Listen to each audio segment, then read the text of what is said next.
Go. Let's pull this up for a hot second before we get started, but for you guys' sake, this is what my map looks like right now. Not amazingly comprehensible in some spots, but I actually now have at least a means of understanding how I can get from one place to another, which is pretty great. At the end of last time, I was having trouble getting to Kokiri Forest or to Goron City, so it's like, all right, sweet, now I actually can remember easily how to do that. It's not helpful that 3 of my 6 Hyrule Field, sorry, 7 entrances all go to the same fucking area, but... Okay, I think I'm good on my end. Got it. Yeah? Okie doke.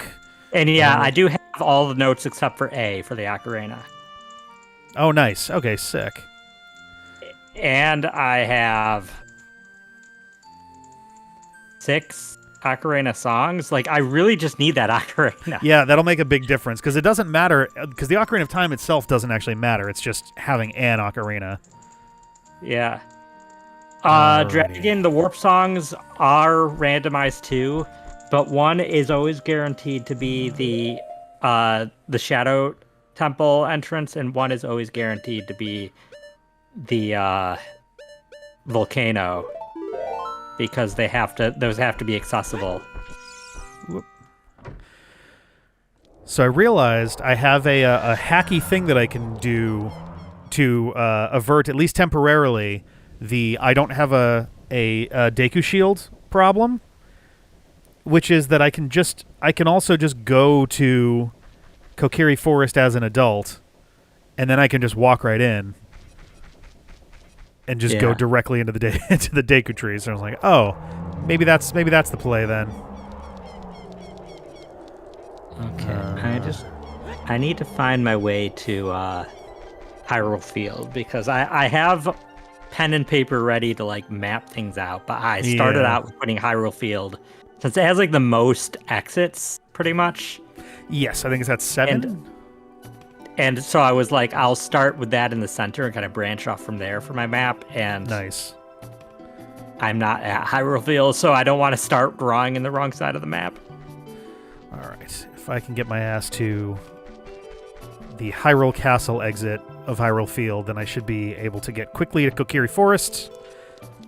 I suspect that my dungeon there is going to wind up being Jabu Jabu, which means I won't be able to finish it, but I can at least start it and get a couple checks while I'm there. And at least I'll be able to confirm what it is, too, which is nice. Yeah, it's super annoying that I can reach one of the bosses, but it's Volvagia, and I can't do anything without the fire chip, the red tunic. I think Volvagia and Baronade are probably the 2 most annoying bosses, just in terms of for randomizers, just because, like, if you don't have the right tools, you basically can't do it at all. Baronade I can do. I have my boomerang. Yeah. The boomerang is absolutely required for that one. If I had more hearts, theoretically, I could do Volvagia. But I guess that's true. You could try to play against the clock, especially if you have fairies too. Yeah, but I already tested it, and I could get like 2 hits without fairies, and I think I did get a second bottle last time. I did, but I still, thought so. Yeah. I also didn't test what happens if you die to the heat from the fairies. Does it reset your timer? I could swear that it resets your timer, because I thought that I wound up using that last time to beat the boss there. Okay, I could be mistaken. I could have sworn that I tried that just to see. Also, where do I currently have? I got a lot of blue. Okay, we're bear with me, viewers. I am kind of getting my bearings with a physical map, so that's like right now we're just going to be walking into entrances as I just note stuff down. Oh wait, I have, because I can't break through this without the hammer, right? Yeah. Was it you who got some? You got the strength last time, right? You got bracelet? Yes, I can actually start lifting things now, which is wonderful. And pushing things.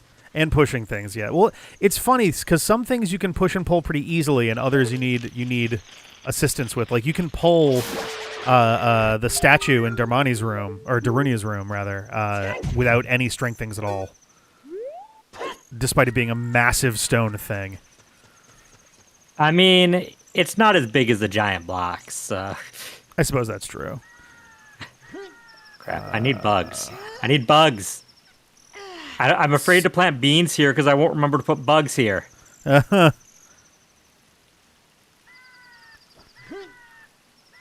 Turn to Goron, yeah. If only. I'm trying to think. Actually, I guess there isn't strength upgrades in Majora's Mask, so that's not a thing to worry about. Okay, so Death Mountain Trail. Okay, so they're not down there right now. To Spirit Temple. Already got that. Okay.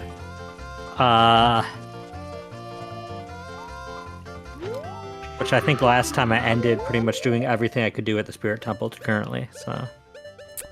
Yeah, I couldn't get very far myself. I did most of the child side stuff. So.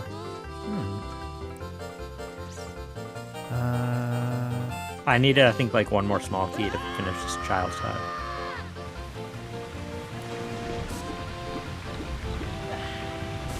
Relation he braces and felt.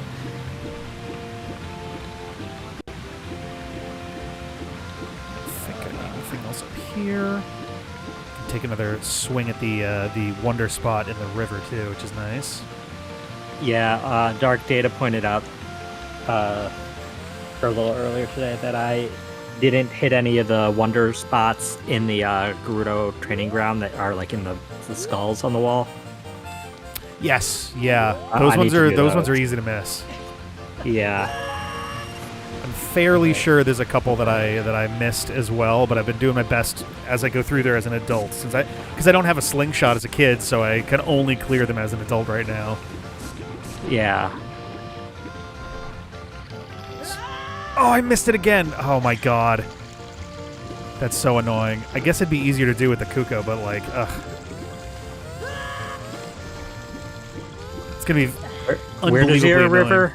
Where does your river spit you out again? Mine draws me at the bridge of the Kokiri Forest, the entrance exit, which is great because on the other side is just the entrance to Kokiri Forest. Yeah, that's convenient. That's way better than mine. Yeah, this helps a lot. Dang it! I was like, this grotto has got to have bugs. Nope. Oh yeah, it's this. Bugless grottos. Whoop. Come on, just. Okay, wait, hang on a second. Where are all my grottos with bugs? Wait, what the hell? Oh, it's not going to show any right now because... Oh, that's annoying. A bunch of my entrances are just showing up as red because I think it like requires me to make a connection to something before it'll wake everything back up again. Do you have any green ones? Not currently. I think I might be able to just unselect and reselect something and it'll just wake it all back up. How I fixed that is I clicked the little gear by items, went to world, and switched shuffle interior entrance. Like I just cycled it through all the way back to all. So like to none, simple, and then all, or whatever. Oh, gotcha.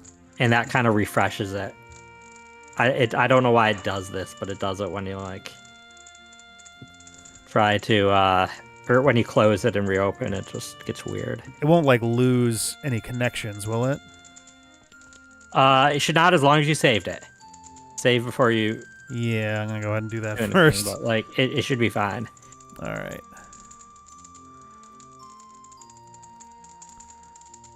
All right, that looks pretty good. Yeah, I think that fixed it. Nice. Yeah. Thank you. Yeah. Quirks with the weird tracker. I feel like that shouldn't be a bug, but yeah, that's a weird one. That definitely didn't happen with the randomizer with the regular tracker. Ooh. Goes to Sacred Forest. Got something for you. Might. Oh, I guess you don't have a. You don't have the means to use it yet, but when you do. I got literally nothing. Were you trolling me? There you go. Yeah, I was like, I got you something there. Sandwich between literally nothings. Oh, yeah. Harpy's nice. Yeah, for whatever reason, this entire storehouse is basically just stuff for you. Okay, well, I can mark that down. There was Bowler of Fire. Oh god, that's a good one. Oh, I think I can mark the whole thing clear now. I seriously thought for a brief moment that I was being trolled, and you're like, I got something for you. Literally nothing. Oh, this is funny. All those fucking things that were broken last time on the item randomizer are fixed now. Like on the checker, like all the shops and things exist again. They definitely didn't before, but that's all right. Got that, and we took the big pose thing out entirely, right? Like that's just off by default. Okay. It should be off by default, but I also, just in case, did set it also to only require one to get whatever it's is. Gotcha. But it should be junk. Okay. Granted, junk could be like a heart piece, or a heart container. True. Even. But we know that it won't be anything vital. Yeah.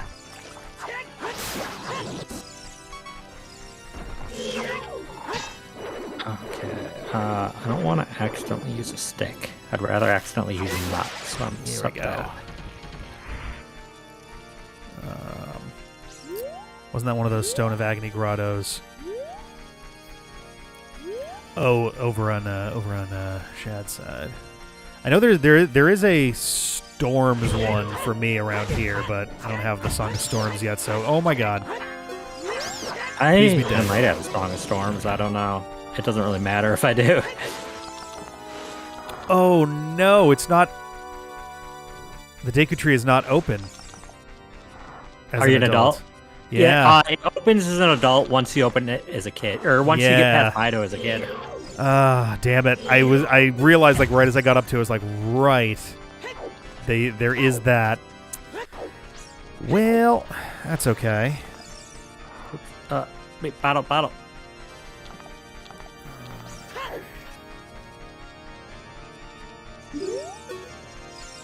Alright, so let's see. Where to now then? I got these. Yeah, do I have... I do have bugs. Let's do it like this. I wouldn't even say that's a check dragon. That unlocks an area with the Kokiri sword and the Deku shield. Which, do I have the Deku shield? I do have the Deku shield. You know what? I'm going to keep it unequipped until I need it, because who knows if I'm going to wander into a place with fire. Granted, Deku shield probably helped me here, but I don't care. Let's go back to being a kid. Yeah, Dragon. It unlocks a dungeon. Oh yeah. What am I thinking? I can't check what's up there. I'm a kid. Hook shot. Kids don't have the skeletal fortitude to fire a hook shot. An adult shouldn't either, but... Just rip his arm right out of his socket. Yeah. Okay, well... What was in the... check my actual tracker. What was in the forest temple?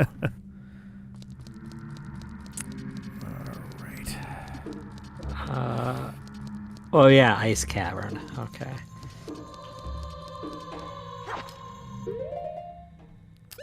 Let's do ourselves a favor and double up on bugs.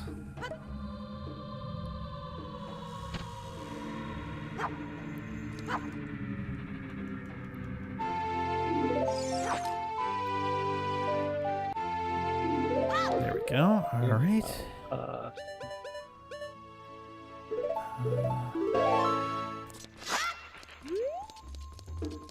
Okay.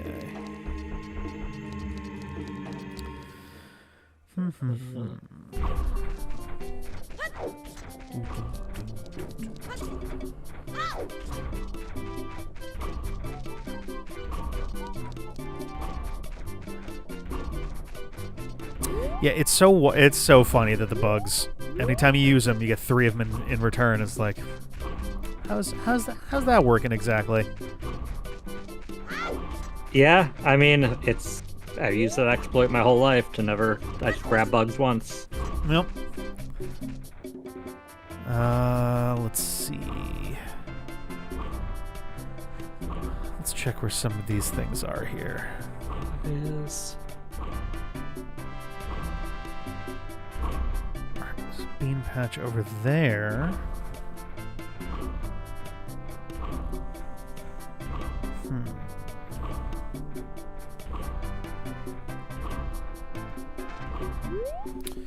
Okay. This is,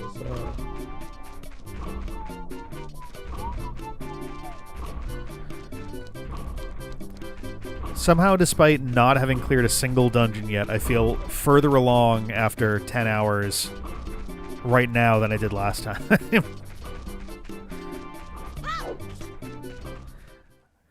Because, like, literally, it's just a matter of, like, if I can get my hands on a slingshot or a hook shot, like, a whole bunch of this stuff just cracks wide open. Yeah, I mean, we're getting to really the point where most things we get are, like, a big deal. Yes. Very much so. Come on, what you got? What do you got? Oh, junk.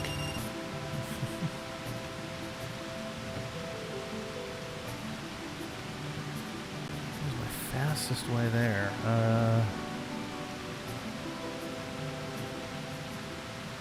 To be fair, bugs do multiply. That's true. That is very true. It's a little faster here, but that's how they work. We don't have any medallions yet, Dragon. Unless, I mean, I don't know if did you get a medallion when you went to the Temple of Time? No. Oh, I mean, yes, I got the light medallion from the Temple of Time. I have I have my one free one. I don't have anything else besides. Oh yeah, mine gave me one of the stones, so mine didn't. Gotcha. Give me a free one. But...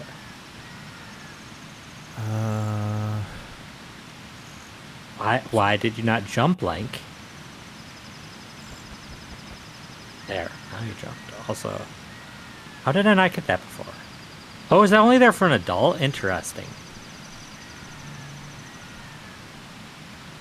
What was in here?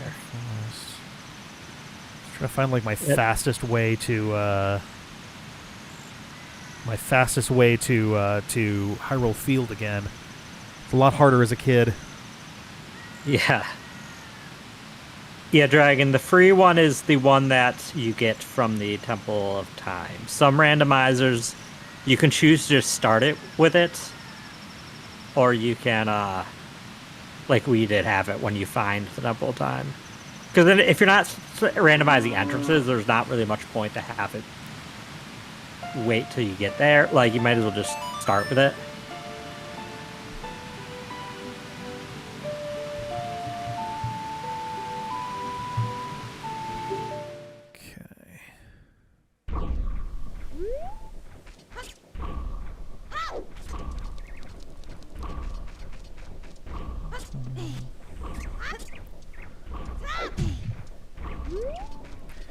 So I think going through here, I can pass through Hyrule Castle Town, and the path that normally goes to the Temple of Time instead will be taking me to the southernmost point of Hyrule Field.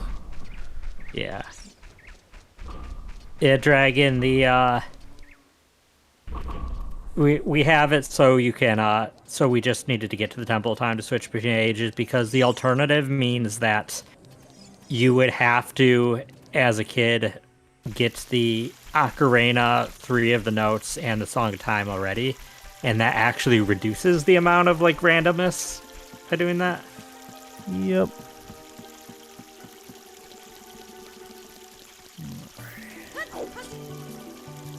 Oh, that's the shooting gallery. That is closed because I am a kid. There's nobody there. Weird. It does amuse me that it is 2 separate rooms. I guess that's probably just easier to work with than having one room that contextually figures out what to do based on, like, like, nowadays it'd be easy to do that, but... For what? Would have been to have the shooting gallery act differently depending on how old Link is, instead of just having 2 separate rooms altogether. Yeah, huh. Because there might be a memory issue there because they are effectively 2 separate areas in the game. Yeah. And so trying to link to... It would essentially be having to link 2 possible places to one entrance. And I'm not sure if memory-wise, like, that would take more than just what randomizers kind of do by switching around things. Right, because there are a few instances of having 2 areas exit to the same one point, but I don't think there's anywhere that, because I think in the game's memory every area,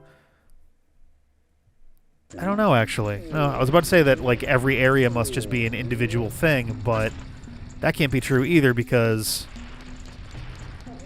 I would imagine anyway, I guess this is more of a guess than anything else, I would imagine that would be difficult for the randomizer to keep track of when making sure that places go to the same place between being an adult and being a kid. I think the count is the same place between whether you're a kid or an adult, but those two shooting galleries are in 2 different spots when you're a kid and adult, so I'm pretty sure that's just they duplicated the room and stuff. That makes sense. Did I get... I can't do the cow. Freestyle This took me to...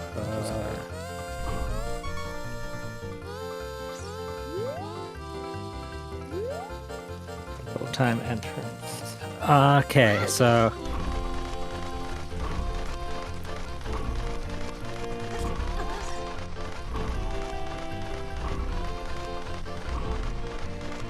Temple of Time entrance takes me to potion shop. Cool.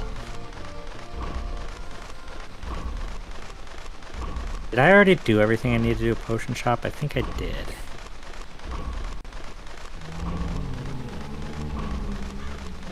Would have been give her the mushroom. Oh, that's as an adult anyways, but yeah, I did this. They don't like Granny. Okay, so all of this is not helpful. And then finally, where do you go again, Owl? I got a Deku Shield. That's so funny. Wait. Really? I opened up a crate, and inside was another Deku Shield for myself. Nice. I really is because Kaporage Bora here. Yep. He doesn't take you right here, does he?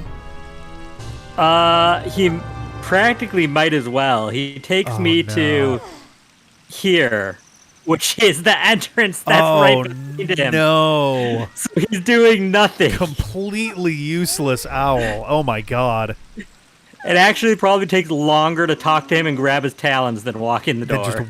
That's awful. Oh my god. I mean, at least it's easier for my mental state. So. Yeah, I guess that's fair. One less thing to keep track of. Oh my god. Oh, and I still have... Yes, okay. This should help quite a bit. I'm so bird brain. Okay. Where is... Okay. Oh, this is gonna be annoying. Should be like right. Oh yeah, because you saw there was wonder spots in the waterfall. You said. Yeah. Oh, God. I mean, I wouldn't blame you if you want to do save state right up there. Oh, nope, we're going for it.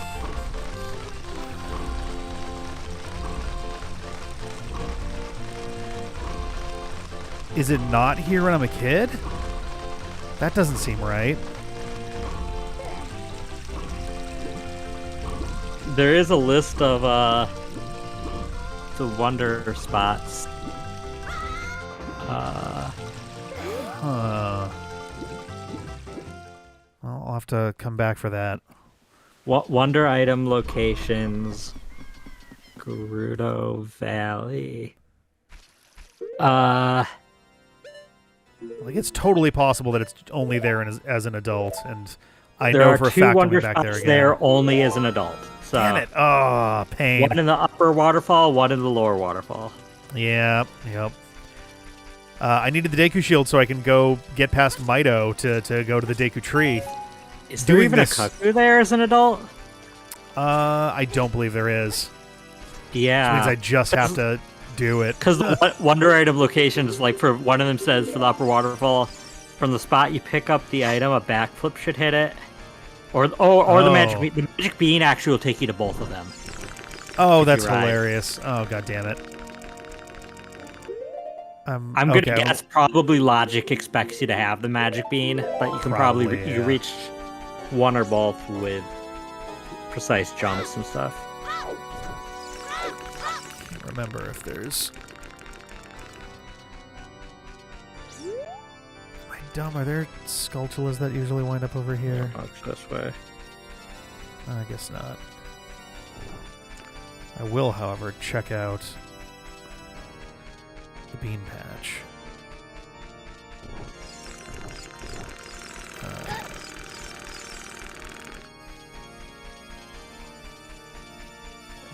Tracker.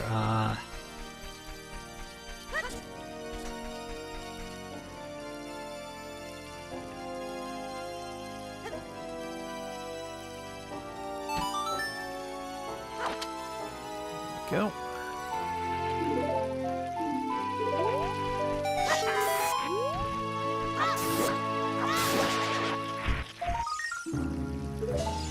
All right.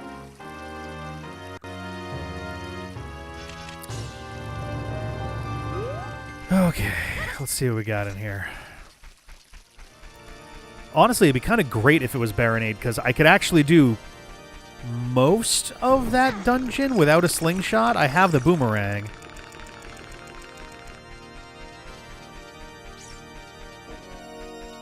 It's probably the Master Quest that one though. I've only got 4 options left, and 3 of them have to be Master Quest. Oh no! It's the Water Temple.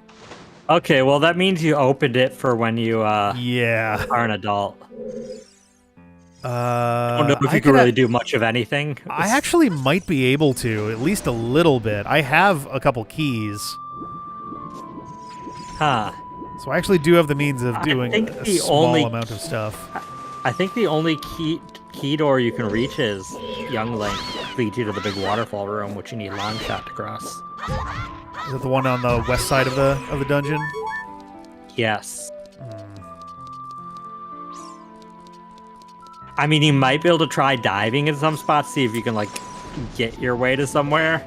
Yeah, I'm curious if I can manage anything like that. I doubt it, but... What do you have, Silver Scale? Yes.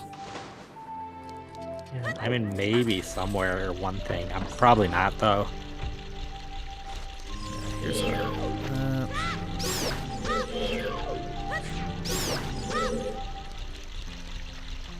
there's the Skulltula if I can... Oh, I don't think I can get close enough for it, though.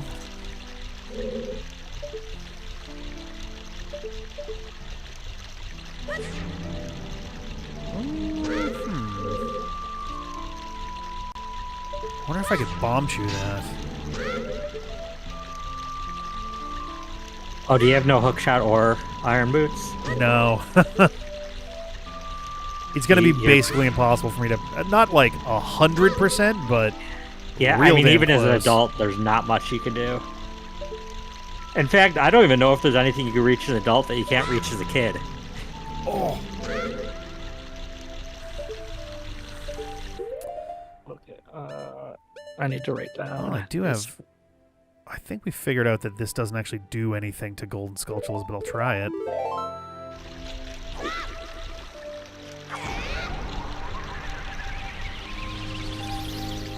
Oh, shit. Okay. Oh, I can't even leave the room properly, so I'm gonna have to warp to get out of here.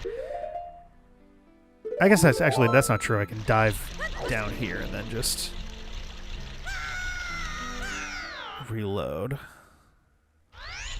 Man, it's actually going to be very confusing, but I guess there's no way to not make it confusing.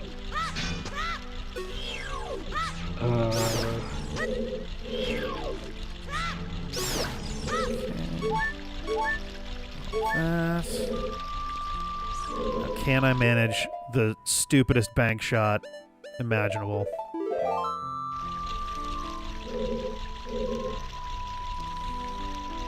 No guts, no glory. Are you just checking what it is? I'm just trying to see if I can actually hit the golden sculpture with a ridiculously stupid Yeah, bomb I mean, chew. you probably can't grab it with the boomerang. So it's just a check, just to More or see. less, though I can just barely... I'm like an inch short of getting there with the boomerang unaimed, and the boomerang can usually get a little further if you actually target something. So the result... Shot? The boomerang. Did you have a slingshot? I mean, No. I'd be doing that if I did. That's quite close. So a sharper angle.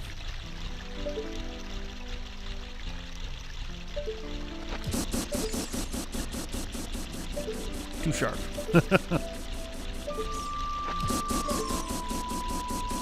Oh.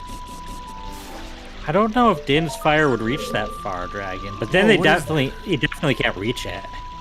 Oh my god, is that my hammer? Okay, that would be pretty big. Wait, you can use Din's fire as a kid, though, Dragon. Yeah, I tried using that and I was just a little bit short. Oh god. Yeah. Okay, this is going to be a little bit... I believe it is my hammer, because you have yours right now, right? Yeah. Fuck. Oh, man. Oh, my God. If this thing is like a millimeter out of my reach, I'm going to be real depressed. You know what, though? If I turn a little to the left, it tends to swing out as it comes back. God. Oh god. Okay. Oh god. Just inching closer and closer to the edge.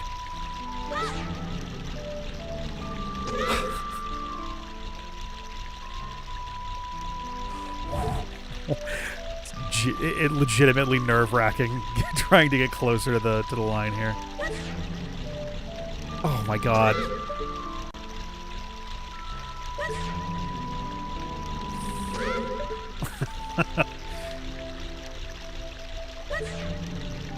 Oh, fuck.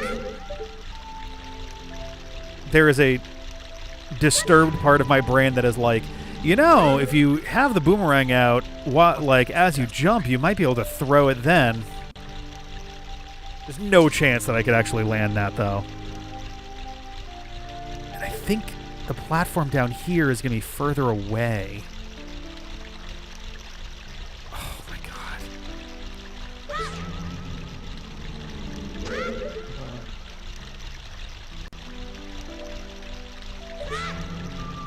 Oh my god. Oh.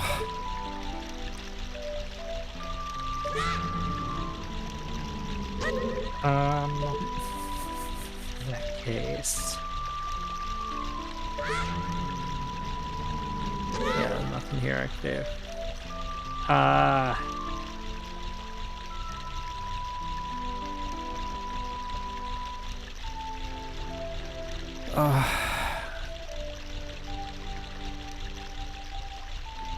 You know, if it makes you feel better, this is not within logic what you're trying to do. I know. It's just, it's so close, and I already have the fire temple unlocked. So if I grab that, that would make most of that dungeon accessible right away.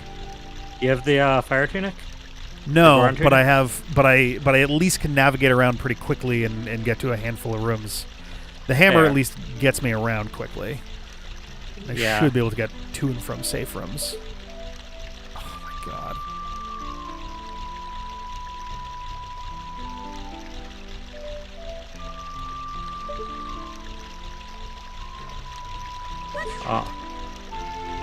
Oh, I was like, did I get it? Wait, what happened?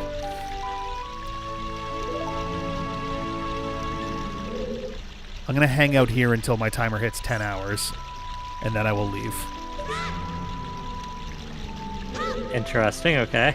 Give myself 5 minutes to continue attempting the probably completely impossible. Oh my god.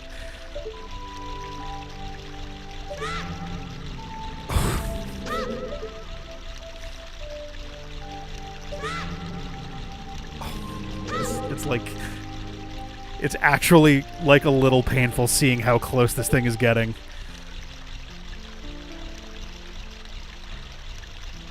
Are you sure?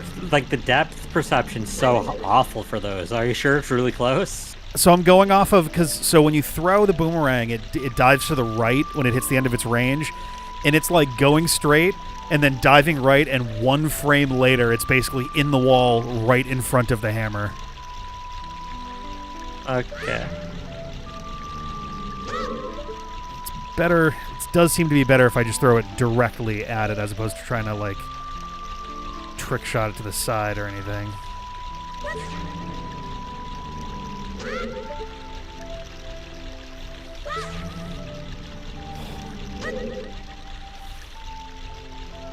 I just looked. You are like standing on nothing. I know. I don't know if literally there might be a tiny fractional little crumb of space to my right that I could move, and that's about it. Like, I am basically entirely on the vertex of this. Like, I'm nervous about even trying to... Oh, man. Do I have anything that would help for this? Oh, I really don't. Can you do like a... Can you throw midair? I mean, that'd be really risky, but... I think if I did a backflip, I think I could throw in midair. I don't think you can throw from I don't think you can throw from like a jump, like a ledge hop. I'm not positive about that. Let me just try one of these just to see. Cuckoo, stop. That's so annoying. That's an annoying sound.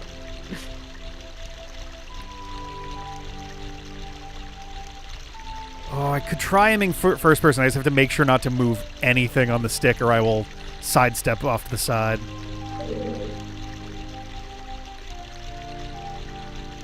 No! Cuckoo, I don't know if this will help. Where'd it go? It's just gone. Oof. Yeah, it was sadly a very uncomfortable throw.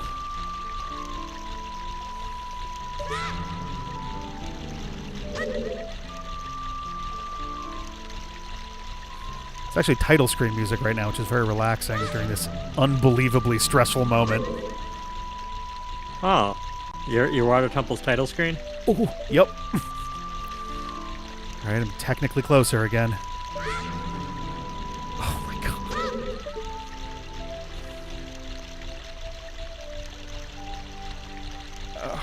Okay. My dragon is going through the wall. Cause yeah. That's just how they work.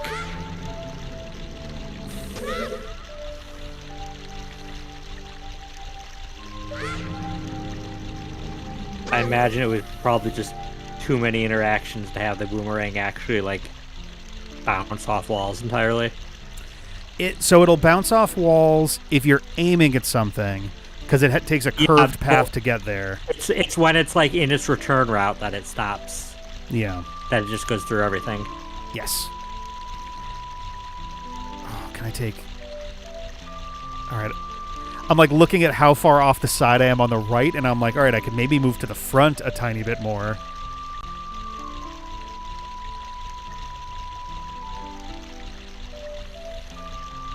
Any second now, I'm going to go careening off of this thing.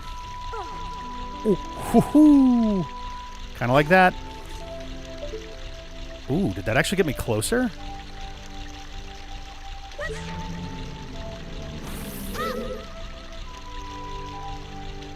think I actually got me further away on that one. Until I do song of time, this is worthless to me. Fuck you, Dampy. Do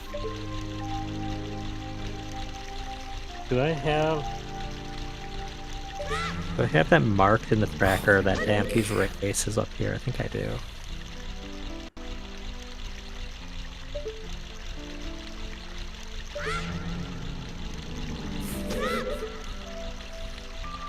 Yeah, I do.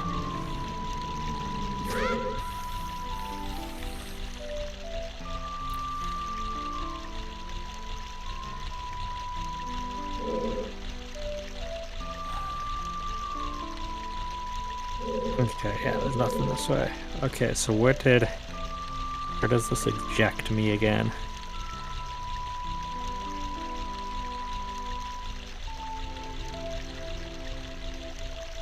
I have an interesting idea, but unfortunately I think it's going to require me to zone out, and I think the Skulltula will return if I do that. It will.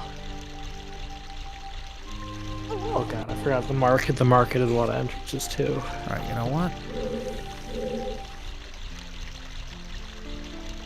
Let's try some stuff here. Because I want to experiment with something, because I have an idea. Whoop.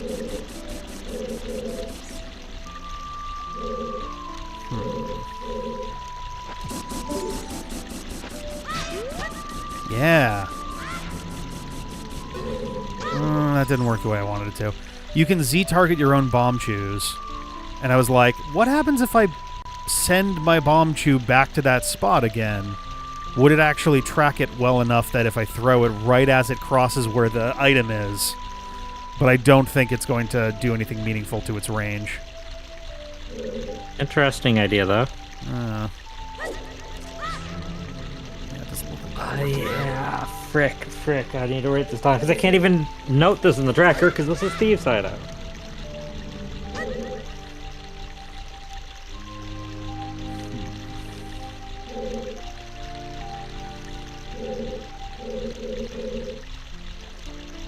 Let's get this one down here.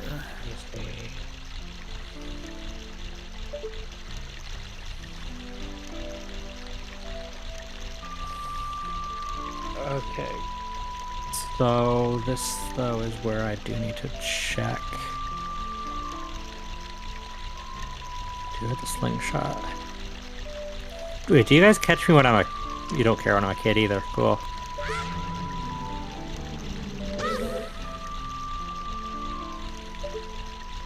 Is there no wonder spot when I'm a kid? Oops. The pot should be a wonder spot when you're a kid. Oh, the skulls. I don't know. Yeah, I don't see sparkles.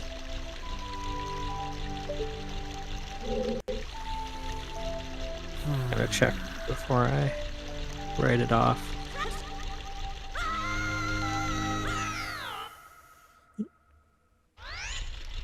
Yeah, they are all when you're an adult.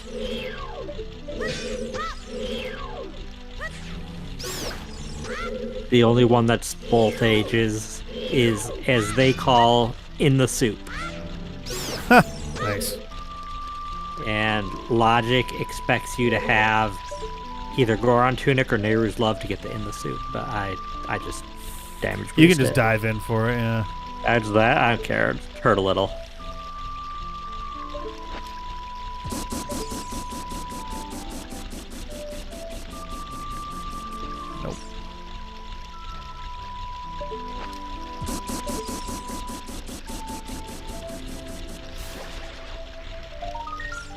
Okay, let's try it again.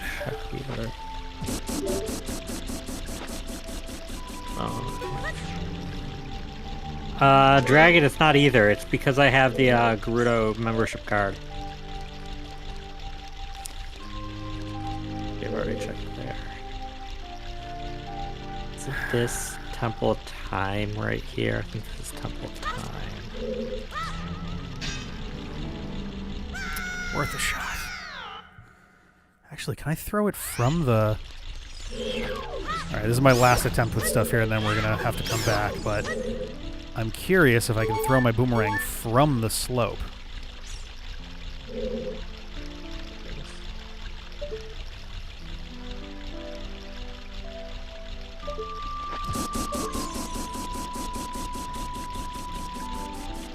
Yeah, too high.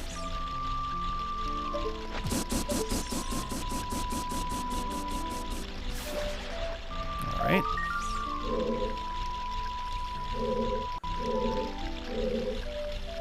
Actually, mapping will go on hold. I want to be an adult so I can get those skulls, because that's a bunch of checks. Watch this wind up being a trap. It After could all be a this trap. work. Yeah. There is a non-zero chance that it's a trap. I don't know what the odds statistically are. Because I thought that in randomizers you could always Z-target the result of a Skulltula. You can. So I'm finding it a little... Yeah. Otherwise, stuff is unreachable. Like, I am just out of range of the boomerang normally, so I'm sure that's probably got more to do with it than anything else, but...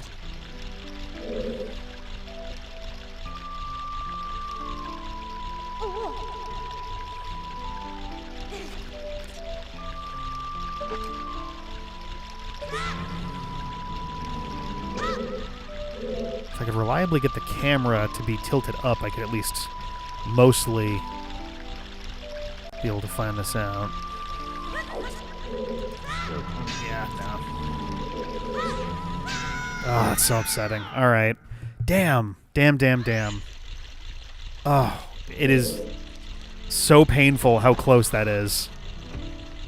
It was a very good effort. I was really hoping I could make some magic happen. I think technically there's ways to get into, like, God, what is it called? Not swordless. Infinite sword glitch in a way where you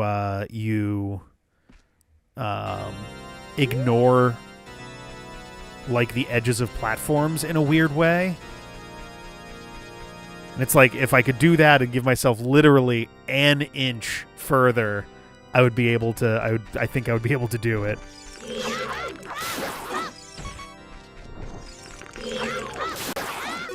So I'm gonna need the hook shot for that. That is a real shame.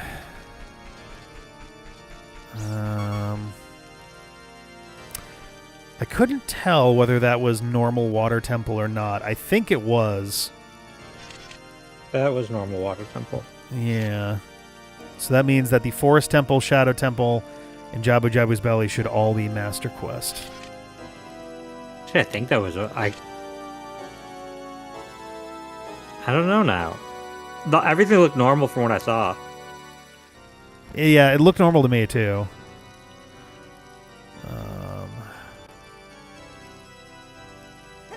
Let's see. Basement, central pillar, platform room. I guess I'll mark that as Megaton Hammer. Okay. So where to now?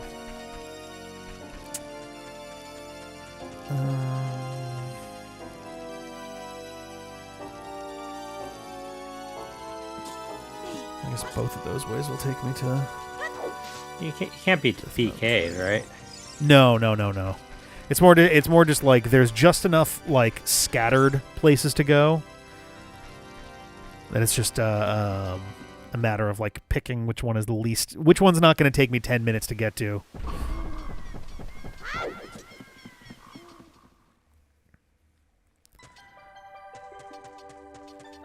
/ is there any way for me to figure out where my Jabu Jabu's belly is?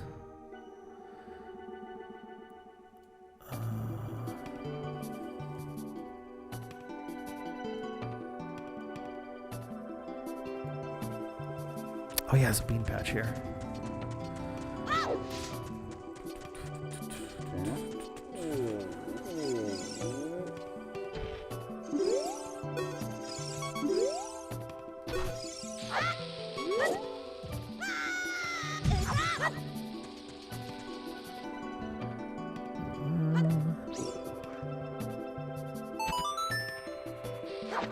Whose house is this? I need to... Oh, actually, I should come here as an adult. Our Saria's house goes to the... Come here as an adult, then I can get, I think, far enough in, because I've got a bow and arrow, so I can get through the thing that I normally would need a slingshot for, the switches.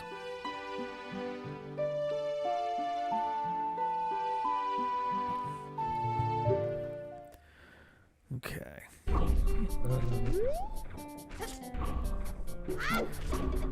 Fun thing about my item tracker is because it was apparently bugging out for the first 2 streams, a handful of these are ones that I've already gotten that I will just have to reconfirm. I'm not going to mark anything off unless I'm 100% sure that I actually got it. Yeah. They should be easy enough to check, too. Ooh, recovery heart. Okay. Fastest way to Death Mountain Trail. You can't cut those signs, Dragon. Whoops. Yeah, okay, that goes to... Okay,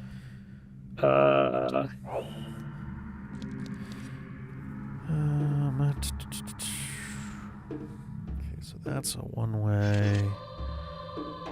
Kokiri Forest or... goes to... Lost Woods. So those Fortress. Kokiri Fortress. Get there from.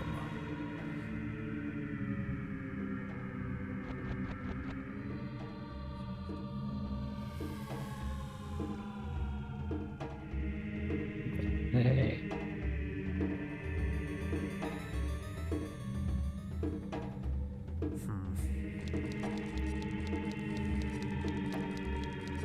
Okay. Okay, yeah, I can do this.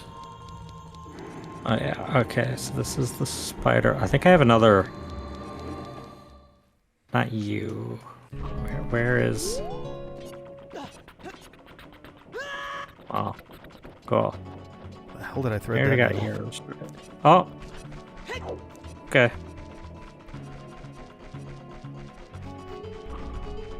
Only one more Spider House reward to worry about on my end. Oh, nice. Holy shit, wait, you're above 40 already? I am at 42. Dang. I'm at 36 right now. Nice. Well, you're almost to 40. Getting close. Alright, so... It needs to be like a... Oh my god, getting this angle right. It's gonna be a pain.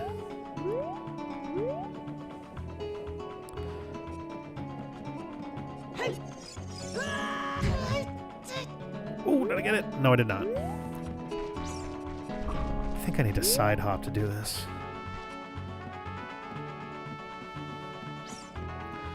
The guy on the roof thing is so funny because I know that you are like supposed to do it with hook shots and stuff, but even as a kid, I used to fuck around and just do this by like jumping off the tower just right. Meanwhile, I, as a kid, thought it was impossible to get up there. So, It literally, I Like, thought that even this with was the hook only shot. way to do it. Yeah, I thought that this was the only way to do it for such a long time. Because you do need like a weird angle for one of the hook shots to actually properly get there. Like with the long shot, you can get there, I think, from above, which is nice. But yeah.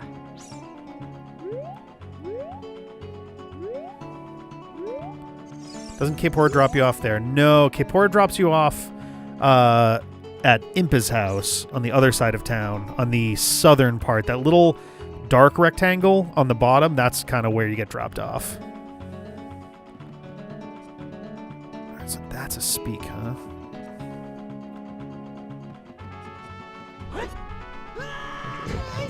Sleeping town Actually go a little there. up. Doesn't matter. Yeah, that white house that's in the distance right now. Well, it's out of screen. Yeah. But Yeah, Kapora drops you off at Impa's house, which has a gold skull shell off, but yes, it drops you off over there. That one.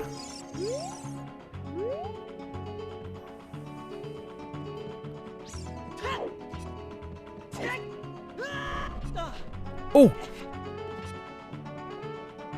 Oh my god, I got the fence.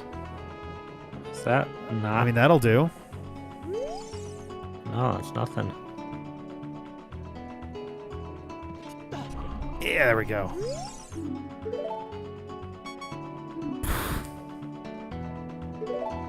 Oh boy, stick. Oh, oof. Okay. Well, we got him, though.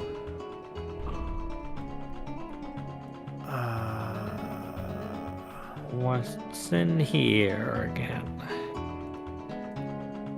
Kakariko Village. I'm not ready to unpack that.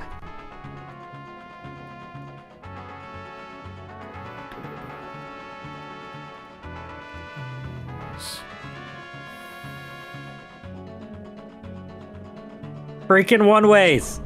Oh, no, not another one. Okay, oof. that's fine. This. Okay.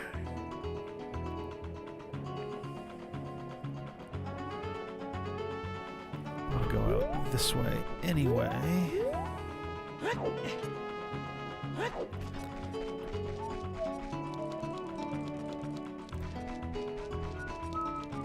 Actually, do either of these go to a real shop right now?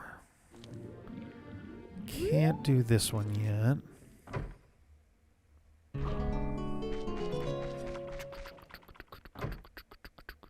Okay, I need to note down that Great Fairy.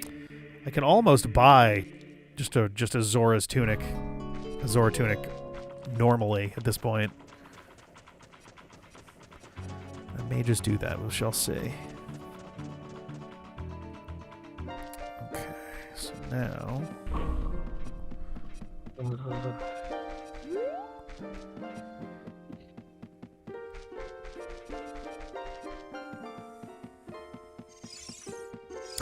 Fuck, that's right. Mido's here. Fuck me. Okay.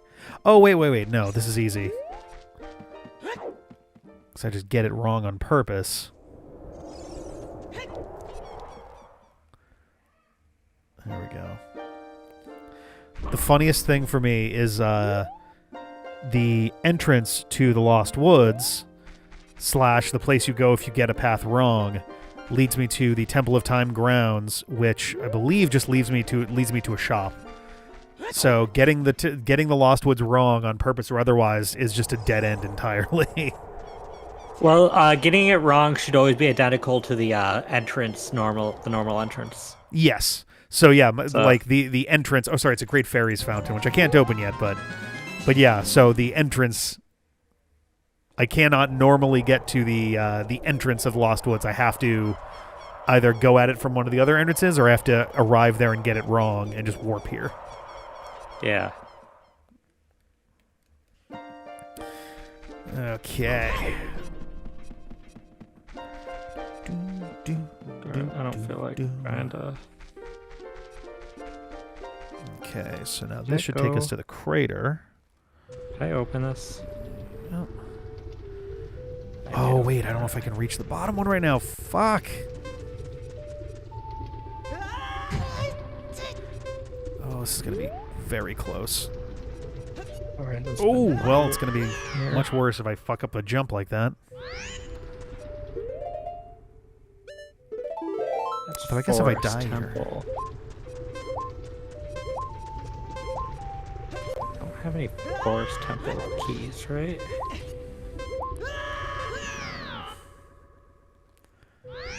have a forest temple key.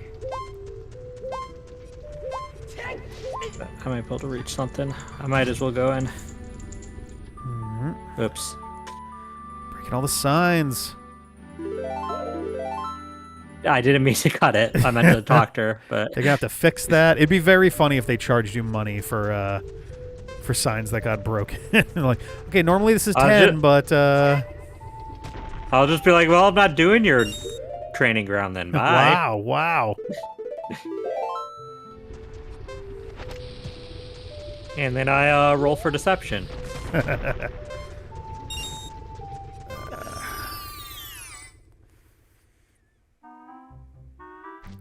I hit these?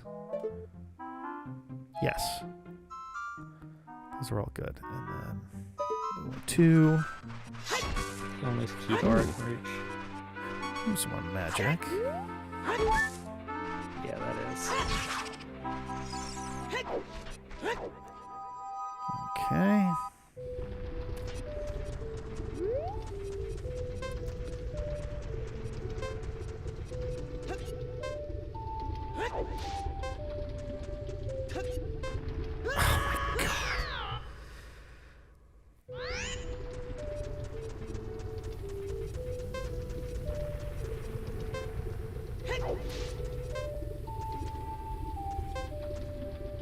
I wish I could do more than one room of the dungeon, but like, Yeah. that's. Oh yeah, if I can even do a room, I can't. I have no muscle. Was this pointless? Was there even a check? Do I have... Cool. I paid 10 rubies for nothing.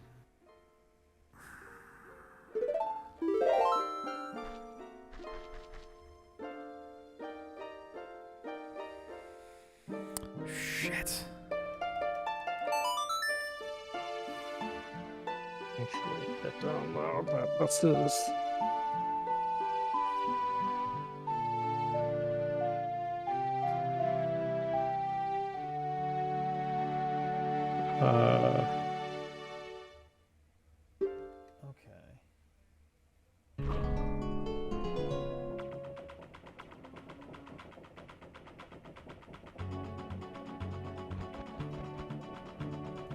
Okay, I got a plan. We're once again going out to Hyrule Field.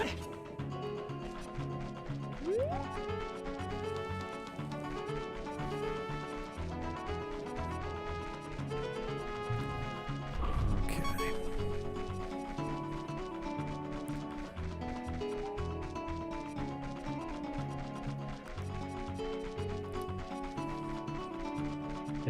So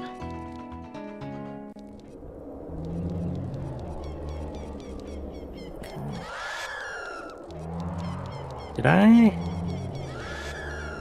have any keys for the... I do have a key for the chess game. Oh god. Oh jeez. I know it's in the mess of Gerudo Fortress, and I need to try to get to the right door, because some of them are one way. At least one of them is one way. And I have no good way to map what door goes where, because it's just a mess.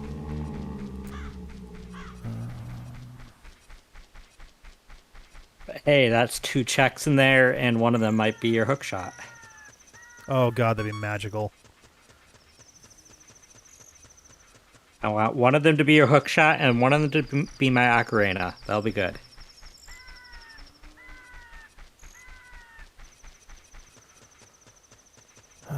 I messed up that jump.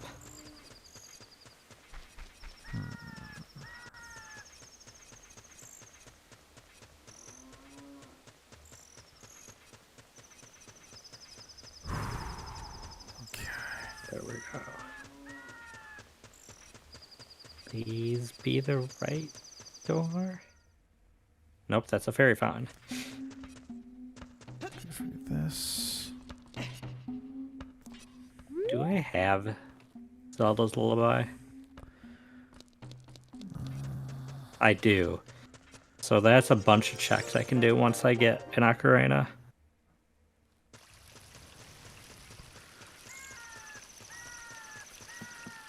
can take another crack at the wonder spot here.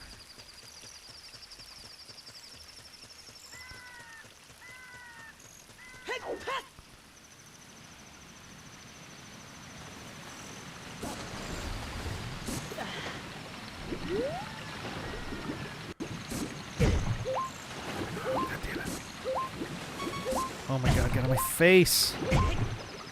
Oh my god, I'm gonna fucking...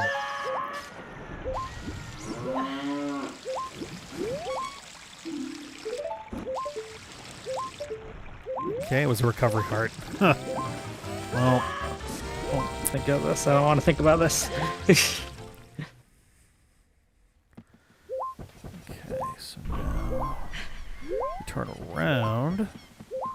Wait, there's a skull over there? There we go. Whoops. Didn't even see that one. Oh. Another Deku Shield. Cool. I didn't even see that one. Oh my gosh. I'm missing all these skulls. Oh yeah, this. Oh. Well, let's wait for night.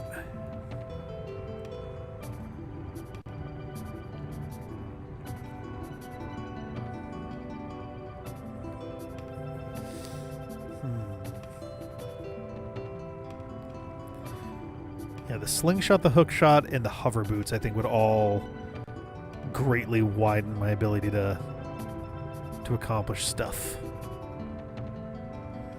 I suppose the other two notes, too. Wow. Okay, cool. All you had was money. Worthless treasure shop. Oh, I like it. I got a green ruby. Screw you. Isn't it a pretty ruby? An ugly shade of green. Ooh, It's like shiny Pokemon green. That shade they slap onto so many shiny Pokemon that makes them look awful. that pea green color. Yeah. Yeah.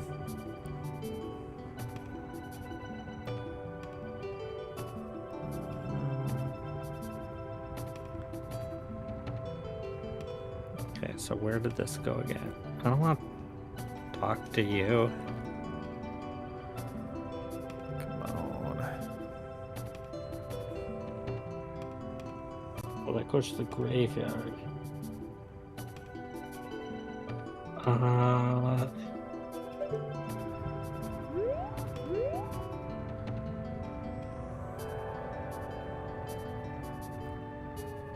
on, sunset. What's this?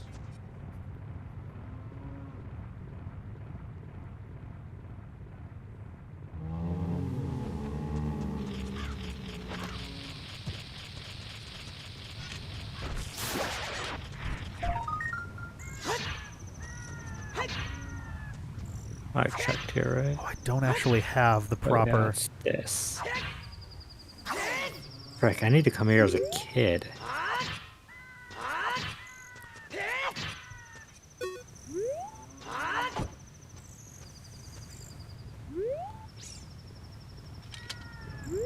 Oh, it's just money. Fuck that.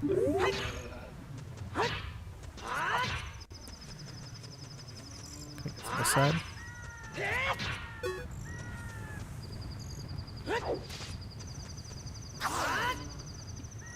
Well, it's money, so I don't have to worry about it anymore. Very annoying.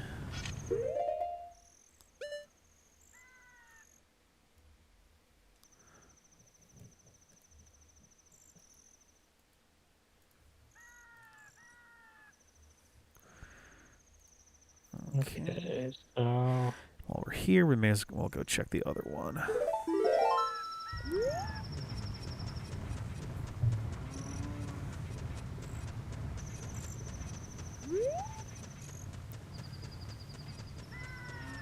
I need to come here still to plant the thing. What is in here. Did I bomb the wall? Oh, sun is already coming up. Yeah, but actually that's just fairies.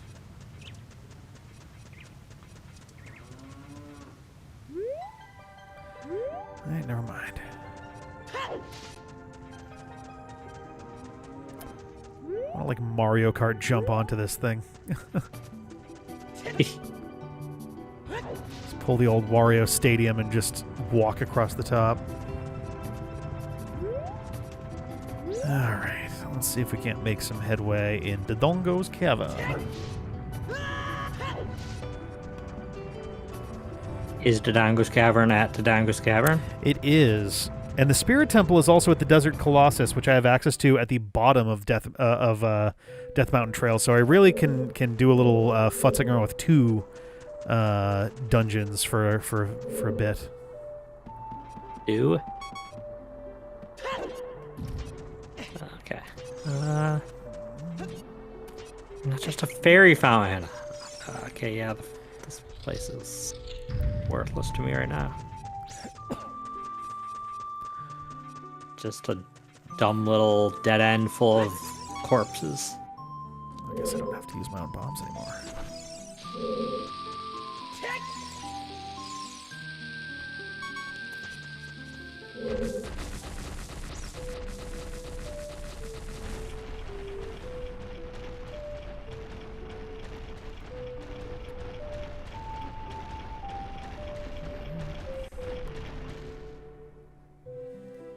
Oh. That's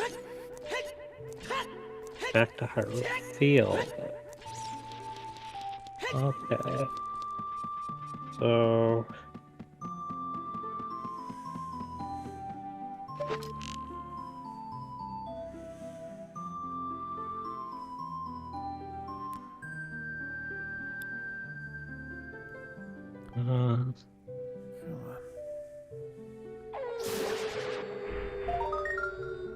oh, damn it, that is important. Shit. Alright.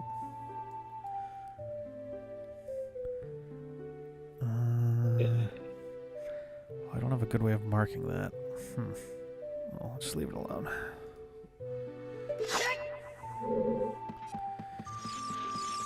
Okay.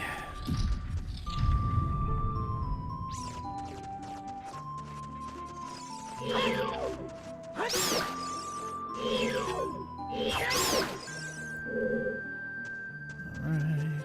Get it all the way there.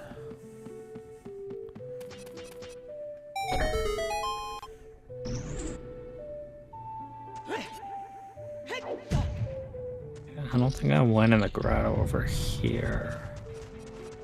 Isn't there a grotto over here? Yeah. Actually, wait, I could just... Doesn't this just... No? Oh, does it open them up? I can't remember. I thought it did, but it's maybe not.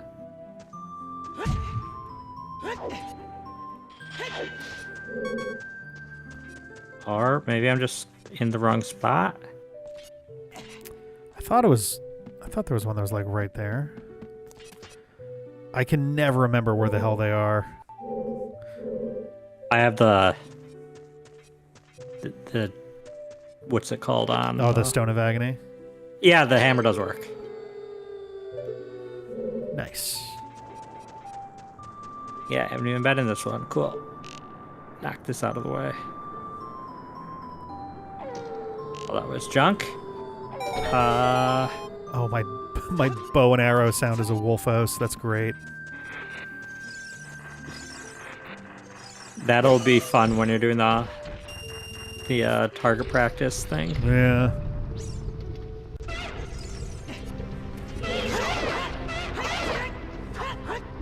Okay, nothing in there, but I checked it, so...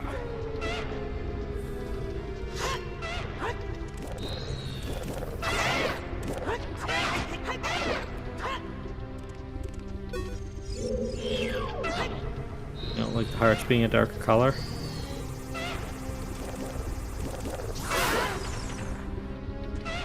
Okay, goes to Gerudo Valley. Come on, get over here.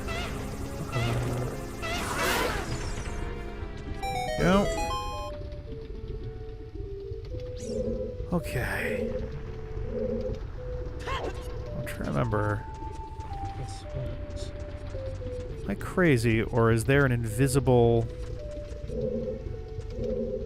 Or rather, there's a wall that you can pass through in one of these. I think it's downstairs, though. I don't want to go down there again yet.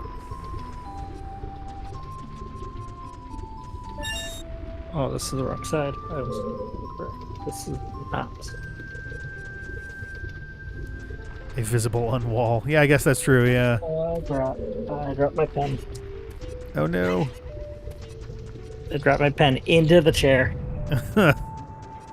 Yeah. Oh, It's yeah, in this chair. Oh, that's garbage. Okay, so...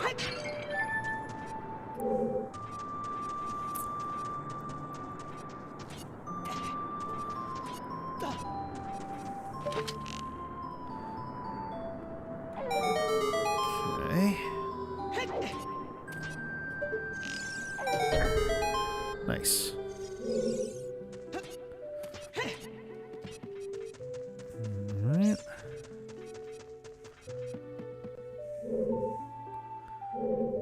Alright. I did not get this gold sculpture. Cool. I'll get it so it doesn't marked anymore, but that was not useful.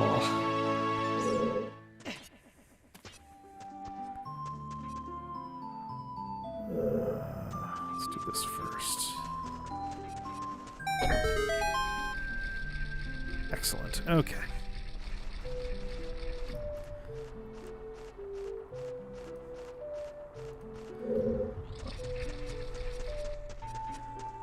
Alright, let's grab this just so it's off my list. Not off my list, but it won't be colored gold anymore. There we go. Oh, yeah. You're no help, Mr. Bizarre.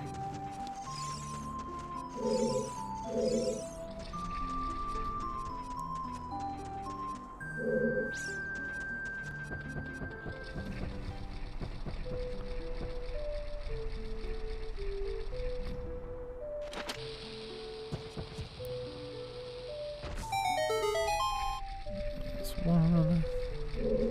Can I?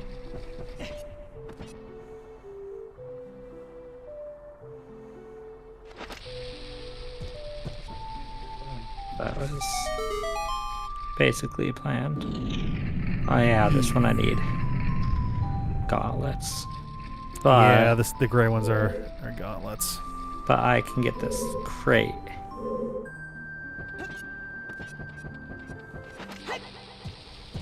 Ooh. Oh my god.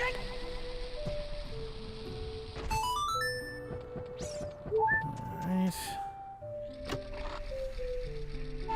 Spirit Temple map. Damn it.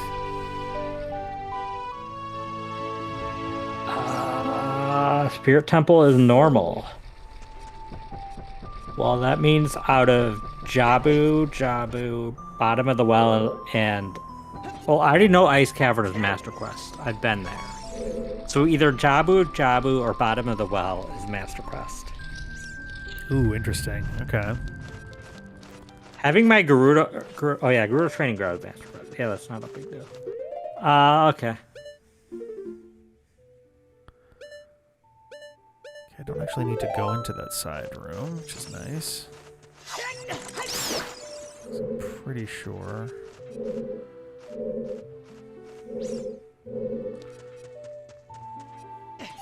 Yeah, there we go. Okay, I'm getting dumped down to desert one way. See what I could do here before I have to save warp out because I am soft locked here. Oh, nice. Actually, I think I have to go back here because of the Skulltula.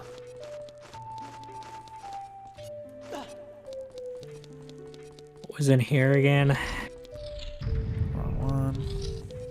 training ground. Yeah, I still have not found my training ground yet. Yeah. Can I? I need hover boots.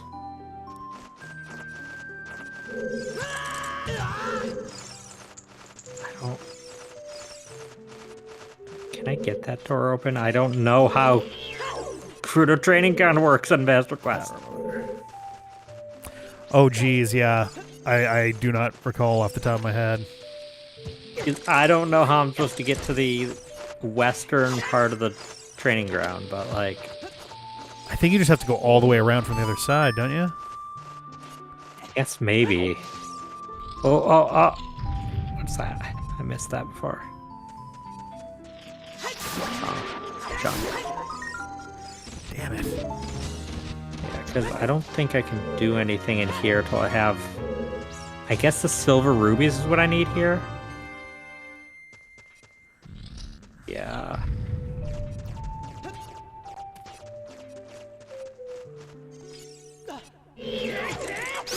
I can't... Okay, I can't line an arrow up to like that. This is...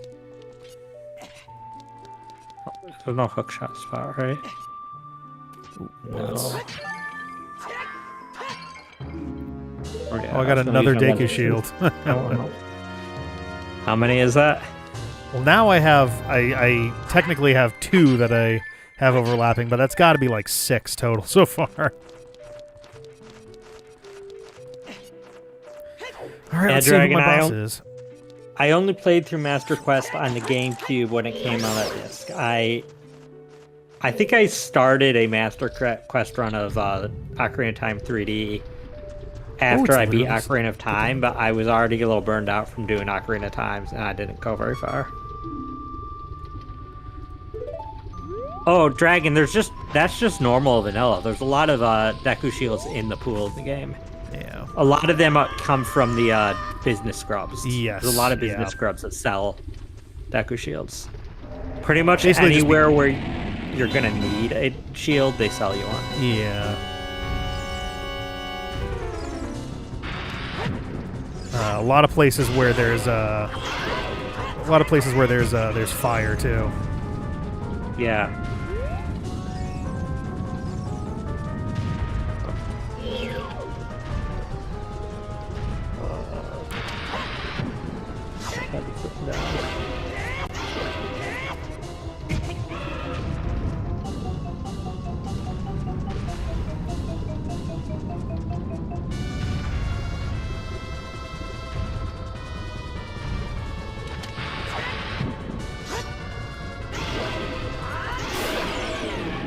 Go, King Dodongo down.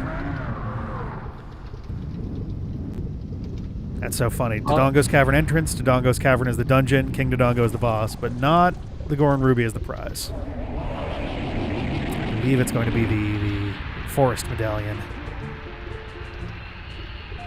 And it's playing the Bolero of Fire as the victory music. That's great.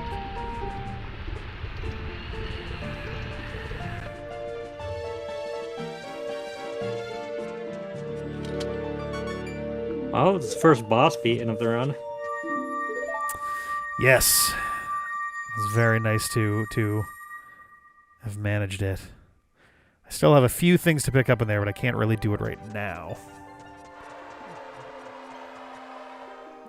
All right, to the Desert Colossus we go.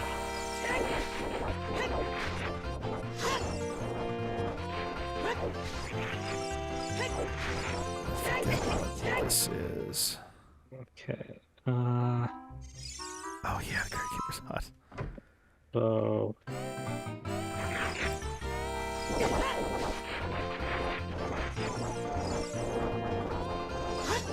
Colossus. Fairy is actually. Alan House. Okay, 'cause I need to come back here as a kid.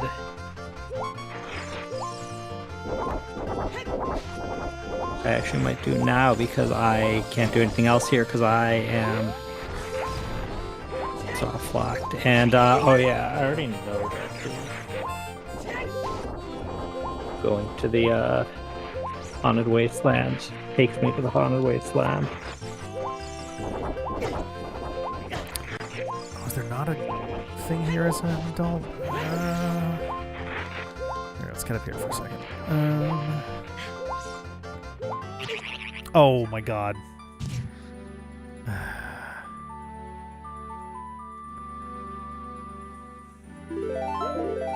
God damn it. Nailed by a Gwei.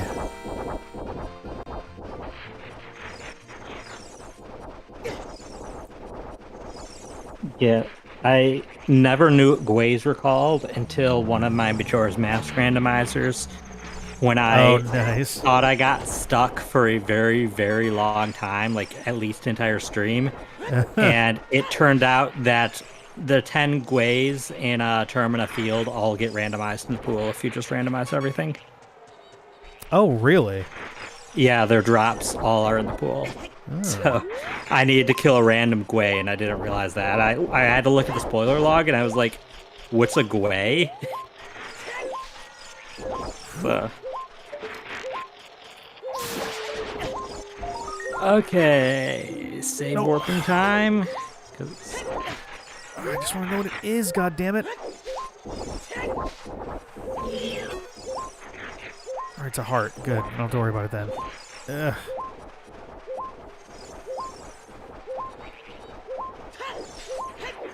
Oh my god. Oh, Jesus. Oh, fuck's sake.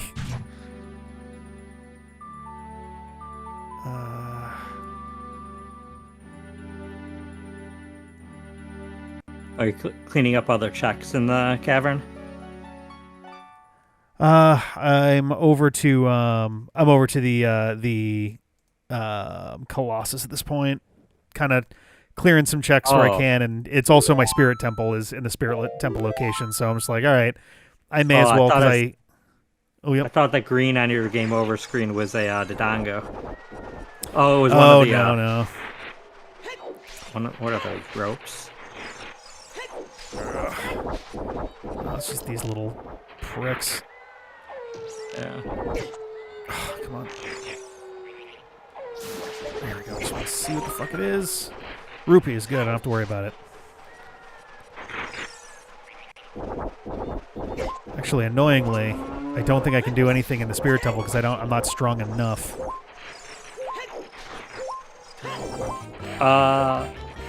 You're adult right now? I am, yep. Yeah, you need silver gauntlets. Silver gauntlets. There's some pots in the entrance if you haven't gotten those.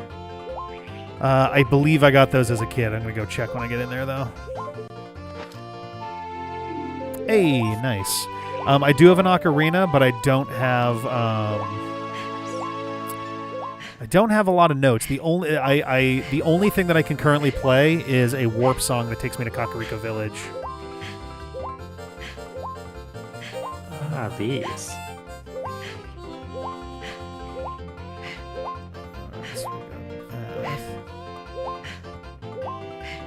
Two gold skull tokens right next to each other. Nice. Force medallion unlocks to check your learn Prelude of Light in the Temple of Time. I think that's true. I believe that is true. And I figure when I hit the point momentarily where I'm going to be out of stuff that I can immediately do out here, then I'll probably just warp back, grab that real quick, and then continue onward.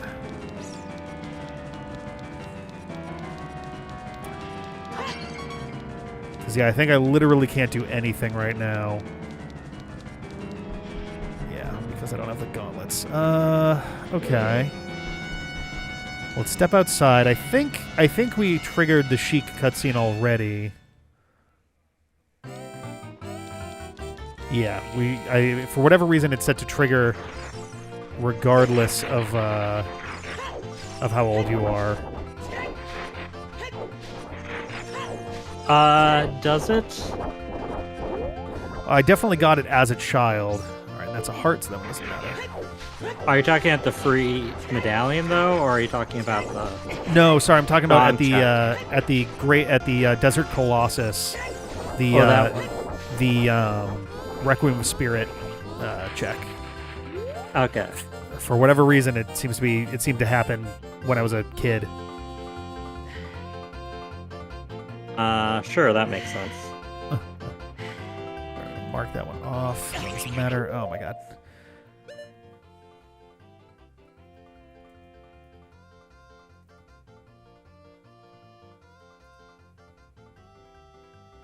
I was checking to see where specifically this grotto is, just because, like, I thought it was in one of the circles, but I guess not. God. I'm trying my best to keep this readable, right. But it is getting so messy. Oh, your notes? Yeah. Ooh. Let's... And what was in... Wait, no. Why am I checking Richard's house? Richard's house is Richard's house. And this isn't Richard anyways, but... Okay. I think it makes sense to go back in time and do some more bean spots for a bit. Beans. Some of them will be easier to get to than others.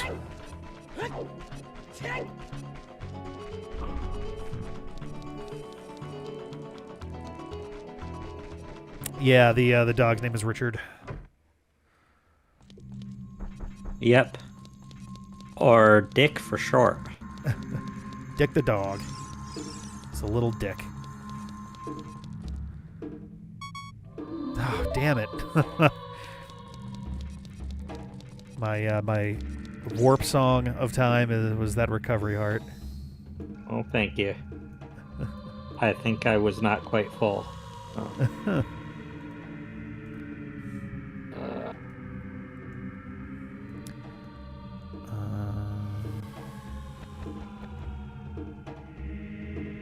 Sheikah Temple. Yeah. It's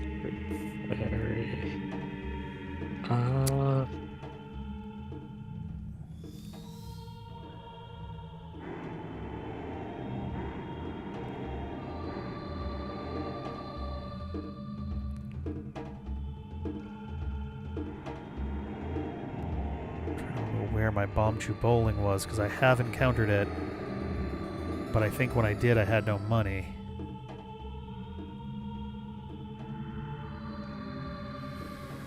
Man, Link can do a backflip at 10 years old. It's pretty impressive. Kid's got some gymnastic skills. There was no point in my life I could do a backflip. So. Yeah, I would be terrified of trying, to be honest. I'd be completely paranoid about messing it up and paralyzing myself. Yeah, that's why I, when those giant trampolines were a thing, friends would all do flips on them, and I was like, I'm too afraid. I don't want to do that. Yep. It's like, I'm thanks, clumsy. No thanks. I'm clumsy. I'm just going to land on my head.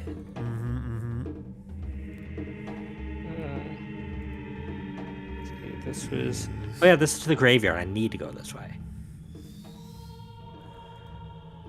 Oh, that's true. Yeah, there is a Kokiri kid that's just standing around doing backflips all day. So he probably did literally learn that from him. Ah, dang it. Freaking, Dampy's in his house, so I can't go in his house. Okay.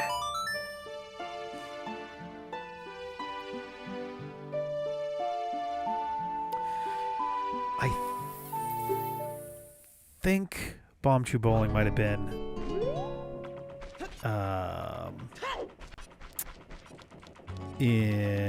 at the Gerudo Fortress. But it's been a little while since I've actually gone and looked around over there. Have you not done the Bombchu Bowling? I don't think so, no. Though I found it once briefly, and I had no money at the time.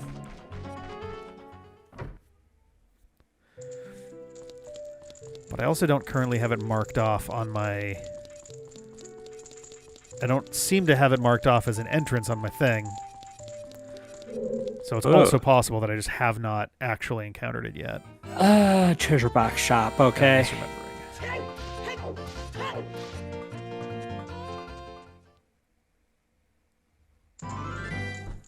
that one's good.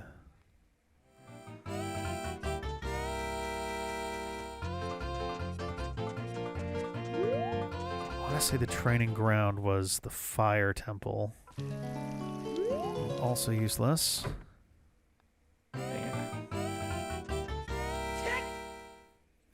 Why can't I hit? Can't do anything here right now. Ah. What I came out of. Room in the spirit temple.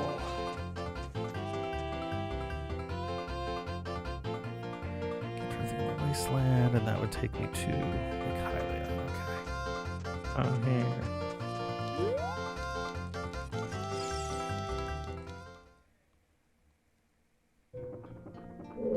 Can't do this yet.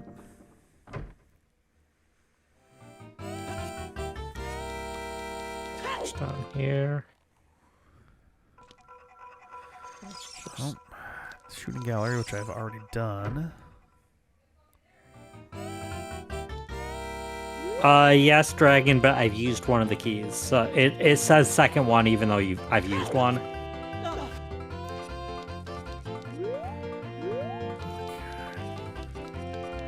I don't know if I can reach the treasure chest shop, treasure box shop. I don't know. As a kid, Potion shop has nothing of use.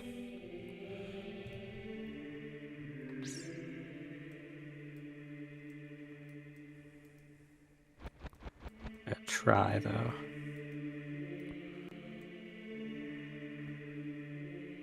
I don't know, maybe I can make that jump.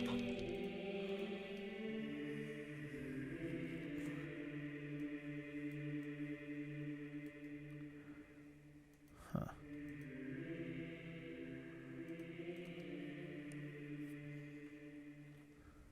Might be able to make that jump. Ugh, that's a tight jump.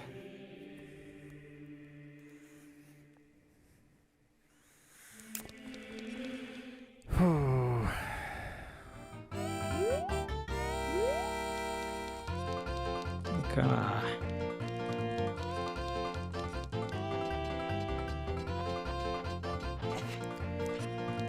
Of course. The second I'm like, you know what? I'm just gonna save state. I do it immediately that try. So Oh, nice. I just needed the motivation. It's over here. This is it, right? Yeah.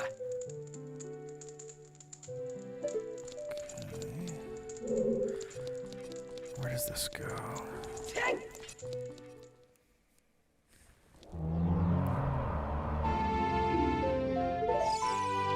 Cool.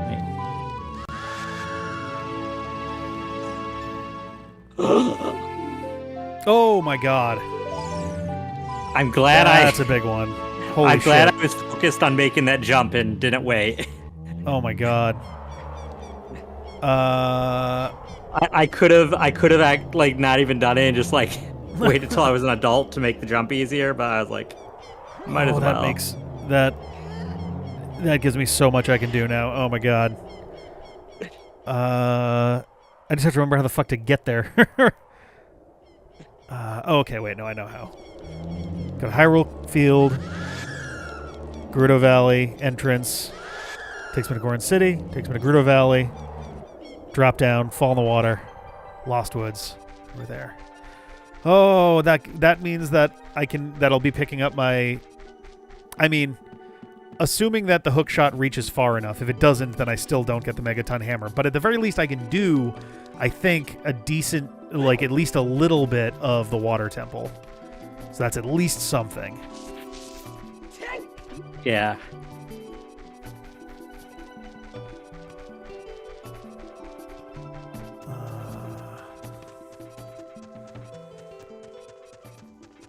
But yeah, that should help with quite a bit. Oh, that also means I can get into the Forest Temple entrance, too. Oh, yeah. Yeah, new dungeon. Yeah. Whoops.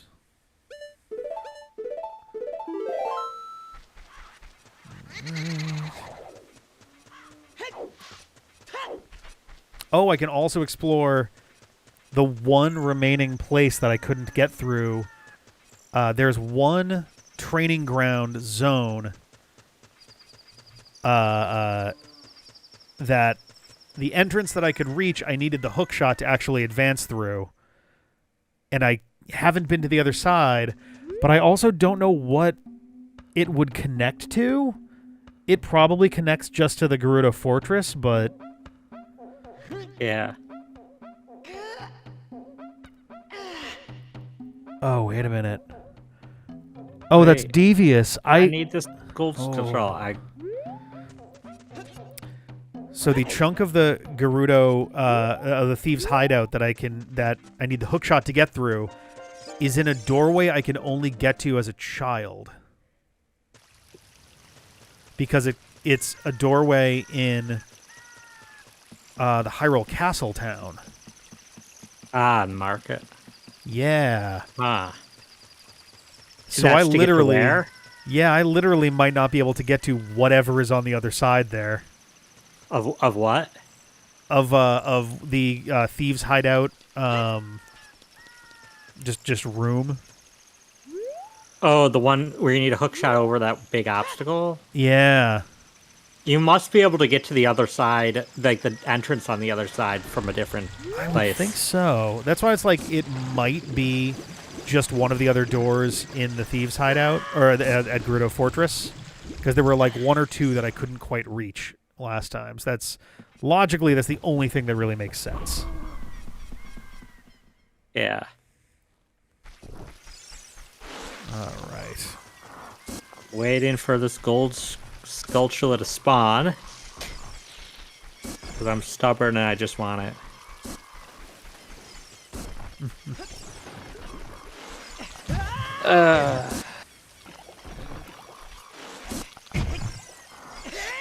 Wait, where's the other side of this? Oh my God.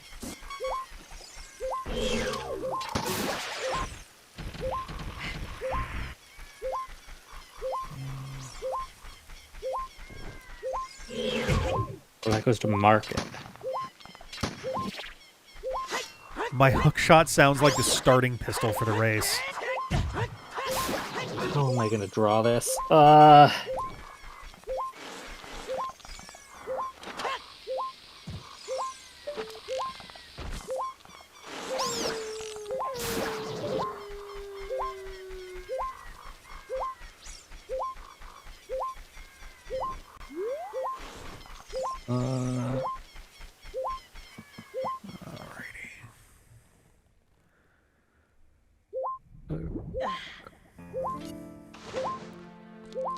That's the field side. Is there somewhere?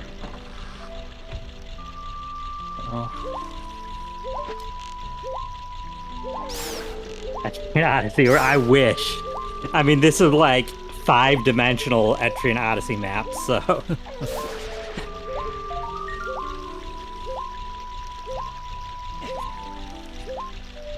Yeah, this is on my. I'm playing on my Nintendo 5DS. I'm drawing a map, so. Oh, don't you tell me that's still out of range.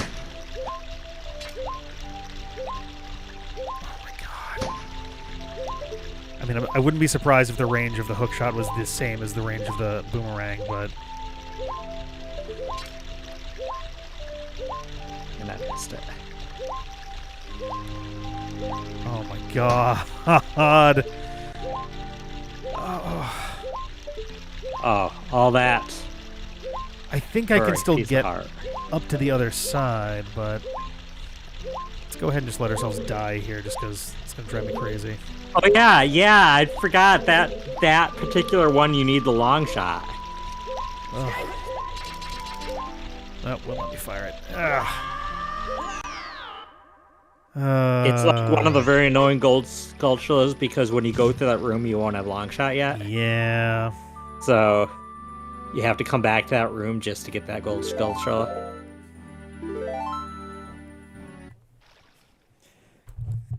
It's agonizing to have the fucking Megaton hammer be staring me in the face this whole time. But yeah, I can at least get a little bit into that area. Yeah, that means you can't get that Megaton hammer till you have long shot. That sucks. Yeah, that kind of flattens my my available options a little bit.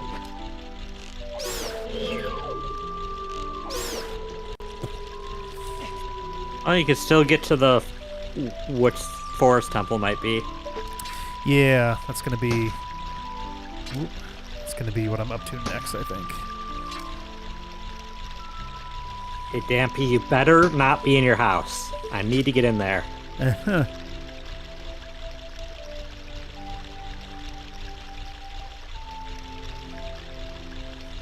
so I can only do one check because I can't do the cows because I need to have an Ocarina.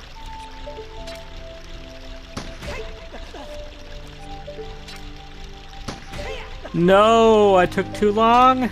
Oh no. Wow. How little amount of time are you outside, Dampy? I think he's inside. I think he's not there for like 6 hours or something. Oh wait, no, he's not there for the entire night when he's I thought it was the first half of the night he's out doing the grave team because right now he's saying that he's already gone to bed for the night. When I checked, I think that's right. I think between 6 and midnight. Yeah, but it says it's 21 something. He said it's right now. Oh, okay. The Ocarina of Time. Does wearing the bunny hood in this increase speed? Normally no, but we do have that on as a setting. 6 to 9. 6 to 9. Oh, jeez. He's only there for 3 in-game hours, which is like... Jesus. What is that, like 20 seconds or something? Jeez. Like, time doesn't pass, obviously, when you're there, but... No, but time definitely passes much faster in Ocarina than it did in Majora. Oh, yeah. Majora wouldn't be possible if it had the day lengths of Ocarina. Yeah.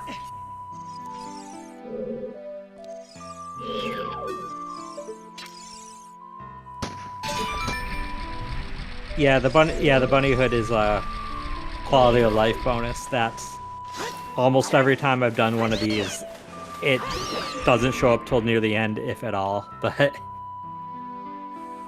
okay,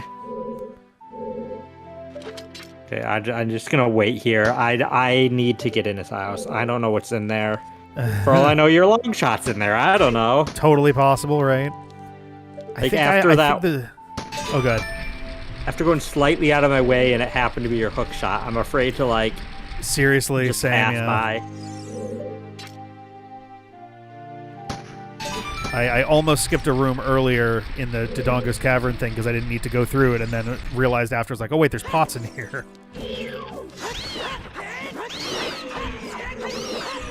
I think this is actually the doorway to Dark Link, which I am woefully underprepared for.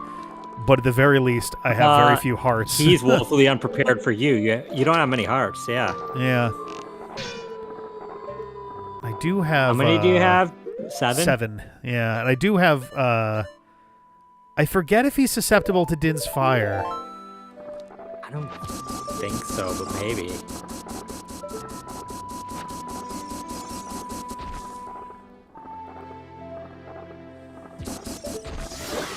You don't have the broken or the giant's knife or the broken big arm.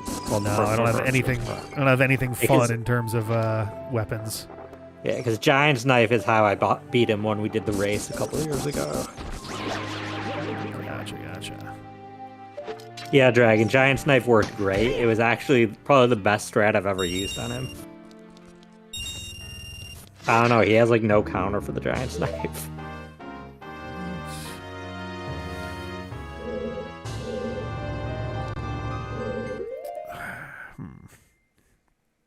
Yeah, not a lot of options here. The thing is also that's a pain with the time is days last longer than nights. I move faster during the night. There's a Skulltulette I have to go check on next time I'm on Death Mountain Trail, just because in the time it took me to get from one to the other, night already passed, and I was like, really? Come on.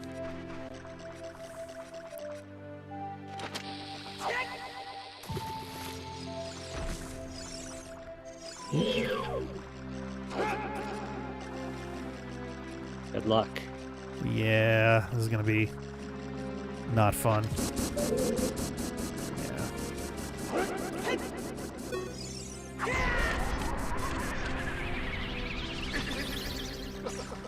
Oh, it looks like I hurt him.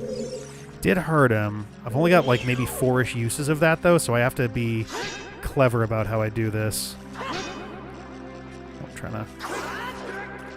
I feel like as he takes damage, he gets better at countering stuff. Yeah.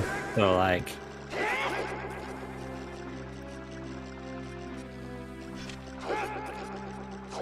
Finally. Okay. I don't think there's any...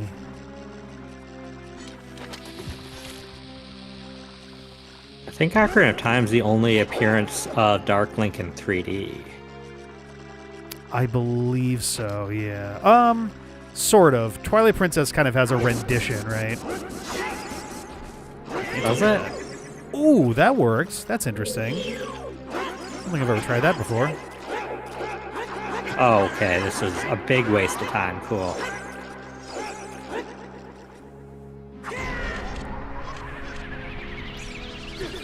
I need to know that there's still cows in here, though.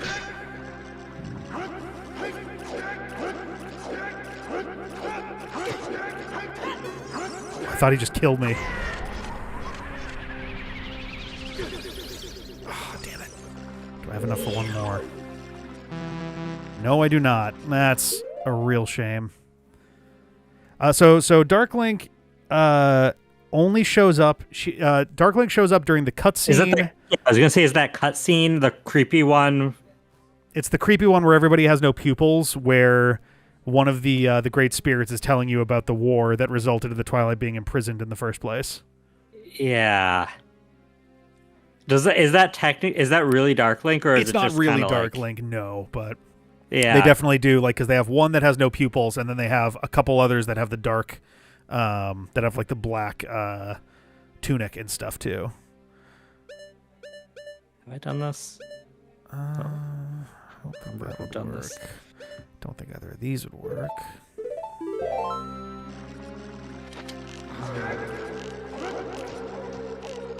Oh, I actually hit him with one. It didn't seem to do anything. All right.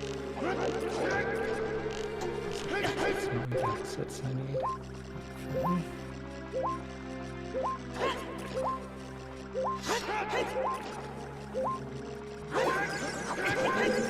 Oh, damn it. Got turned around. Shit.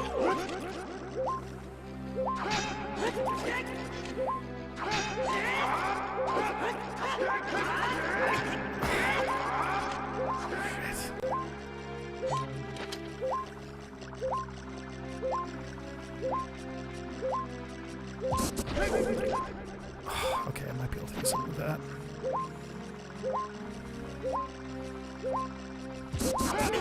Oh, bitch.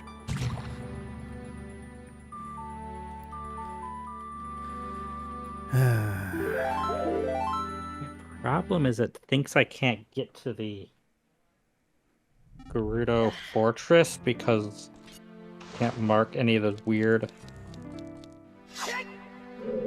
ways through the fortress. Because there's no thieves hideout. Let me say, Well, that's irritating.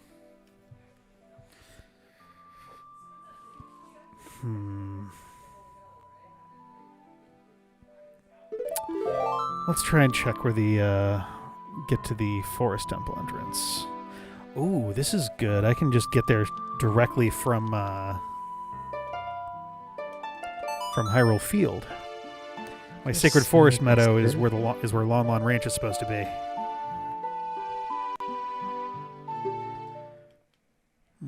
Okay. Okay, that fixed so much.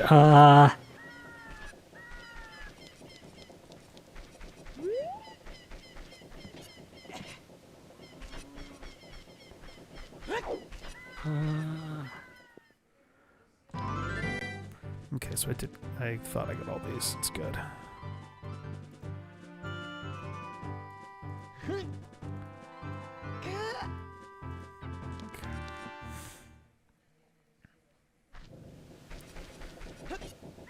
Let's also just hit this door so I can remember what's there.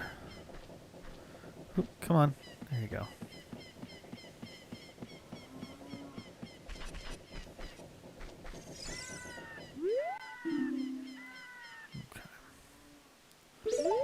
Okay, so I haven't done the, I haven't done this minigame yet. Oh, the grave digging one.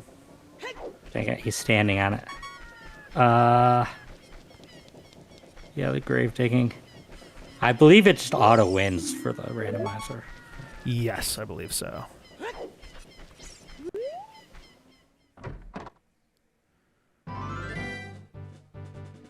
Oh, this is the other side of the potion shop. Oh, this is the other potion shop. Come on, This walk. one has nothing of use. There's another door here. Yeah, that's what I thought. I was like, wait, I think this just goes elsewhere in the village.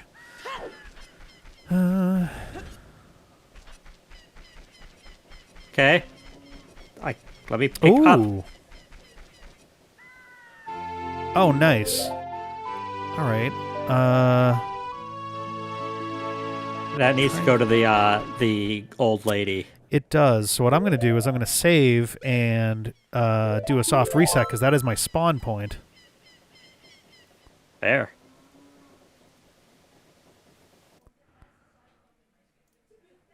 Make sure to clean the dirt off that mushroom before you. Yeah. Oh no, might not be very clean. It was in a grave. She prefers if there's a bunch of weird shit on it. All right, yeah, I can turn it to Super Link. For that, I need the 7 Chaos medallions.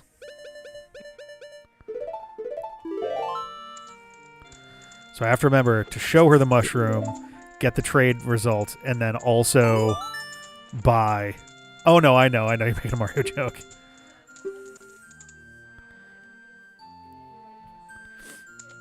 Alright. Let me just check. Okay, that's right. It doesn't actually show that on here. Ugh, recovery heart. Mysterious item. Alright, well. I need 4 more.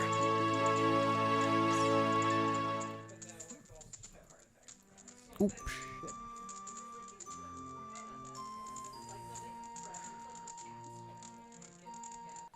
Okay.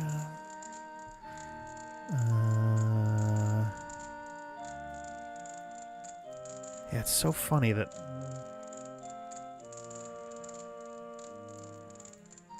I guess the other question is, where actually am I? Okay, that's right, it's a building.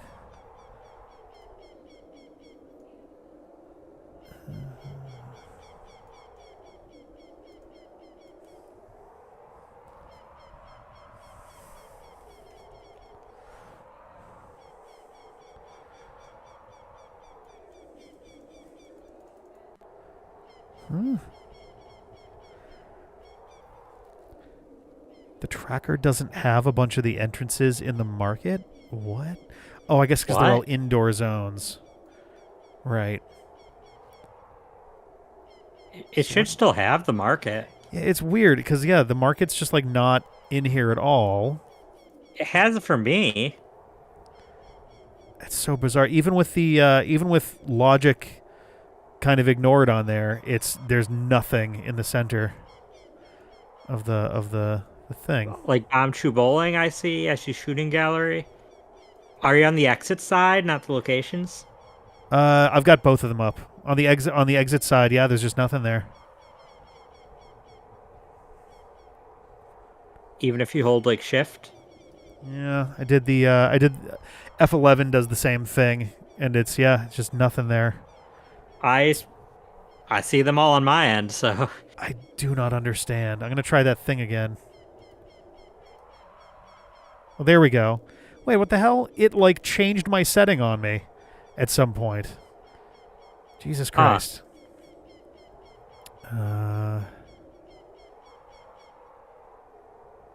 Oh, I know where the Bombchu Bowling is. Okay. No! I got the perfect RNG where all three landed in the hole. Oh no! I lost my bugs. Oh, that's so annoying. Okay, well, I'll have to get more bugs before next time And it was all for a blue ruby. It wasn't even worth it.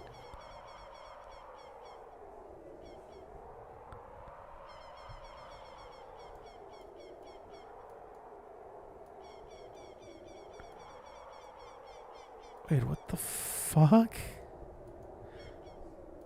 Changing... What the actual shit? So changing the shuffle interior to all brought back a bunch of stuff on my exits side and wiped out a bunch of stuff on my locations side. I don't understand. This tracker is a real bummer. I don't know why I did that. I don't like. Maybe the idea is that you're just meant to capture when you're done with stuff, but that's no good because like, how the hell are you going to keep track of what's in those shops? Where was I headed? I don't think the Sacred Forest shops Meadow. would matter. Well, like just knowing what items are in those shops. No, I mean, I don't think that leaving the shops unmarked should change anything. Right, exactly. Like, I don't understand why changing the shuffle setting screws with a bunch of that. Is it think you just can't reach them right now? No, because even if I show all of the locations, like even if I do the shift or the F11, once again, it's just like missing from the tracker on the location side now. It's so bizarre. I don't understand what this thing is doing. There's a part of me that wants to make a pet project of, like, making an actually usable fucking tracker. Because I feel like both the tracker that we used, the tracker we used last time for just a regular, like, item randomizer was like pretty good, all things considered. I don't think there was much that was like a problem other than silly nicknamey stuff. But like, I mean, there was some stuff it didn't track. That's it. Obviously it didn't have anything for assuming the multi-world stuff. That's but true. Also, yeah, it didn't have. Well, it didn't have wonder items, I don't think, but we didn't use wonder items. Yeah, we didn't use wonder items. This one doesn't have wonder items either.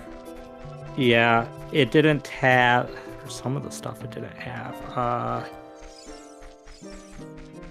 trying to remember. Oh, I have no arrows. Wonder if it'll let me just stab these fucking dudes.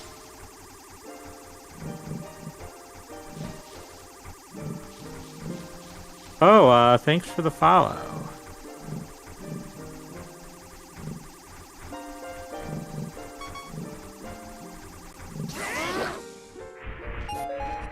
Okay, so that's a yes. I feel like there was a couple things missing.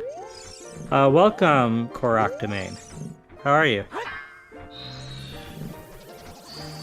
Let's, Oh, of course he's not here. I didn't wake his ass up yet. And I need to soft reset because the desert hates me. You know, once I get my Ocarina, this won't be a problem. Hopefully. Unless my warp song just takes me back to the desert. Oh, wait, what am I doing? I have a hook shot.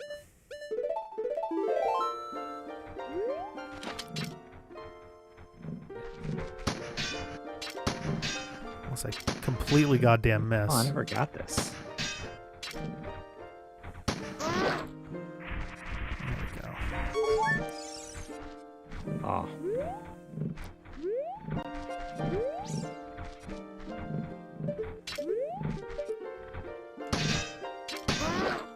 There we go. Would love some arrows. Oh, crap. Oh, wait, yeah, go through here.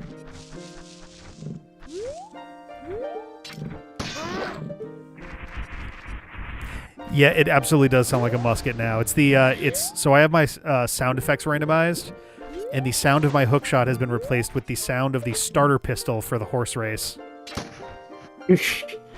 Nice. So every time I use it, just kind of gets like a pa. It's pretty wonderful. Yeah, my normal item get is the big treasure chest, yeah.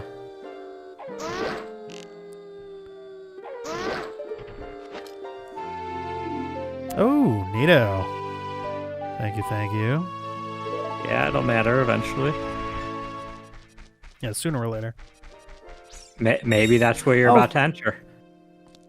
Actually, that would probably be bad. You don't have hover boots, do you? Wait, no, you don't need... You can do a little of it. Yeah, there's a little, the opening of the shadow one you can do without. Alright, also, yeah, what's up, Korok Domain? Thank you, thank you. Alright, what do we got? Whoa, that did some weird stuff. Nope, it's just the Forest Temple. Okay. Should have Wolfos right at the start. Oh, wait, no, right, it's Master Quest. I was like, where's my Wolfos fight right at the start here? Oh, great, and it's the Ganon fight as my music. Hey.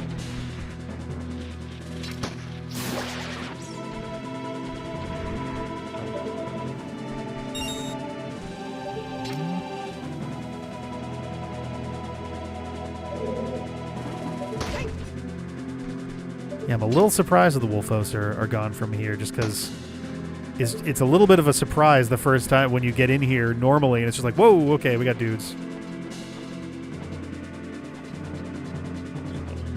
Just go that way. Okay, let's, I'm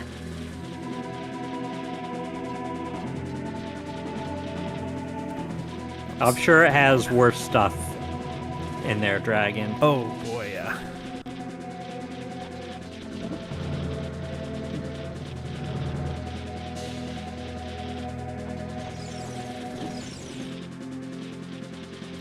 Yeah, this is just, alright. Yeah.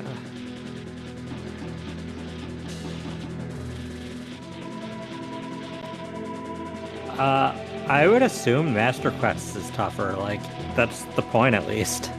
Yeah. That'd be my assumption as well.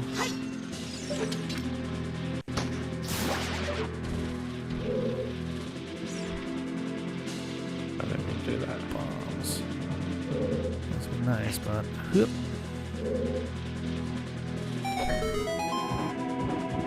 Oh, chest back on the other side, you dicks. Oh, boy. Oh, okay. Jesus. Alright, no, you. The Forest Temple. That can go away. That can go away.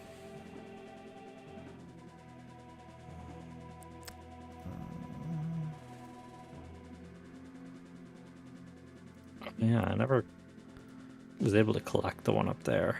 I don't think it matters, though. Yeah.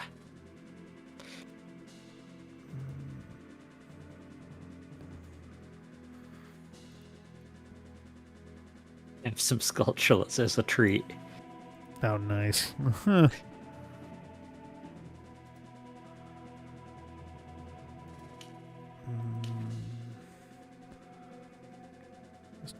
off a handful of my location. This is double checked. Okay. Crap. Just rechecking all these houses again. Since I'm now taking thorough notes, so. Oh, screw this. Get me out of here. No fishing.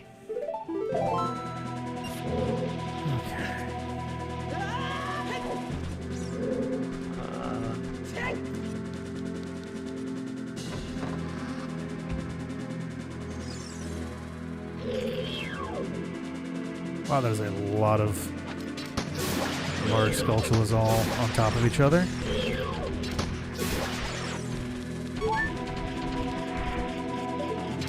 Is that where baby sculptures come from? I'd have to imagine so. Alright. I got one key. There is not a gold sculpture in the fishing area, Razor Wolf.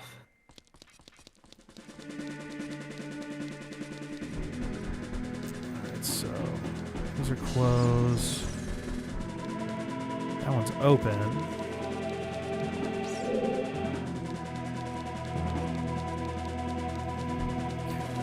Verify, but We've got some pots over here.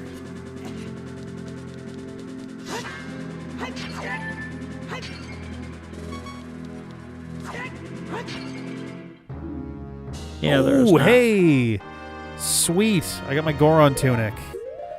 Oh, nice. That's a nice relief. I'm just gonna throw that shit right on. Oh, and it's blue. Great. That won't confuse the shit out of me at all. Oh, did you just have the colors randomized? I did, yeah.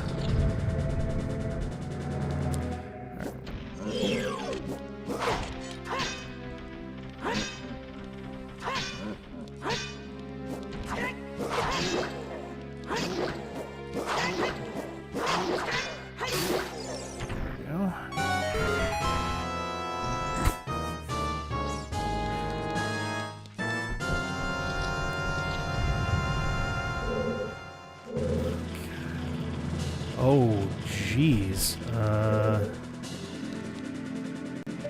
Also, did I just hear a sculpture?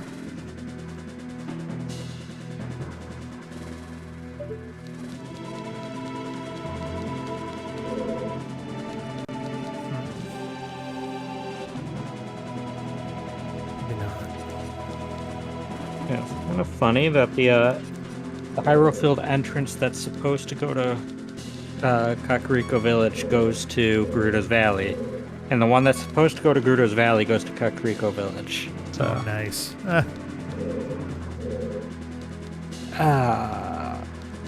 anything else here?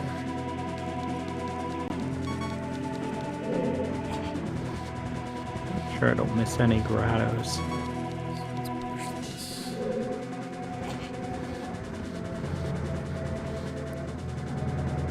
This way. Okay.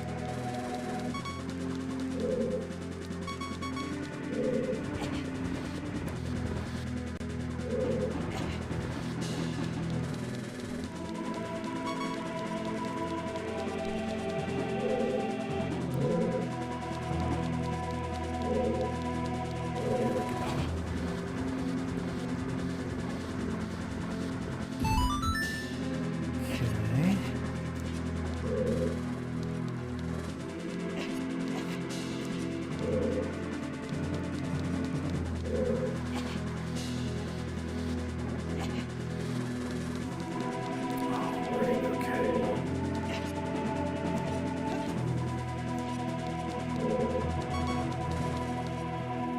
This.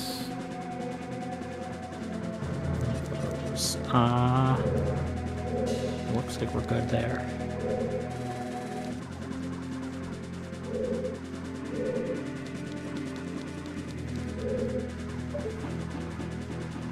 Check the list, Razor Wolf, of all the gold skulltulas. There's nothing on the wall where the stream comes in the fishing hole.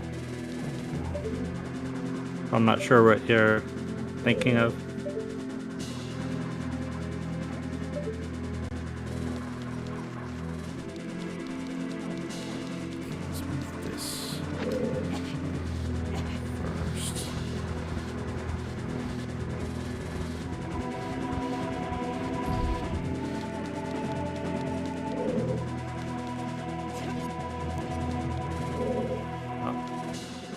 good. I need to make a note of this.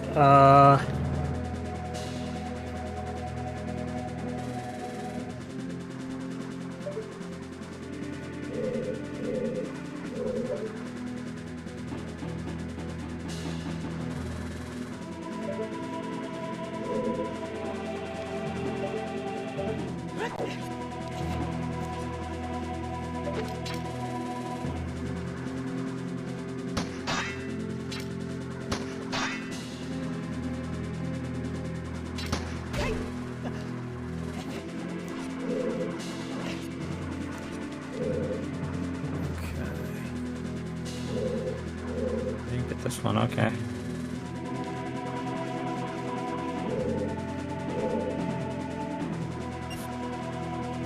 Oh boy. Start this way. Out.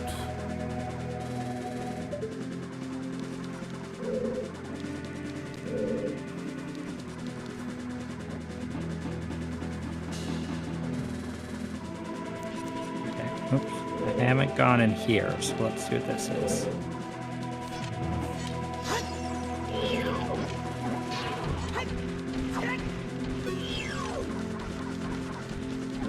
Get over here. Come on. Here. Oh. Okay, fine.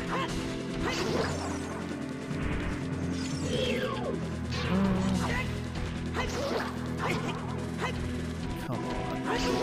There we go. Okay, I don't have a key for that.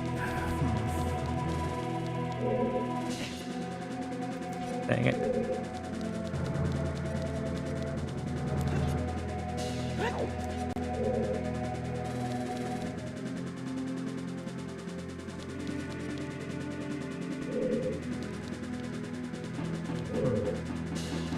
Dang it.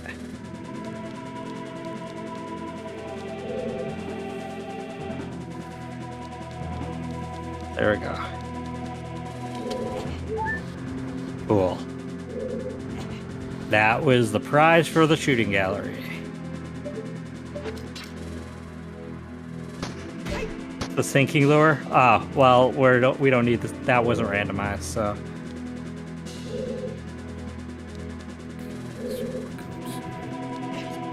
If I have to do that again. Yeah, Dragon, I like to think that, but I'm sure I'll be doing that again next time I do a randomizer of this.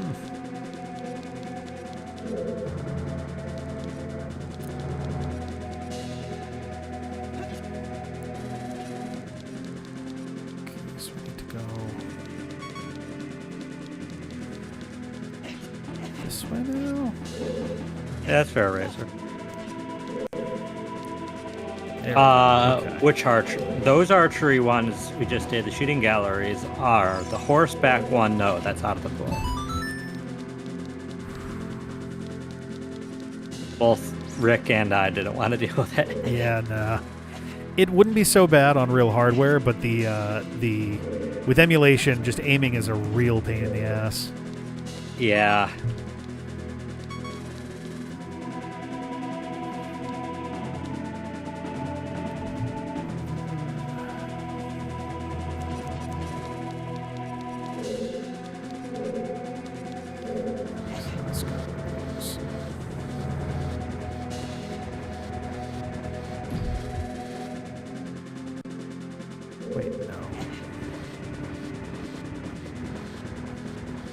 Yeah, despite the fact that whenever I do the Majora's Mask randomizer, I never remember to turn off any of the archery, so I just do it all. But honestly, none of it's as bad as the horseback archery in this. Yeah, this one is a big pain in the ass. The only one that comes close is Majora's Mask Swamp Archery Challenge. That one's pretty brutal. That one's a little rough, yeah.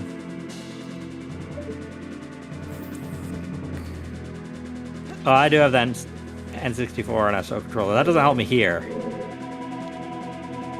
Oh yeah, so is that because it's night? Is it night? I think it's night. Time to stare at the wall again or something. got these all right.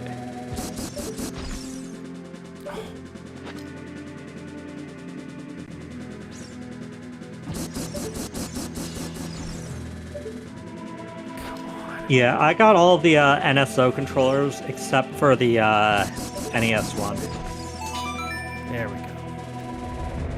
go. I don't have the nostalgia for NES. That was one generation before my time, and so I didn't really care about having that. But I have the Super Nintendo ones, the N64 ones, and the Genesis. Even though I didn't have a Genesis, just because I always wanted a Genesis, so. So, I mean, I got the Genesis controller, I got the Genesis Mini. I take up any chance I get to get Genesis stuff. I have the Genesis collection both on Switch and on Steam.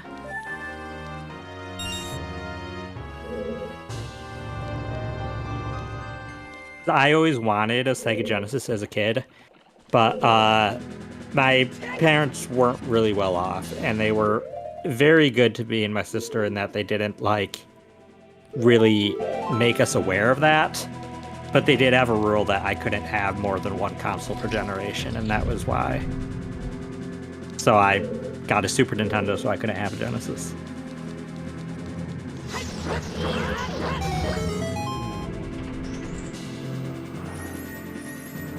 Okay, some nice peaceful stealth.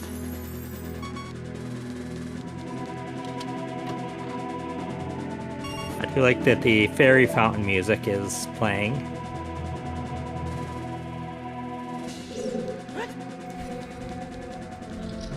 You only had Mario World? That seems like a waste of money at that point. I mean, to be fair, Yeah. if you're gonna have like one game outside of the RPGs, that's a pretty decent one to have. That is a really good one to have. Before I had my Super Nintendo, I'd played a lot of computer games. We had computers in the house, so I was playing games with a computer by the age of 2. Nice. But I was, I believe, 5 when I got my Super Nintendo, and I got it for Christmas alongside. It was the package that came with Super Mario World and Super Mario All-Stars, and then my parents also gave me Disney's Aladdin with it. So those were my first console games. And since I own Disney Aladdin, I actually beat it as a kid, and it's never been that hard for. I mean, I'm sure it was hard for me when I was a little kid until I learned to beat it. But yeah, I had a collection of maybe a dozen or so Super Nintendo games. Mostly my parents would take me to rent games a lot. They used to do the Blockbuster thing a lot, yeah. We had a local game store that had rentals. It was called All Star Game Busters. It wasn't a chain. It was just a one place. Yeah. And they had a policy basically that if you liked the game that you were renting, you could buy that cartridge with the rental fee cut off of the price of it used, so you could continue without losing your save. Oh, that's pretty rad. Yeah, so I definitely got my parents to do that a few times because they were cheaper too because they were used. And the last Super Nintendo game I ever got, it was after the Nintendo 64 came out, but I really wanted a copy of Super Mario RPG because I rented that so many times. Oh, yeah. So they bought me a used copy of that, and Nice. I'm sure the battery's dead in it, but...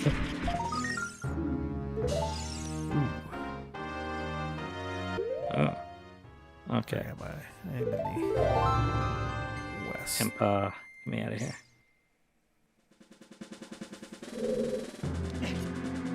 I wonder. Oh, that was a gift from Impa for helping Zelda or something.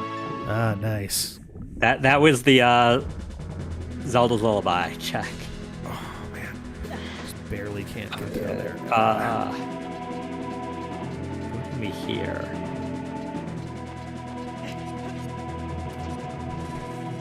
Yeah, that sucks, Razorwork. Wolf, I'm sorry to hear that. No, my parents are very well aware of what video games are what. given, for one, that my dad was an IT specialist, but also Nice. they very deliberately got me into video games. They told me when I was like, I don't know, a teenager or an adult, somewhere around there, that basically because my dad suffered from all sorts of substance addictions his whole life, their logic was if they get me addicted to video games, I'll be too busy with that to get addicted to like drugs or alcohol. So they intentionally wanted to get me addicted to games. Hey, that works. They're like, it's a better addiction, they thought. Yeah, in the grand scheme of things, in the big list of addictions, I would say that's pretty far down in terms of yeah. I mean, until you get to the point, it's like life crippling. But I definitely never reached that point. So. But there's more of this. If I was busy doing something else, I wouldn't try doing drugs. Was their hope.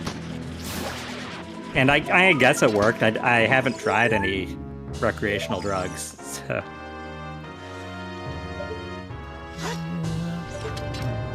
Where do I want to go at this point? I guess.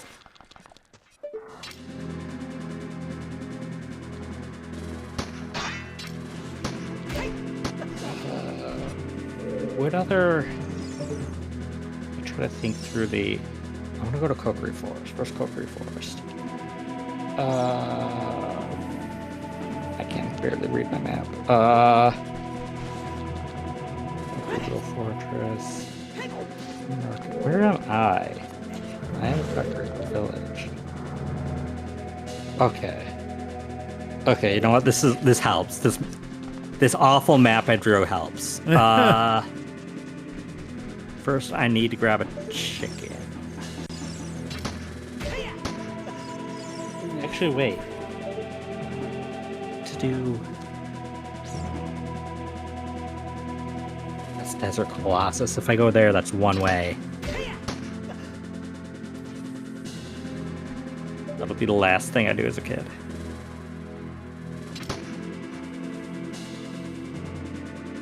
I have tried alcohol, Razor Wolf. I currently can't really drink alcohol because I have liver disease. Technically I can, but I really shouldn't. But I first tried alcohol when I was 20. After I was in a long-term relationship and engaged for like 5 years. Okay. I mean, I was engaged the whole 5 years, but like 15 to 20, I was in a relationship and I got engaged at some point in that. And when the relationship kind of fell apart, when I was kind of trying to deal with that, my dad, being the recovering alcoholic that he was, told my mom to just take me out for a drink. And geez, my mom angrily, because she was pissed that he was doing that, put it on to me, took me out for a drink. I had a drink and it got me more depressed. I was like, okay, cool. Man. So, I mean, that kind of, I think that's what my dad wanted to do. He wanted it to like backfire so that I wouldn't turn to alcohol. It wouldn't like, yeah. So I can kind of see that, I suppose. Yeah, so that was my first experience with alcohol. I wasn't really keen on it, but then on my 21st birthday, my cousins took me out drinking, and I knew nothing about drinking because I'd only had one drink ever in my life. And so they were kind of responsible for making sure I didn't have too much because I didn't know what too much was. Yeah. And so they took me out. They almost gave me a Long Island iced tea first, and they were like, "No, that'll knock him out right away. Don't do that." They bought me 12 other drinks, and then gave me a Long Island iced tea, and that's about as far as my memory goes. Oh no! I briefly remembered being in a pizza place and then passing out in the bathroom, and then I woke up in the ER. Oh my god! Yeah, so that was my second experience with alcohol. Yeah, I woke up and my cousin's husband was standing by the bed and he was trying to make sure I was okay. I was like, "Where's my phone?" And he was like, "Don't calm down. Don't worry. I have your phone." I'm like, "Give me my phone. I need to talk to my mom right now. It's 2 a.m. and I'm not home yet." Oh God. And she needs to know I was in the hospital. Which Right, they didn't yeah. want to give me my phone because they were going to be in trouble. So that- that that- was Yeah. yeah. So that was the second time. I didn't touch alcohol again for years. Now I will have one drink like on like my birthday or something. Okay. But like I won't have more than one drink in a sitting, and I have it very rarely, especially because I have liver disease, so I'm not really supposed to have much alcohol. Yeah, you definitely don't want to push it for sure. Yeah. But yeah, after the first two experiences, I never wanted to abuse alcohol. So That is a very responsible way to tangle with that for sure. to this day, that was the only time I rode in an ambulance, but I don't remember it because I was unconscious. Ooh. And I don't know how much it cost my parents because they wouldn't tell me. Oh God. They were just glad that I was alive. And I was told that my dad never forgave my cousins before they passed, like a couple years later. Like he just never Man. forgave them for almost like, in For, his like, eyes, putting you almost through killing that, his right. son. Yeah. Oof.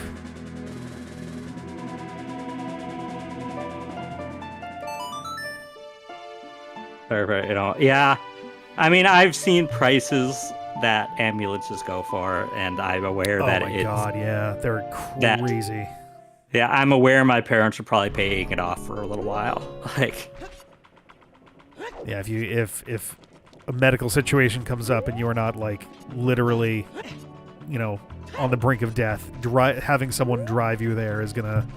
to be honest, Really if I'm on brink far of death, I'm preferable still gonna be like, "Can you drive me there?" I know Yeah, I'm right. dying, but like, We could I take another can't like afford 3 this. minutes. Let's do it this way, please. Oh God.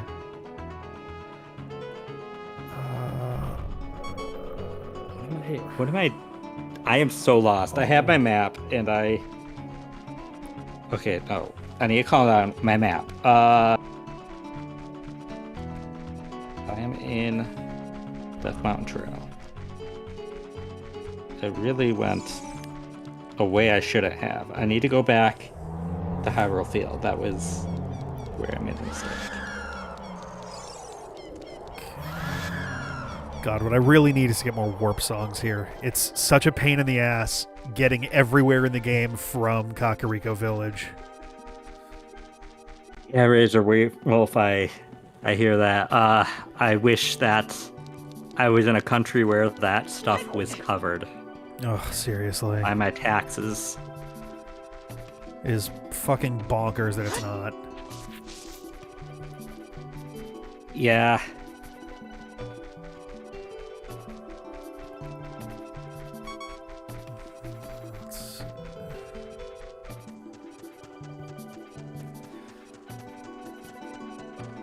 At the end of the day, insurance is basically a bet that you make over and over again that you're going to be in serious medical hazard zone today or this month or what have you.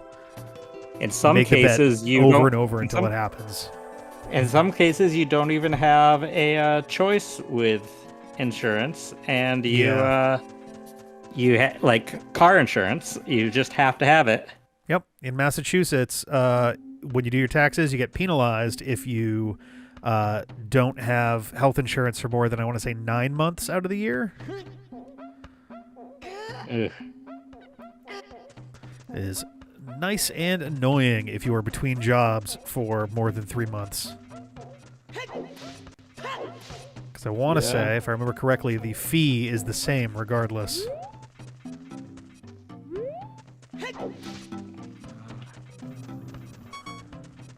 Yeah.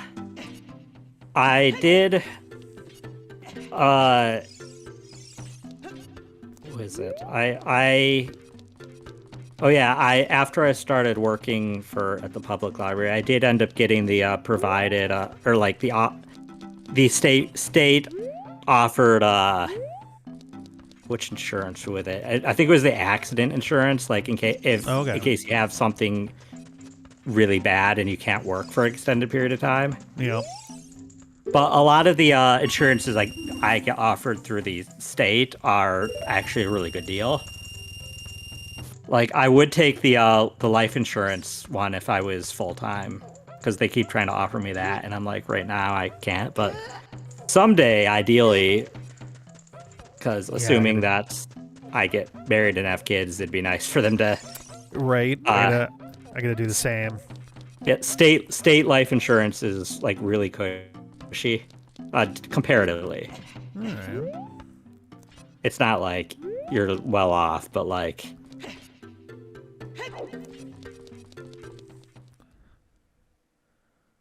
it does make me worth more dead than alive, at least. So. It's a grim situation, but it does mean a little extra providing if something goes wrong. Yeah. Okay. I'm so lost. I think I found a pathing that works.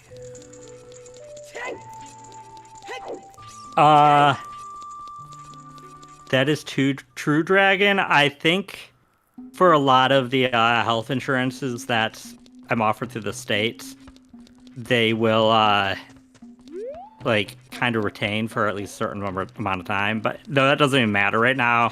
I'm not on my my health insurance through my job because as part-time, I would have to pay more for it still than I do for the current crappy regular health insurance I get, being not making being below the poverty line.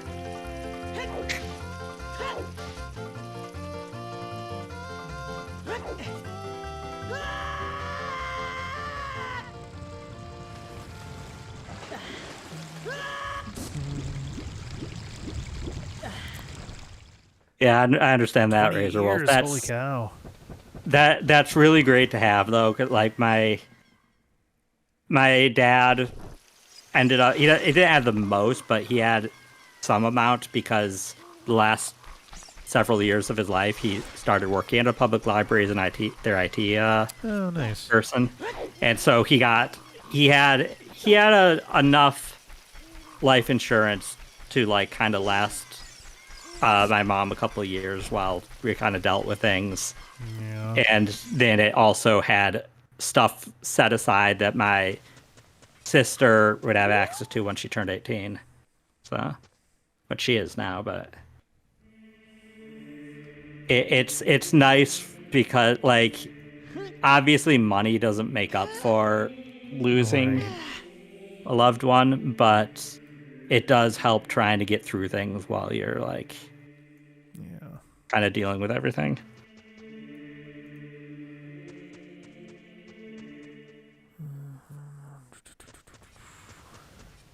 Ooh. Right.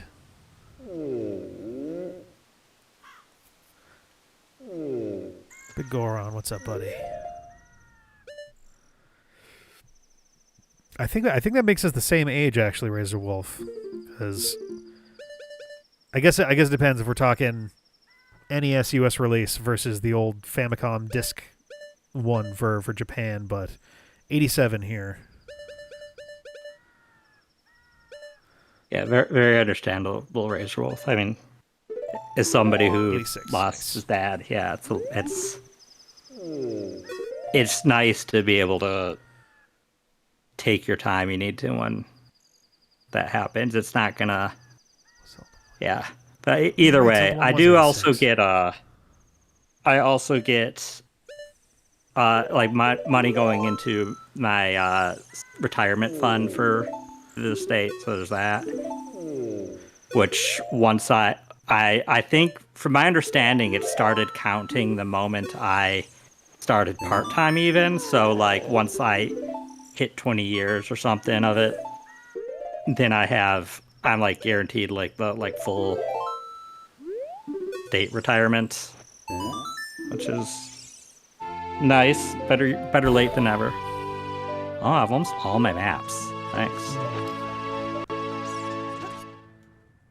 Confirmed, bottom of the well is Master Quest, meaning Jabu Jabu is normal.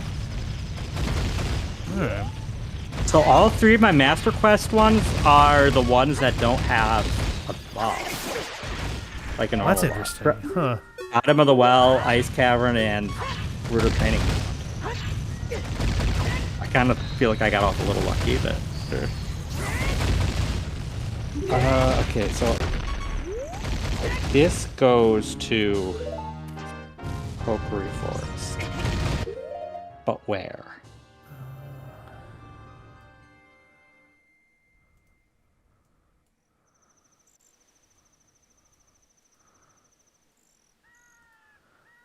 I'm very dumb. This is... I need to be up in the jail. I can't get back up to the jail. Oh, that was not the right way. I need to get to the market.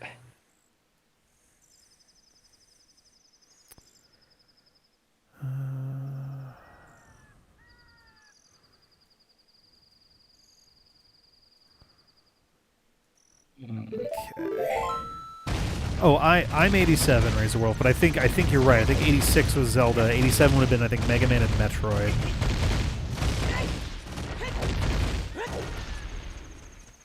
And 85 would have been Mario Brothers.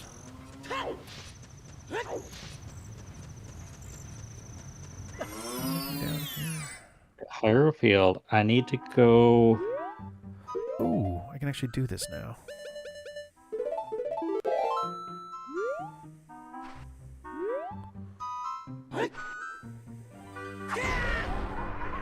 Kakariko Village. I need to go Kakariko Village. Nice. Oh my god, is that 2 nothings together? Nice. Oh, jeez. Yeah, I'm 89. What? I know that Super Mario Land came out the year I was born. Oh, nice. I'm not a huge fan of the first one. I'm more of a Super Mario Land 2 fan. But... Yeah, the first one's pretty rough, all things considered. It's funny, I remember I got a Game Boy when it was pretty new when I was little, and neither myself nor my mom or my grandmother, who was the one who bought it for me, realized that there was a contrast knob, like the little contrast wheel on the side. Oh. So we turned it on and the screen was completely black and we just thought it was broken. So my poor grandmother wound up returning it and getting another one, and we turned that one on and it was also black screen, and we were like, okay, what's happening here? Finally managed to figure out what was going on, but it was just like, oh, okay. Yeah. Oh, God. Oh, man. I don't know if I could even manage using those screens anymore. They're so hard. Like on the eyes. Oh, yeah. Especially if you don't have a good light source. Like, yeah, I remember having those awkward screen magnifier / lights that you attached to the Game Boy. I got the Game Boy Light kicking around somewhere still, I think. And then trying to play it in the car with the street lights. Doing like the highway lights and the street lights, and just like trying to get like 2 seconds of game time every like 20. Yeah. Oh, God. Nostalgia. Oh yeah.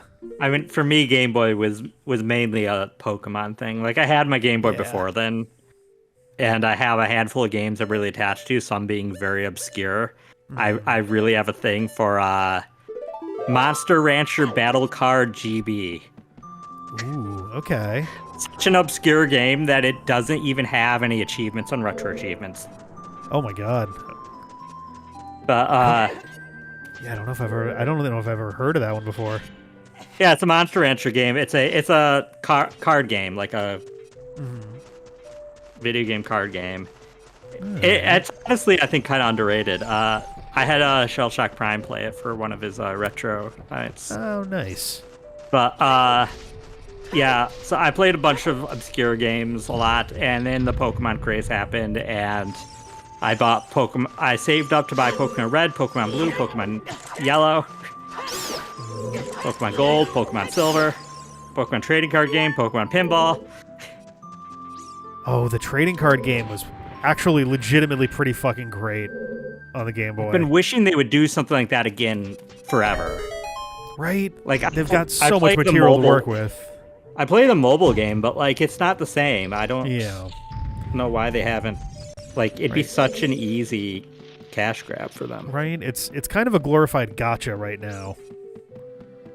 It's Yeah, just it kinda is a like- gotcha, but like Yeah. all the trading card games on iOS are all gotchas. Yeah. And, like, it's neat enough, but it's also just like, all right, come on, guys. You had a solid game that a lot of people are nostalgic for, and the second one I think was only released in Japan, but there's Yep. like a huge like community around the folks who who, Team Rocket one. yeah. I haven't even tried that one. Oh yeah, I think it was Team Great Rocket or something like that. Something like that, They yeah. had a weird name. Okay. I've always had a soft spot for video game card games. Yeah. There was one Fun. other game that my best friend growing up had on Game Boy that I was always jealous about and wish I could have and never had. Yeah. And it was Dragon Warrior Monsters. Oh, Not nice. known as Dragon Quest Monsters, because that was the Japanese Yeah. I only just picked that up myself like a year or two ago, and I still haven't actually played it. I've never played any of the Monsters games. I have a couple of them. I have the most recent one. I got the Dark Prince, the most recent entry, yeah, which yep. is all right. I've heard it's okay. It's kind of fun that it plays off of the time, like the events of 4. Yeah.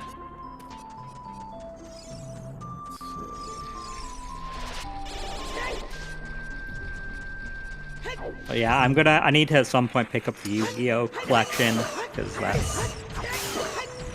I have a soft spot for Yu-Gi-Oh too. Mm-hmm.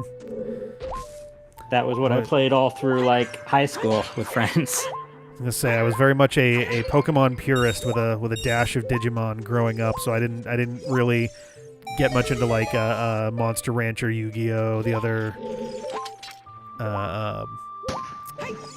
It like I was surprised to learn at one point that Beyblades were an actual physical thing. Oh, you didn't know that? I didn't realize that for a very long time. I was just like, oh, okay. I figured this was like an anime thing or something that like it was in that same vein of like we're gonna have an entire show built around the premise of this thing. I got into a lot of different like card-based things. I really was into. I'm not sure if you remember Rumble robots. That sounds At least from, like, familiar. commercials or something.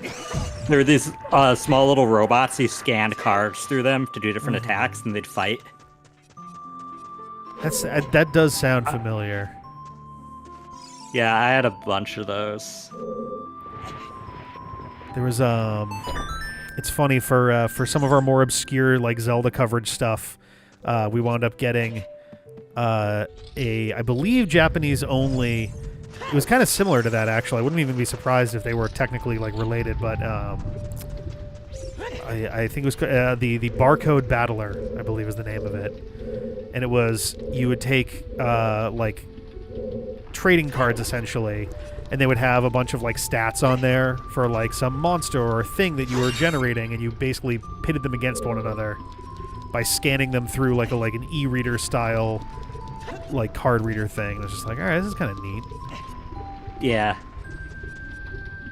Yeah, there's a lot of those things honestly were just because Pokemon was so successful and they were trying to get anything similar. Yeah, there we go. That was the real collecting phenomenon from that era. It really is like wild just because like yeah, Pokemon is still like as lucrative and popular as it's ever been, but like just the Pokemon craze at the end of the 90s is like so hard to even like picture in my head like as being a thing that could have ever happened. It was just so fucking huge. Oh, it was a thing that never happened in history and probably never will happen again. Yeah.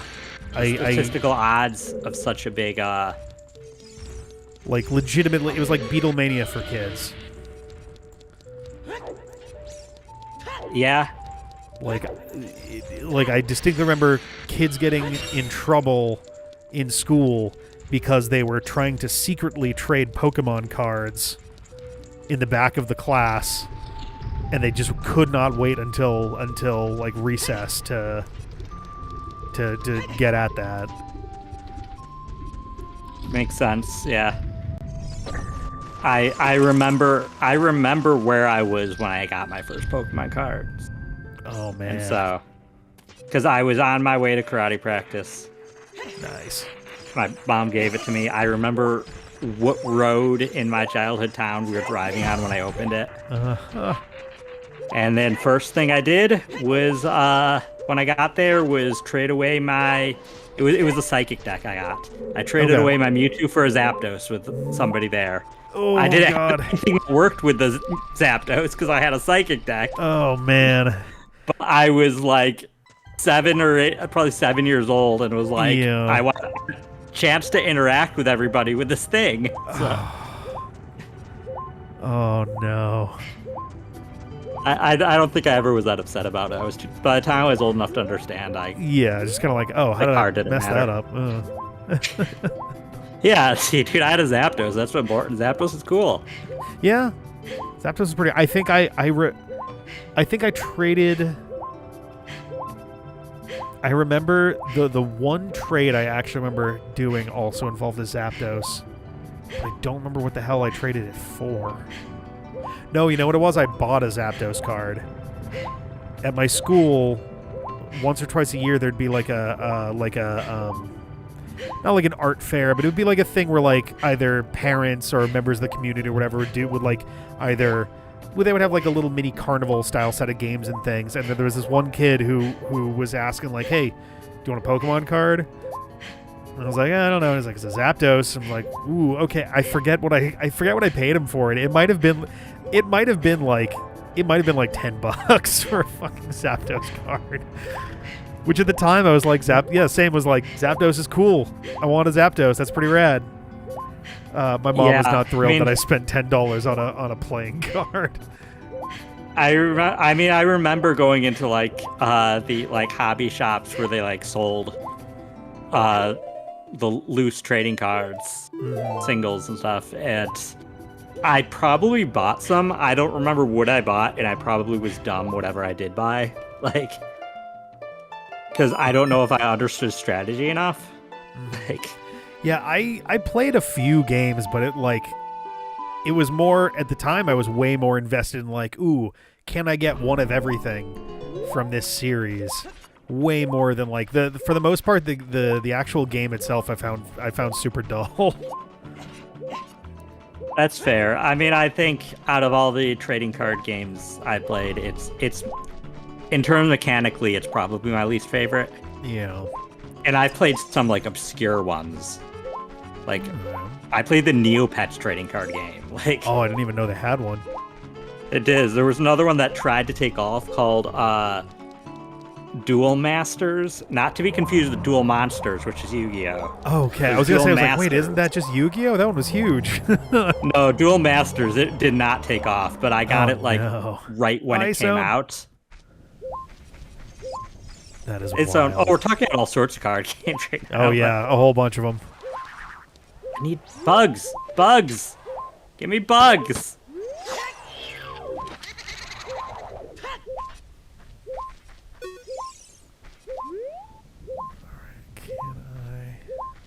But yeah, at high school it was a lot of Yu-Gi-Oh with my friends, and then in college and beyond, I kind of dabbled on and off with Magic. Like all my friends in high school played Magic, and it just never grabbed me. I don't know why. Yeah, the thing with Magic, my parents didn't let me play Magic when I was a kid. Like I'd go to I went to a nerdy summer camp at a tech college where we'd like do game design classes and stuff for like middle school and high school. Yeah. And like during like the free period, actually. Nice. During the like the free like you have break for lunch and to go hang out, do stuff at the pool. A bunch of kids who didn't go to the pool like me, they'd like play card games or like handheld games. Oh, nice. And there'd always be people playing Magic the Gathering, and I always wanted to play with them, but I couldn't because my parents wouldn't let me buy cards because they were like, they seemed too evil or something. I was gonna say, which my parents were like that nowadays, but yeah. I mean, they were raising a kid and didn't know what they were doing yet. It's the funniest thing looking back on the folks in like the 70s and 80s when they were kids with the whole like D&D satanic panic thing. I was like, oh, this will turn you into devil worshippers, and it's like, it's literally just a game. Yeah. Oh, damn it. I'm an idiot. I need to... Oh, I have to do it when I'm a kid, though. I forgot. I've got Din's Fire and Magic. I can open up the entrance to whatever the Shadow Temple is. Oh, nice.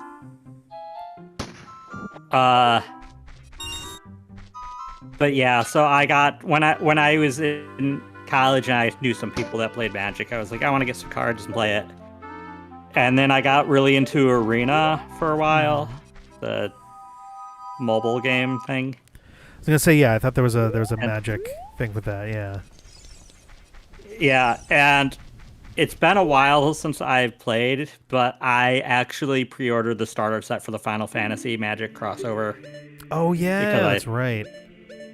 I think it looked really cool. It's only $20 for the starter set, which is 2 decks. It's Cloud and Sephiroth, so it's like that's not a bad value.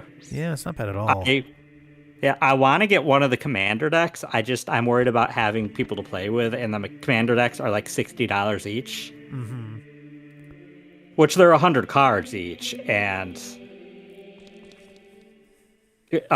commander in particular is a singleton format. You have to have 100 different cards. You can't have any duplicates. So like making a commander check isn't cheap anyways. So like $60 is probably a fair value. I really want one of them. I'm worried I won't find people to play with, and they sound fun. So I think I've played maybe 3 games of Magic in total, and the last one that I played was probably about 5 years ago. Actually, probably more at this point, probably more like 6 or 7. But I remember that it was a commander, match, I guess that we had. We went to our buddy Dustin's place, who we hadn't seen in a while, and then there was 4 of us that were there, so we just did a commander thing. I was like, all right, that was pretty cool. Yeah, Commander is seen as more of a social experience than like a very competitive game. Okay. There's technically competitive Commander, but that's a very small minority. Most of Commander is casual, which is why they don't ban a lot of cards for Commander, because it's kind of assumed, since it's a social it's a little lighter on rules that you're going to not bring horribly toxic cards to a match. Yeah, you're not just going to be a dick for no reason. Yeah, they're just not going to want to play with you. It's a social thing. So, which I might look to see if the local game stores maybe have Commander stuff to play. I've considered what if I host Commander stuff at the library, but I feel like, one, it's a little too much indulging in just what I want to do, and 2, I worry there would be some people that show up that are competitive, and it creates kind of a toxic atmosphere at the library, which I'd be responsible for. Yeah. Well, that's understandable. I mean, there might be folks who are just like into it in general, though. It's hard to say, right? Until I mean, there's definitely people who are into the more competitive side. Yeah. I've gotten into really watching people who play one card game reacting to cards from another card game and trying to understand what's good and bad. Mm-hmm. And so, like, I've watched people that play a lot of Yu-Gi-Oh! Try to react to different cards in Commander format and what's banned and what isn't. And so I've gotten to see some of the very toxic Commander cards, and they are awful. Oh, no. So, they are like...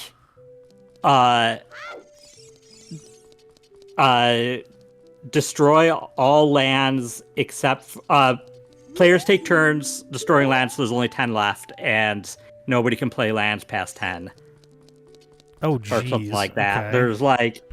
There's like one that makes it so players can only play one card a turn or untap only one land a turn. There's all sorts of things that just are kind of miserable for God. everybody at the table, which sound hilarious to me. At first, I was like, I want to play this toxic Magic. Oh, but then, yeah. I brought it up to a friend that was before they announced the Final Fantasy stuff, and then like, I was like, "Can I take that back? I will play non-toxic Commander with you if you indulge me for some with the Final Fantasy cards." I am definitely someone who is a purveyor of trash. Like if there was a board game that a couple of our friends were telling us about, by basically being like, oh yeah, nothing. They were like, oh yeah, we bought this game because we thought it was supposed to be, we were hearing, things about it or whatever, and then we tried it, and it turns out that it's like this barely playable just mess of a game. There's like it's meant to be it's not quite a legacy game, but it's one where oh my actual god. Your Ocarina is in my Bomb Chew Bowling. That's like the best thing I can get right now. It's a hell of a prize for here. Oh yeah, I forgot Jump Attack Deku Stick's one-shot redeads. Oh, nice. But yeah, they bought the game hearing that it was supposed to be something good, and like it's not quite a legacy game, but there's definitely long gameplay mechanics in there, and if you fuck up in a certain way early on, you can basically just make it so that you're unable to, like, you knock yourself out almost immediately, and the game continues for hours. Yeah, well, I know plenty of games like that. Like, they're like multi-hour games, and if you lose your tempo early on, you're just sitting there doing almost nothing for a couple hours while everybody else plays. It's not good design. No. Like, I'm fine with long board games. I used to play Twilight Imperium back in college, but I do like long board games. I really got into Scythe is one that's a pretty long one. And it's, I mean, if you know what you're doing, you can probably do it in under an hour if both players know what they're doing. But it's easily can be like a 4 or 5 hour game. Oh, jeez. When you're not super skilled. But yeah, in terms of trading card games, I think from what I've heard, like one of the most toxic ones is Disney's Lorcana of all things. Oh yeah, I think I was hearing about this too, actually. Disney has a trading card game now, and it's like apparently super toxic, which is hilarious to me that you can play this game with Mickey Mouse, and it's oh yeah, it's just a horrible mess. Okay. No, I don't have enough space to jump attack. Just how many sticks? Okay, 4 sticks. Was this not? I need to play Too low. Sun Song. Do I even have Sun Song? Oh god, the other prize is just fucking rupees. Ugh. Have Sun Song. I'm not gonna do that.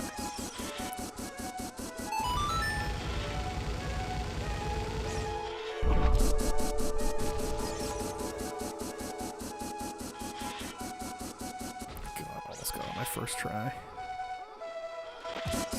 Oh, did you not get the Ocarina? No. And aiming is just so much of a pain in the ass on the emulated hardware. Oh, Matt Pigpat, thanks for the raid. Yo. Oh, damn it. It looks like Mike raided on your end. I don't have my thing up. There we go. Hey, Mike. Yo. Maple. Hello, hello, hello. How's it going? Behaves. How's everybody doing? Are you guys over on the repo squad? Yeah. Yeah, you're I doing was seeing that earlier. That thumbnail fucked me up a little bit looking at it. That was a slightly horrifying image. I thought what I saw of repo was that it was first person, wasn't it? I don't know. I do not know the first thing about it. I'm not really good with first person games usually. With some Repo's exceptions. Insanity? Oh, hell yeah. What the fuck? Why is it... It showed that maybe the ocarina was a trap? Because I won on my second run, and it gave you 5 rupees, and now it's like, oh yeah, you can win bomb chews. It's like, what? I think if you leave and you come back, it'll reset with the first prize again. Yeah, I'm gonna... I accidentally clicked into the game, so I'm gonna have to finish this one first, but... Oh, Silver, thanks for the raid. You're also in on the repo? Yo, Silver! Yo, yo, yo! Yeah, you're also doing repo. Nice. Shell! What is up? Yeah, what actually is repo? Because, like... Just off the images, I certainly assume a certain amount of just fucking wackadoo shit. Yeah, we're doing all right. We're oh my god, I'm failing miserably at this right now. Completely brains. Bad. Where is it? This is Out of here, dog. I need to look at my notes. It's been a lot of that on both of our sides. A lot of note taking and note looking. Yeah. Oh my Sacred god. Forest Meadow goes to... Let's just do this. Oh wait, no, because it's not straightforward. Okay. There we go. God, that was close. I'm glad you had you guys had fun. Company style thing with physics and wackadoo shit. All right, neat. Okay, this is the Death Mountain Crater. Oh why? This might work. Oh no, way too shallow. Ugh, almost worked out, but...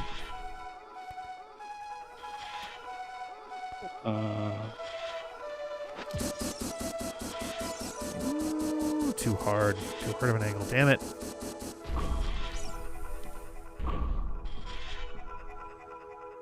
Okay. Oh my god. Yeah, I don't think anything here is worth my time. Nope, too hard also. Ooh, boy, that was terrible. What was in here again? Had a lot of comedy, but hell here. yeah. Oh yeah, it's this dumb cow. I'm gonna have to check out some VODs later. I need to note that cow. Sorry, this is a junk one anyway. Okay, no. Yeah. Entrance. Leave, we'll come back. Hope this dog is still gonna be with us. That's fine. Alright. Cow. Whatever. I'll figure it out.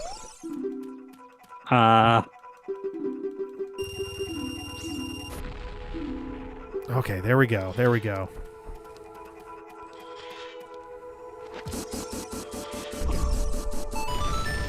Okay. Yeah, I usually, before Bombshoe Bowling, save state just because I don't want to deal with the prizes cycling out. No, that is very fair. Oh, this fucking Kuko is in the way. Oh, that was bad. That was very bad. And by the way, Xenoblade X officially out now. Oh, shit. Look forward to getting it when Best Buy opens. Oh, yeah, it's after midnight. Yep. For all my Xenoblade X fans out there, 1, 2, 3, 4. You'll understand the reference. All the Xeno heads in the audience. Yeah. Ooh, Jesus. Okay. Man, my bowling foo is absolutely not with me right now. I feel like I usually do way better than this. It's after midnight for real for you guys. Yeah, it is 12:20 a.m. where I am. It's Yep. for both of us, actually. Yeah. Same here. Yeah.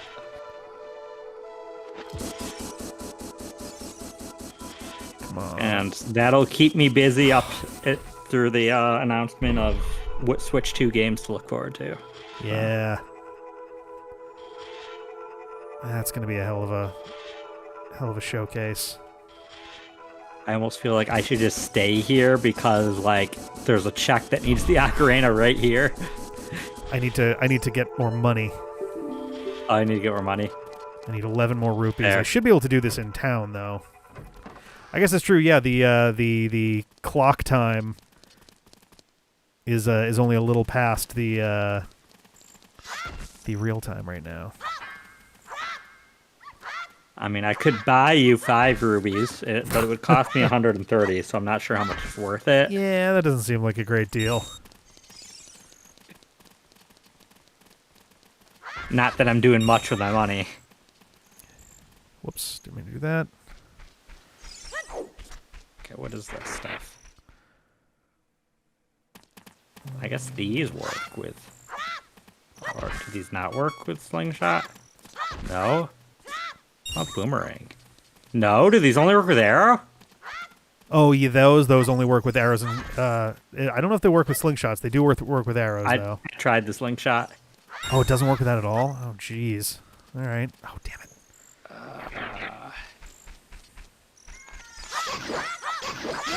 Where does this go? Oh, interesting. I'm afraid to like take any chances though, because if I fall, it'll take forever to get back to here. Oh, come on, there we go.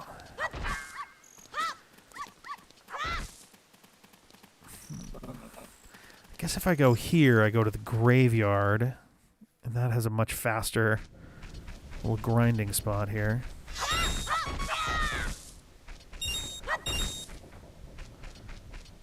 Oh, come on. There you go. My down and right remains non-functional simultaneously. Always fun.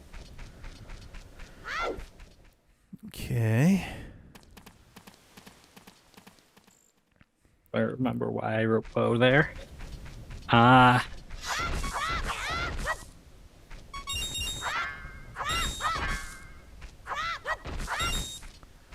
Okay. Alright, let's give it another go. Are you talking to me, Dragon? Because the cuckoo I have is the child cuckoo. You don't get it from the lady, you get it from Malon. And it doesn't go anywhere after. Yeah, the trade items all stay in your inventory in this just for... Well, I mean, I don't need guess, to I don't need to take it to anybody.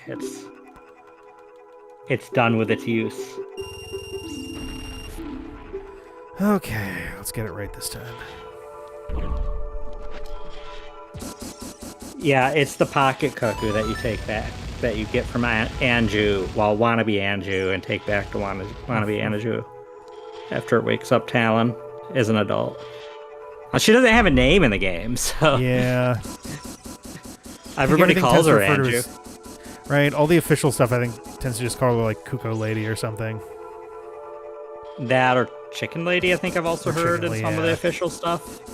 Even though it's a cuckoo. Yeah, right, there are no chickens. But, yeah, she didn't get a name until Majora's Mask, and technically that's a different person, I guess, so... Ooh, come on. Oh, Jesus. Painful. There are those chickens in Ba Sing Se.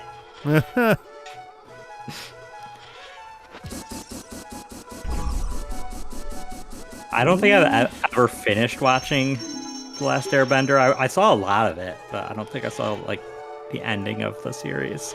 And I definitely haven't seen Korra. There we go. And that is indeed my ocarina. That helps That is so important. much. Whew. Ooh, and I can knock the my bowling God, alley that- entirely off my map since I got everything that's in there.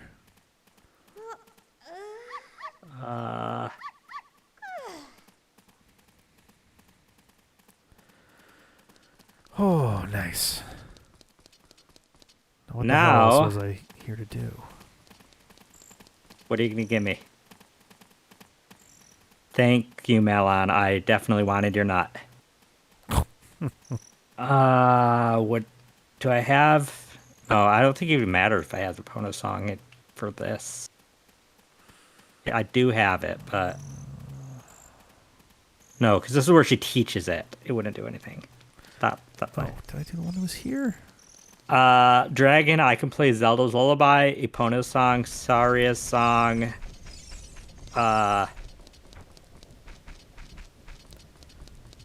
And that's it. Everything else needs the A button.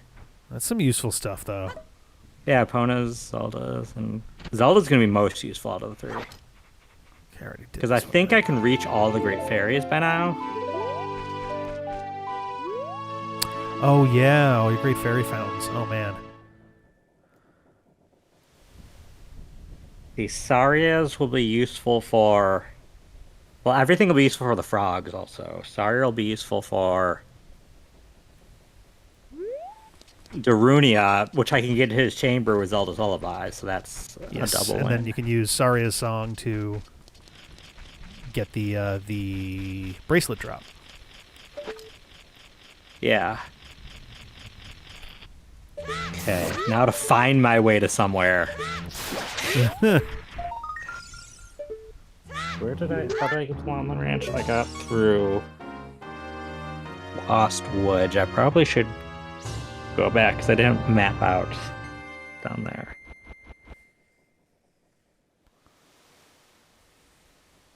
Yeah, Pona's song, I can't think of many uses, but There are the frogs. yeah, the frogs.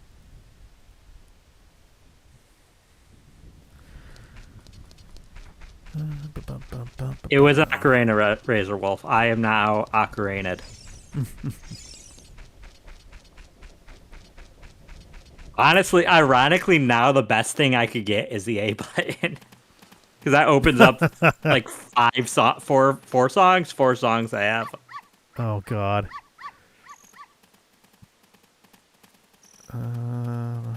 Oh, you know what I can do? Sorry, a song I could do here.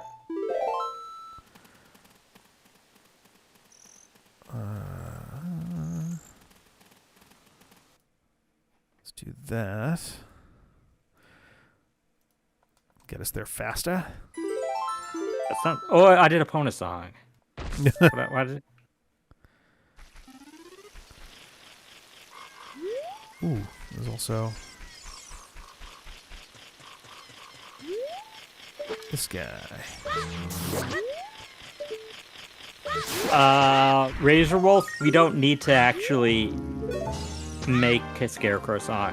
The Scarecrow, because of how the randomizer works, the Scarecrow will just appear if we just take out our Ocarina within range. Well, it is very, very useful.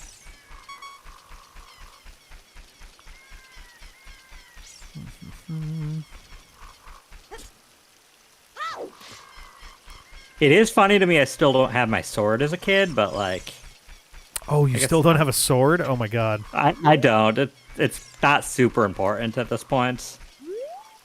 I could hold 20 Deku sticks. I think I could do most things I need to do. It'll like suck, I guess, if I have to fight Iron Knuckle or whatever, a Spirit Temple with sticks, but I think I've done it before. You can do most of that with bombs, honestly. Usually I try to do it with bomb chews just because it's... You just back up, drop a bomb chew, back up, drop a bomb chew, and just repeat. Yeah, I mean, a jump attack with a Deku stick is something like 8 times as strong as a Kokiri sword anyways. That's fair. So...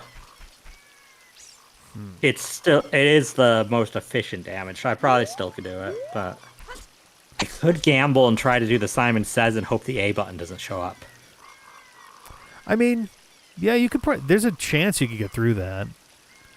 I've done it with 3 notes before, so... What's the first note today? Very first note today. Oh, Jesus.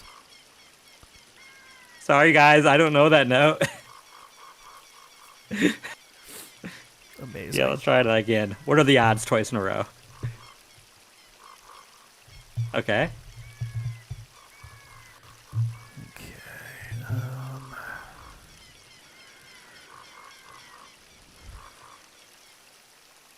Okay, we're good. No A.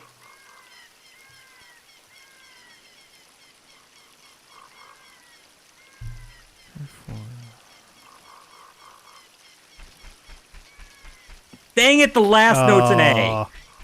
And that was the final cycle, I think. I think if you just keep at it, it'll wind up working. I feel it's more worth it than There's an A already. Yeah. I feel like it's more worth it at this point to just do it. May as well.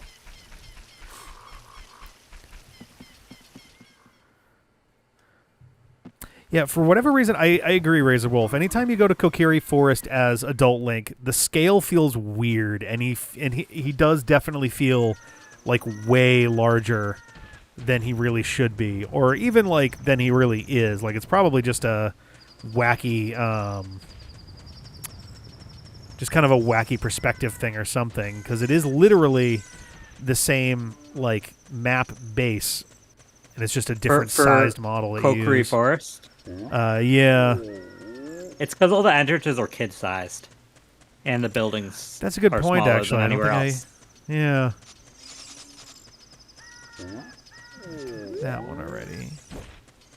Everything's scaled to the Kokiri, which are all children's size, so it makes him look huge. Yeah, you get that like Gandalf in Hobbiton kind of vibe going on. Oh my god, Kokiri are just halflings. Yeah, kinda. Yeah, it's kind of like it's like a half elf halfling kind of scenario. Get a little of both.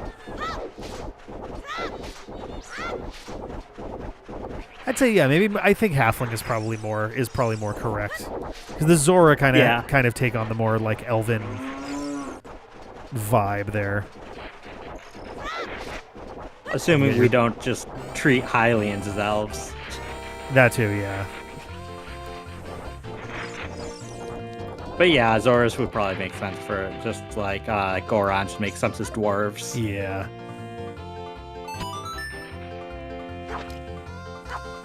I think this is it. Or is there one more note after this?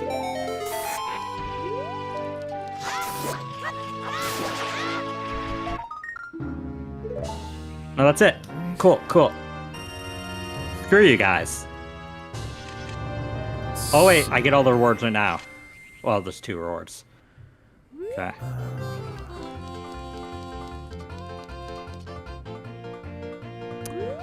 Oh, I can do more in the Spirit Temple now. Where the hell? Oh, yeah, it's under that. Okay.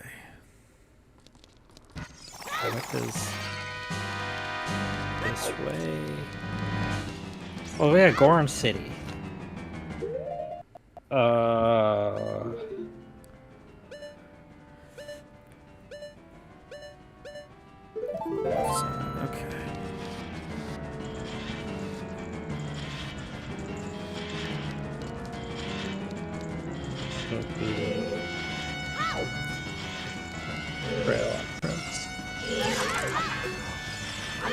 Motherfuck.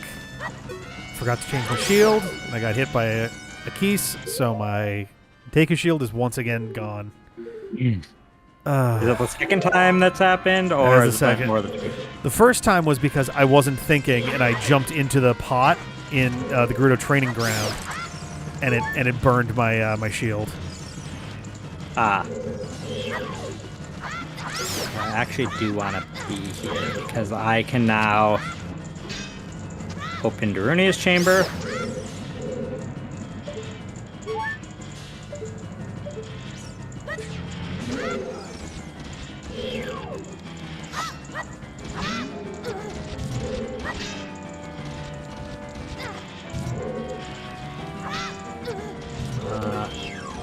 Oh, I was like, why are the pots not gold? Oh yeah, I was here as an adult. Need to be closer. No, that's Epona's song.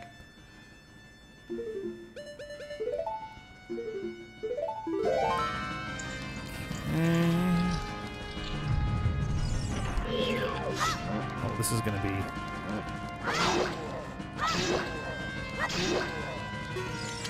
Ooh. Oh, Nice. the hell? I think so. I'll check in a moment. Because I think the only one I'm missing now is left. Oh, you have 4 notes now? I do, yes. Pretty useful. There we go. Holy shit.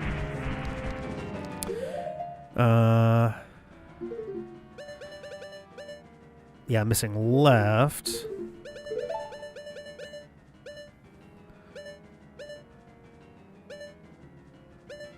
So I still can only play the Requiem Spirit.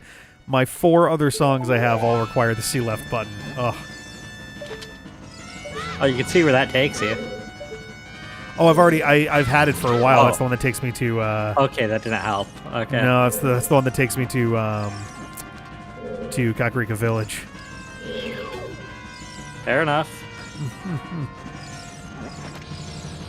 Oh yeah, all 3 of the Goron pop prizes are randomized.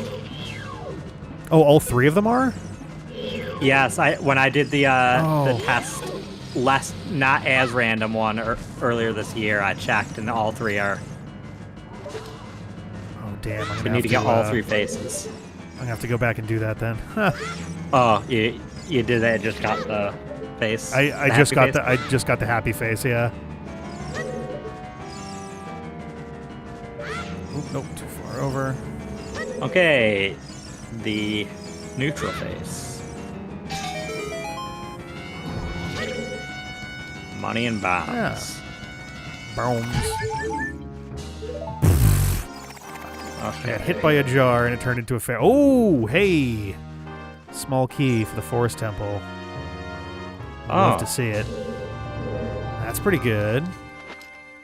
You probably need that. Oh, hey! That should be useful.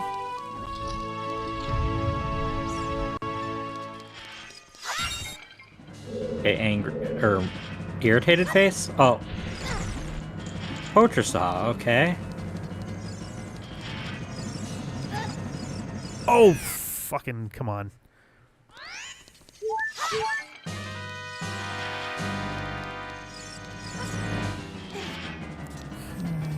And now I just need to get the happy face. Dang it. I wish I knew the timing for this better. Ah. There we go.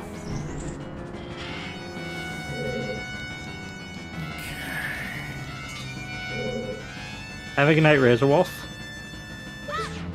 Have a good one. Later. Whoops, damn it. Dang it, that's the unhappy one.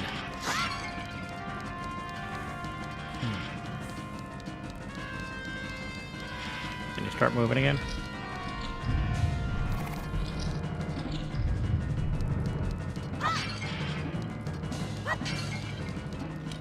Ha! Oh yeah, Wait, bonus what? song Sea-Doo does let me do the cows. I can do all the cows.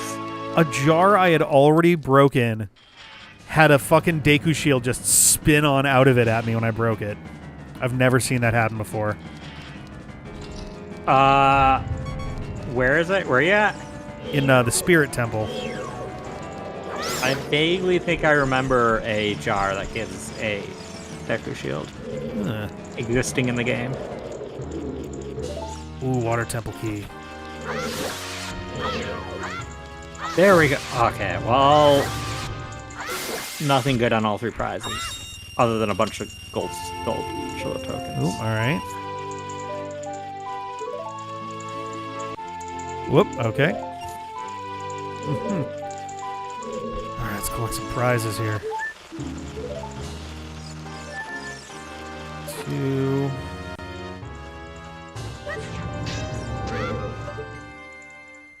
I think that's everything I can get here. Oh my god. Oh, I guess I can light that. I don't think that gives anything, but I'll do it. 3.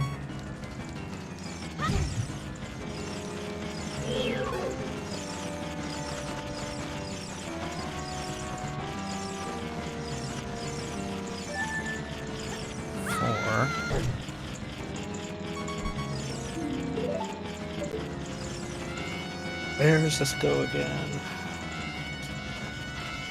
Oh, that's Federal Field. Okay.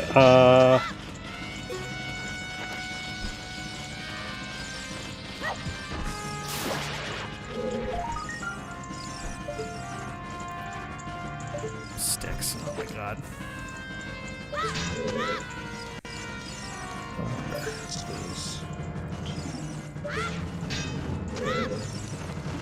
I feel like I'm mostly mapped out the places I can go. So what? I need to figure out now everywhere with cows. Where are cows? Oh my god.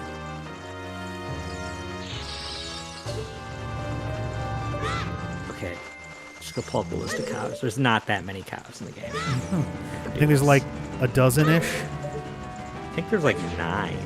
That might be right. 2, 6, 7, 8, 9. There is 9 unless you have Jabu Jabu's Belly Master Quest. In which case, yeah, there's one that's on the roof. Or the ceiling, rather. Is that on a ceiling? Oh, there's one that's a switch on the ceiling, though. I think there was another one that's also in there, too, that's just a regular cow. Yeah, this is just a regular cow. Oh, you hit the cow that's on the ceiling to spawn a cow. Oh, maybe that's what it was, yeah. That's so dumb. Okay. Oh, come on. Mercury Forest is adult. Okay. It's grotto.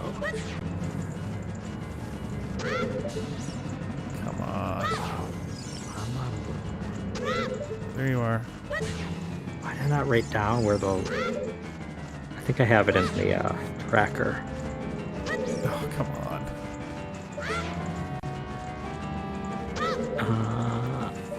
This is horrible to search. Oh, come on.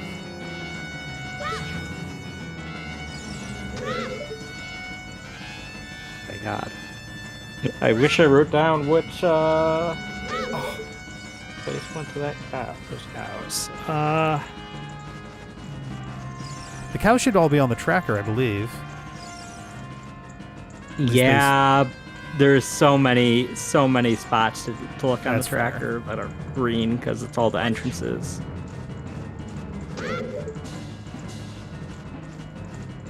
Because they're all in grottos or in buildings.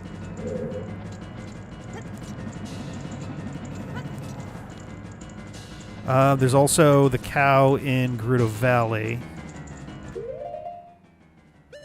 Okay, I think there's a cow southeast Hyrule Field. There was a grotto. Yeah, there's one in Gerudo Valley. There's the stables too in Bon Bon. Yeah, but that's it. The entrance is randomized, so I don't know off the top of my head. That's true, yeah. I saw it at some point not that long ago, but I don't think I wrote it down for some reason.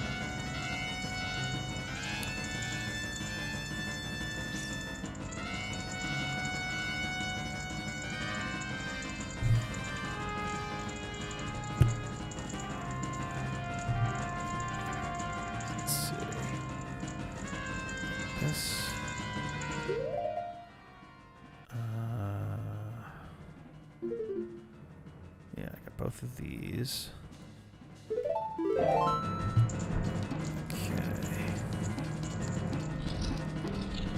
Here, where's...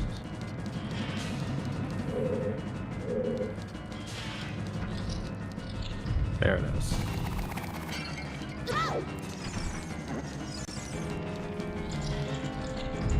Oh, but I need fire in here. Oh no, yeah. I used actually, yeah, I had that grotto earlier tonight and it was just the right size for a Din's Fire to hit all three at once. Yeah, that's usually I think what's expected, but I don't have Din's Fire. Oh, what got you the last coins, Dragon? Probably Xenoblade. Oh, that makes sense, yeah. I took a look at the had my wish list, tried to weigh if there was anything on sale that I really felt it was worth rushing to get some gold coins, and ultimately was like, what, am I doing this just to get 20 cents off of a future purchase? You're right. Yeah. I mean, I'm upset that they're taking that away because totally. that was better than no incentive, but it's definitely a bummer. Yeah, especially it was kind of a thing where I would usually just save all the gold coins I get through the year, and then on my birthday I'd like get something for free with all the gold coins from the year. That's how I got both Stardew Valley and Hollow Knight, which I... Oh, dang, nice. A great purchase. Yeah, they were great birthday presents to myself. I was really happy with both. So, I'm not going to get to do that anymore. They better introduce like some new like reward program if they're taking away gold coins. They're going to have to. Like...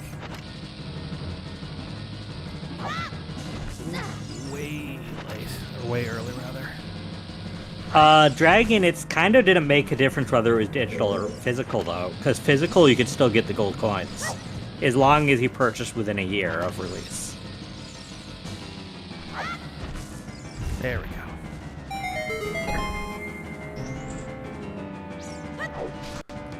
go. Like, the gold coins... Like, it was not as good as Club Nintendo was back in the day. That was the best, but, like, it's better than nothing. I still use... I have a Pikmin, like, canvas bag that I got from Club Nintendo that I still use to this day. Oh, nice. Yeah, I feel like I never redeemed stuff properly on there. I don't know why. I just, like... Ah, god damn it.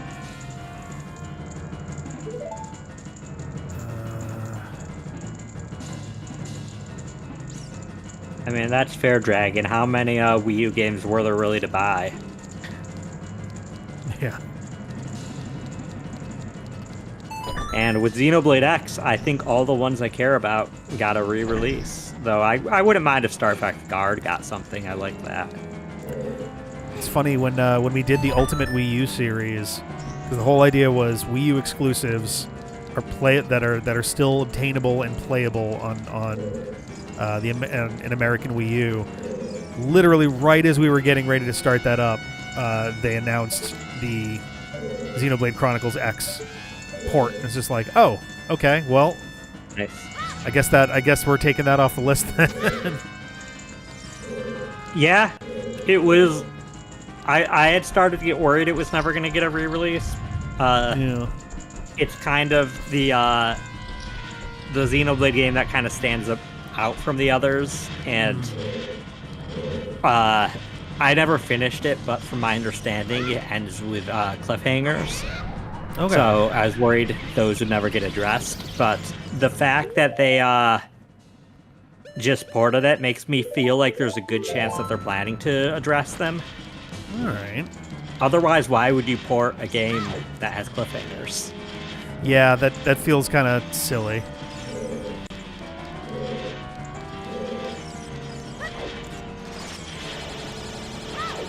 Oh, cow. I knew the cow was somewhere, but not that far back.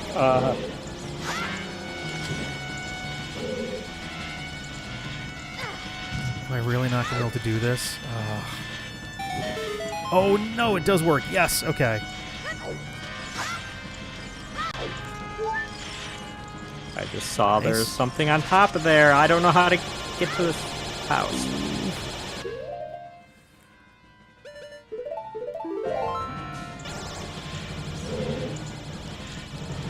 Oh, my God. Everything here is My dude, what's face. in the grotto?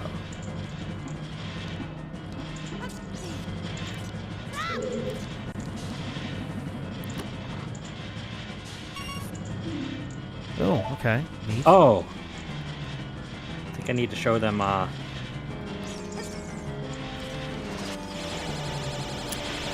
I don't have keys. I need a key to actually get to the Iron Knuckle. Damn it.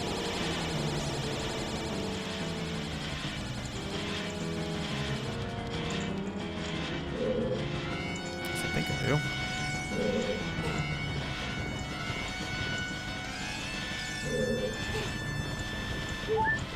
Oh, cool. Did you ever play Color Splash? I did. I did play Color Splash. It seemed interesting. I do get a sense of why people weren't super thrilled with it. It was way better than Sticker Star. I'll say that much. I've also heard that as well, though I have not played any of Sticker Star. I still think comparatively, it's the second worst Paper Mario. Okay. I mean, I like the actually, Origami no. King a lot. No, Paper Jam exists. Paper Jam exists. Oh, fair. It's thirdly, Paper Jam. Is Paper Jam a Paper Mario or is it a Mario and Luigi? I think technically it's a Mario and Luigi, but it's a crossover enough that like kind of gets labeled as both. Yeah, I'll let Mario and Luigi have that train wreck. So it's the second worst Paper Mario is Color Splash. But Color Splash, the reason why Color Splash is way better than Sticker Star is Color Splash has good writing. And writing is a huge part of a lot of the Mario RPGs in general. Yes. So, like, it still at least has its charm. The gameplay is still kind of mediocre, but, like, I mean, I wouldn't say that Origami King has the most stellar gameplay, but it has a really great writing. So, yeah, I thought the writing on Origami King was pretty solid. I can understand that people weren't super down on the battle system for that one. I thought it was okay. I liked the battle system for a while. It did later games start to feel like it took too long in battles, but yeah. Overall, it was much better than the previous two Paper Mario battle systems. So yeah, Color Splash seemed really tedious on the battle side of things. Like, I got the mechanics, but I was also like, oh boy, I would really struggle to muscle through an entire game of this. And we were only playing for like 45 minutes. The issue with the battle system, both for Sticker Star and Color Splash, because Color Splash is very similar in battle system. Yeah. The issue with it is that there's no incentive for battles. Battles use up your limited cards, and sure, you get cards from them, and often you break even, and you'll get coins to buy more of them. But why do the battles when you could just save your cards for when you need to? Having no experience system makes battles little more than a time waster. Yeah, I think it's really there needs to be a reason to care about that. Like, honestly, that was one of the reasons when I played Breath of the Wild. Even there came a point late in the game where I stopped engaging with random enemies almost entirely because I was like, all I'm going to do is wear down my really good weapons, and I'm going to get complete shit in return for it. There's no reason for me to do that. So it became all about just ducking and dodging and getting out of the way of actually engaging with the game. It was a little better with Tears of the Kingdom, though there were definitely points where I was down in the depths and I was like, well, I don't really want to mess up my equipment, and these pockets of enemies are fucking everywhere. So yeah, ultimately, I think somewhere around when I started to realize in Sticker Star that the battles I were doing didn't matter, because for a while my RPG instinct was just battle everything as I go. Right, you fight everything because it's got to be worth it, right? It's an RPG. Yeah, but at some point when it started to click that I was just wasting time with the battles and I wasn't benefiting in any way. Yeah. That's around when I started to realize I also wasn't having fun. Yeah. Because of that. And that was one of the first times I realized that I was playing a game just because I got the game. And that's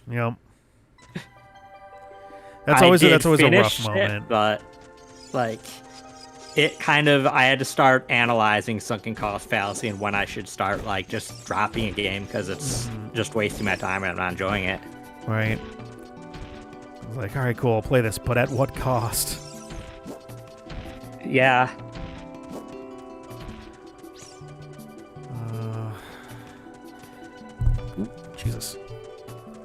Okay. Where am I going?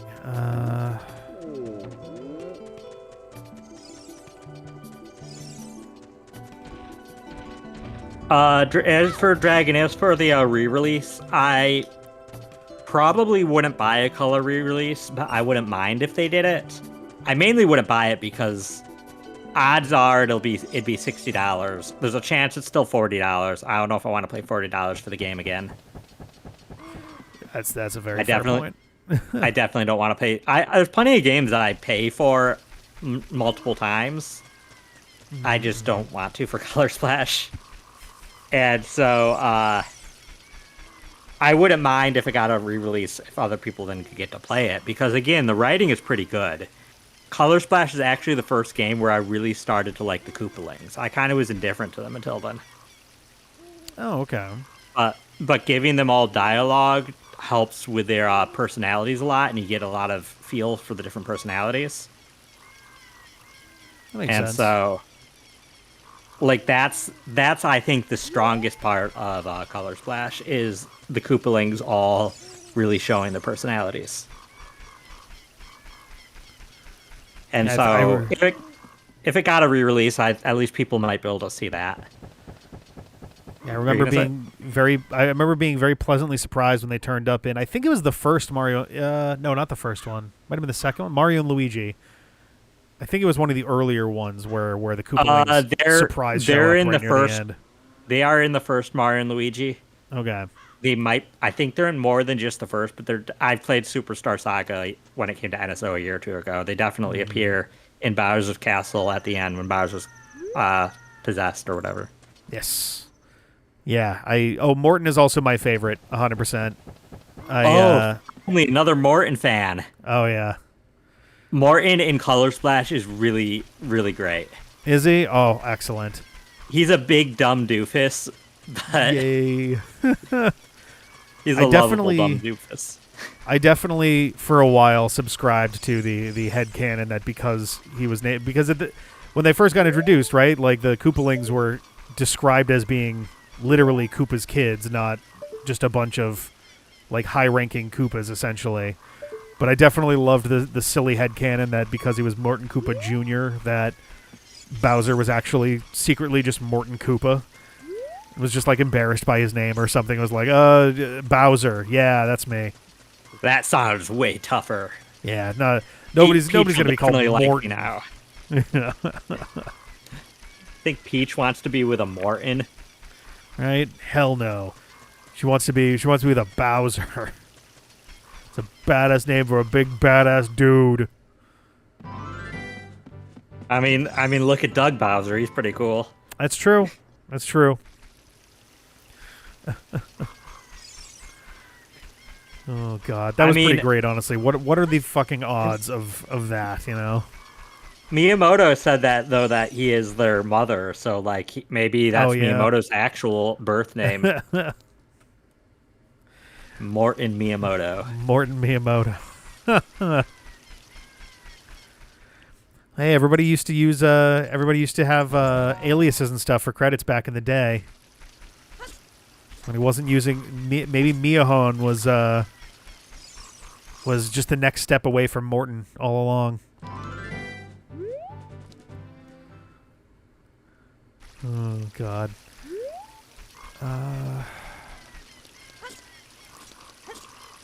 All right, let's get up here. I heard Skulltula. I forgot about that Skulltula. Give me. Oh yeah, the one behind. Yeah. I grabbed that one. The Know-It-All Brothers house, I think. Yes. I'm not sure. Whoever's house it is, it's not their house right now, but. Alrighty. No. Here, I can take me to the. Oh yes, yeah, that's what I was doing. God damn. Oh, that's not bad.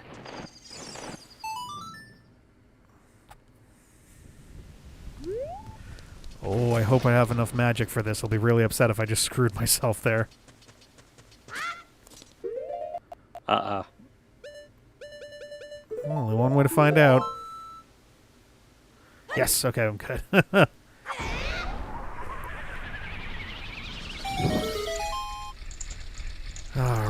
what is behind door number 1? It's got to be Jabu Jabu, I think, at this point. Yeah, and that is absolutely Master Quest.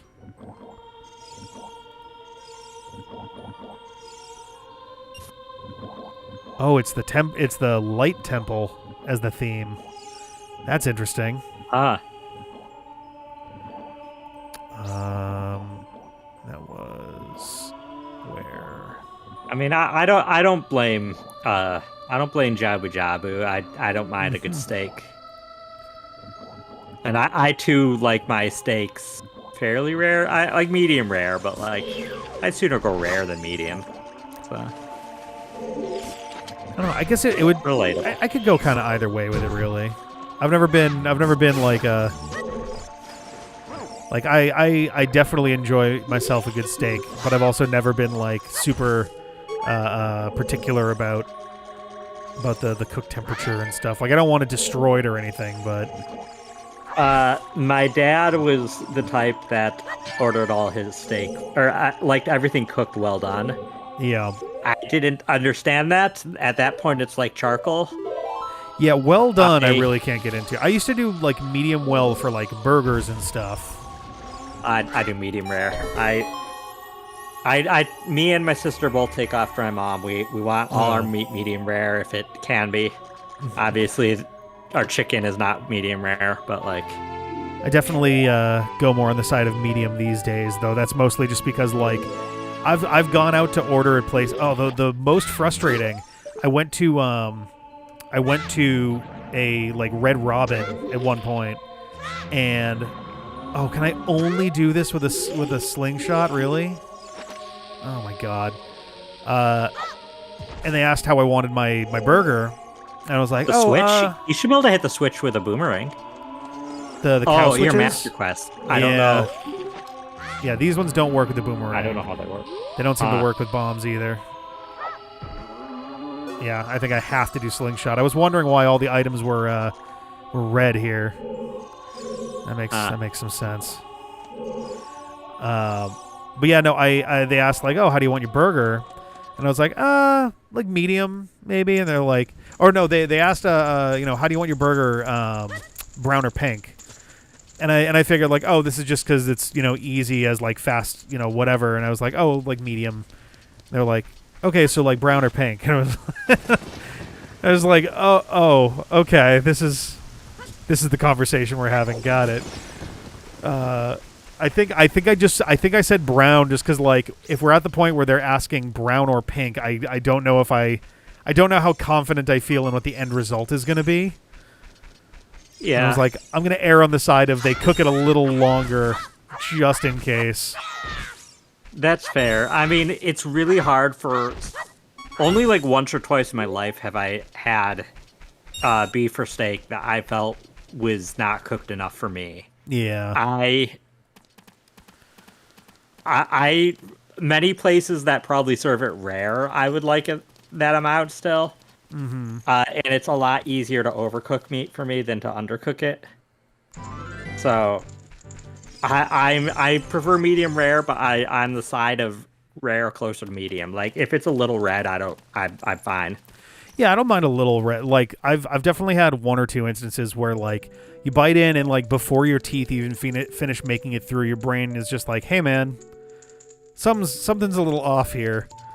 And it's kind of the point where it's like, "All right, delicately like pull the chunk of burger away and like look at it real quick just to see like, all right, is this actual crumbles of beef, or is this like a sludgy pink mess that I'm now about to politely find a napkin and dispose of?" Yeah, I just eat the pink mess.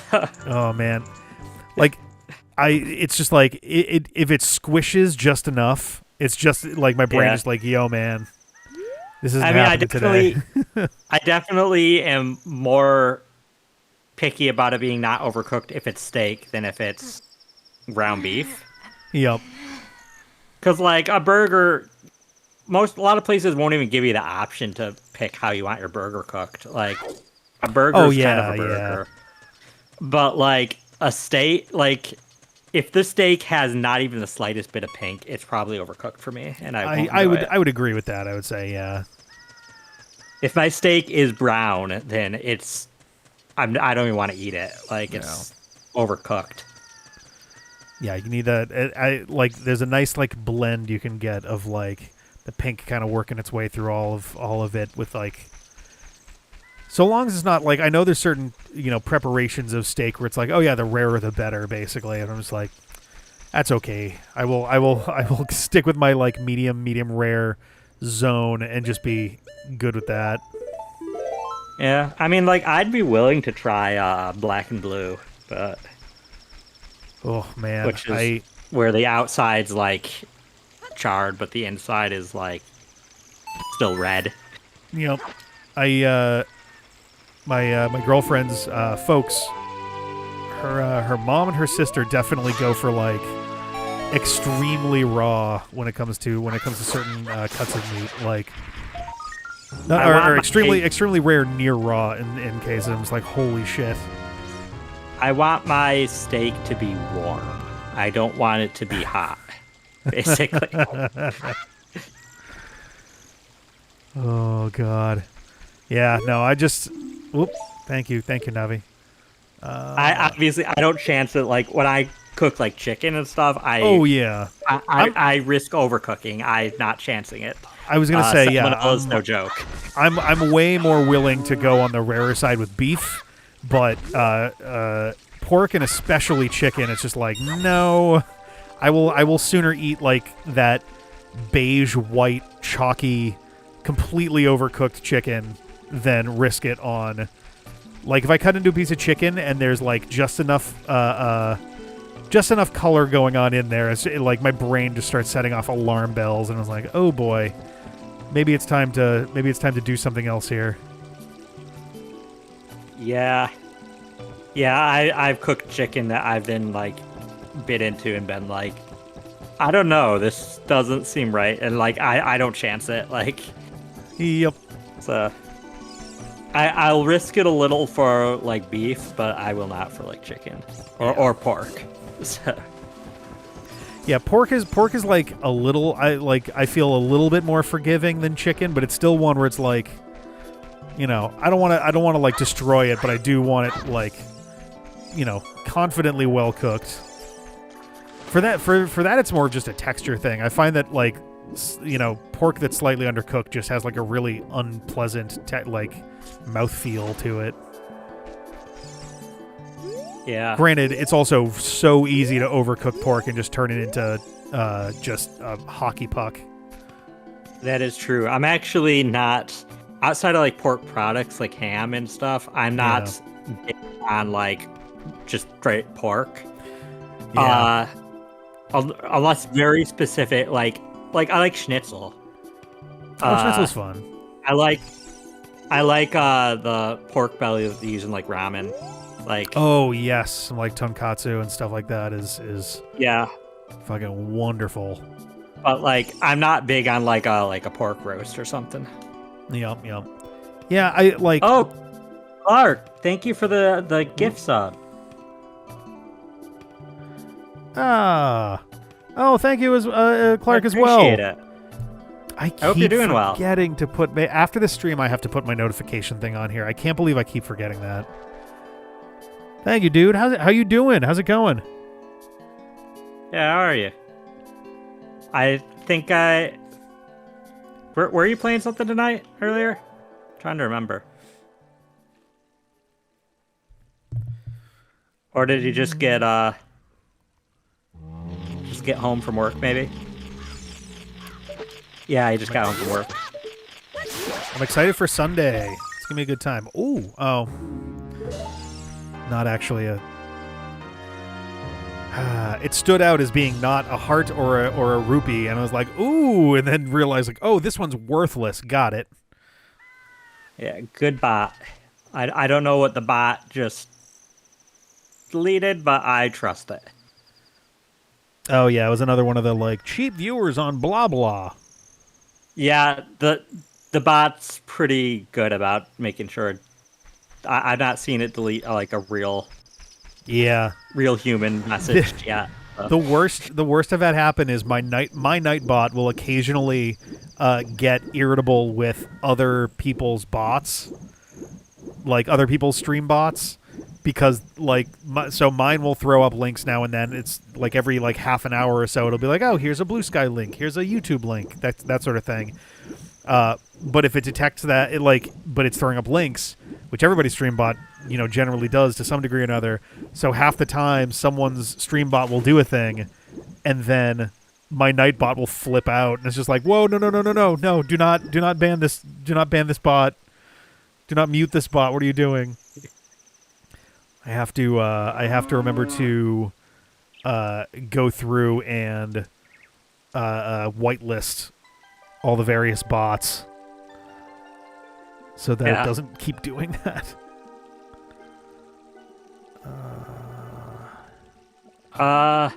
We usually go to like 1 or 2 our time, Dragon. Yeah. Let's take a trip with Kippora Gabora. I currently don't work Thursdays, so that kind of helps. So. Oh, nice. I just had so my freelancing that I do involves stand up, a weekly a pre-scheduled weekly stand up on Mondays. But this Monday we had water stuff coming. Literally I woke up and there was water coming in through the pipe that was causing problems last year. And I was just like, oh shit, I gotta take care of this. Can we move the stand up is 100% for like more for me to have, like if I've got questions or whatever, versus like no one. So I am person number 4 that is working on this thing out of 4 people in a design team. So I don't like have a boss exactly through them or anything. So I'm not. It's more just a matter of like communicating with them and stuff. But it wound up moving to Wednesday because that's the clearest time that the other guy that I check in with is free. Which means that like basically every single week I have one day a week where I wake up on the early side specifically to have our morning stand up, and then I'm doing stuff all day, whether it's editing or freelance work or whatever, and then I stream that night, and by the end of the day I'm just like cooked. There's just so much going on there.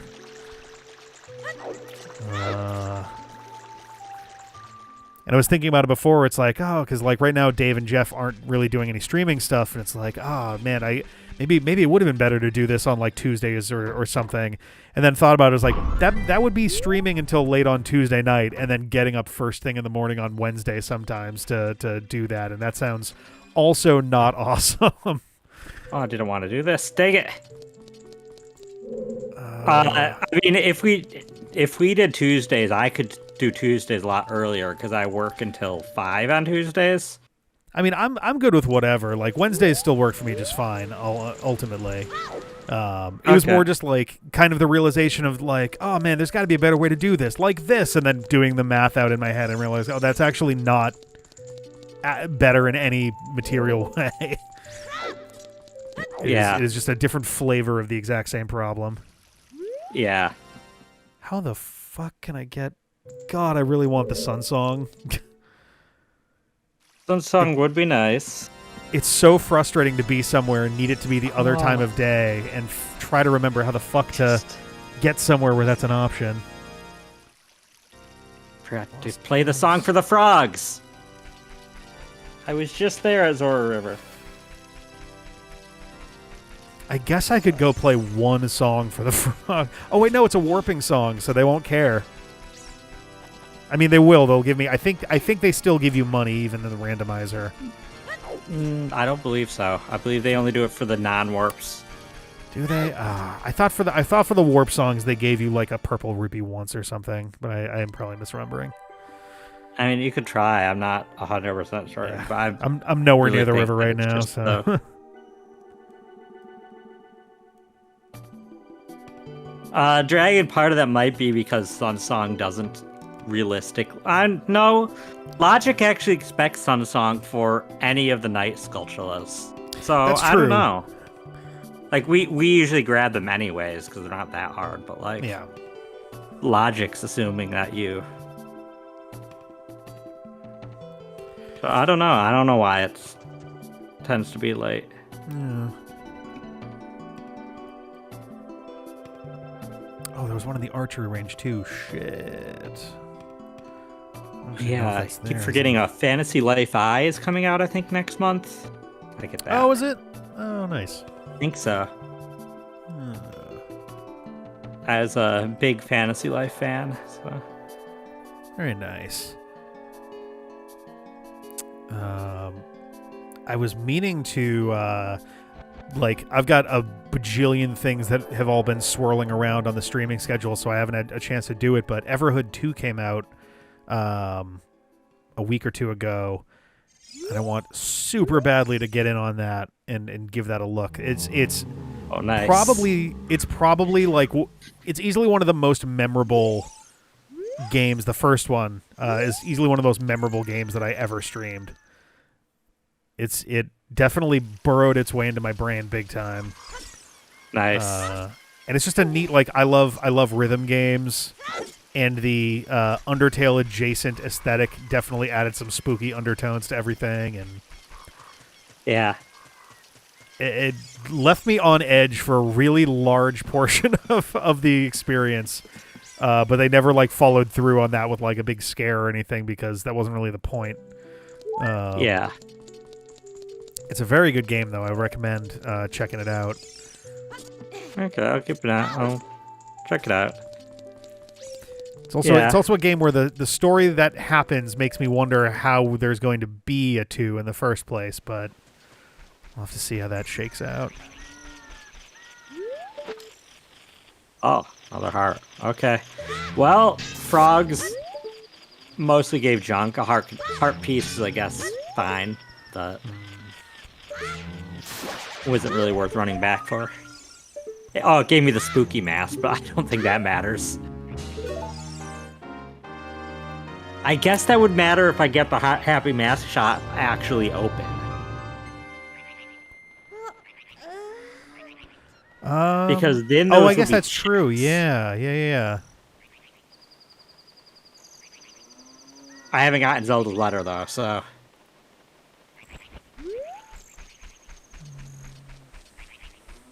Yeah, I did this past weekend on Sunday. I got Dragon Quest III 2D HD. Oh, yeah. Or HD 2D, or whatever. Did you get to crack into it at all yet? Yeah, I've gotten to do a little of it. My sister got it for me for my birthday, so... Nice. I'm a little ways into it. I'm not gonna... Unfortunately, it's gonna immediately go on the sidelines for Xenoblade, but after Xenoblade, I'll probably get back. Yeah. It's... I have gotten far enough in that I've, gotten past one or two bosses. I have, my priority. Right. I spent a bunch of time trying to understand the personality system. It was already pretty obtuse in the original, and they tried to make it better by giving you, a personality dex of sorts. But then, it's, hey, we're going to divide this into, 12 separate pages of stuff, and it makes it super overwhelming. I never touch it.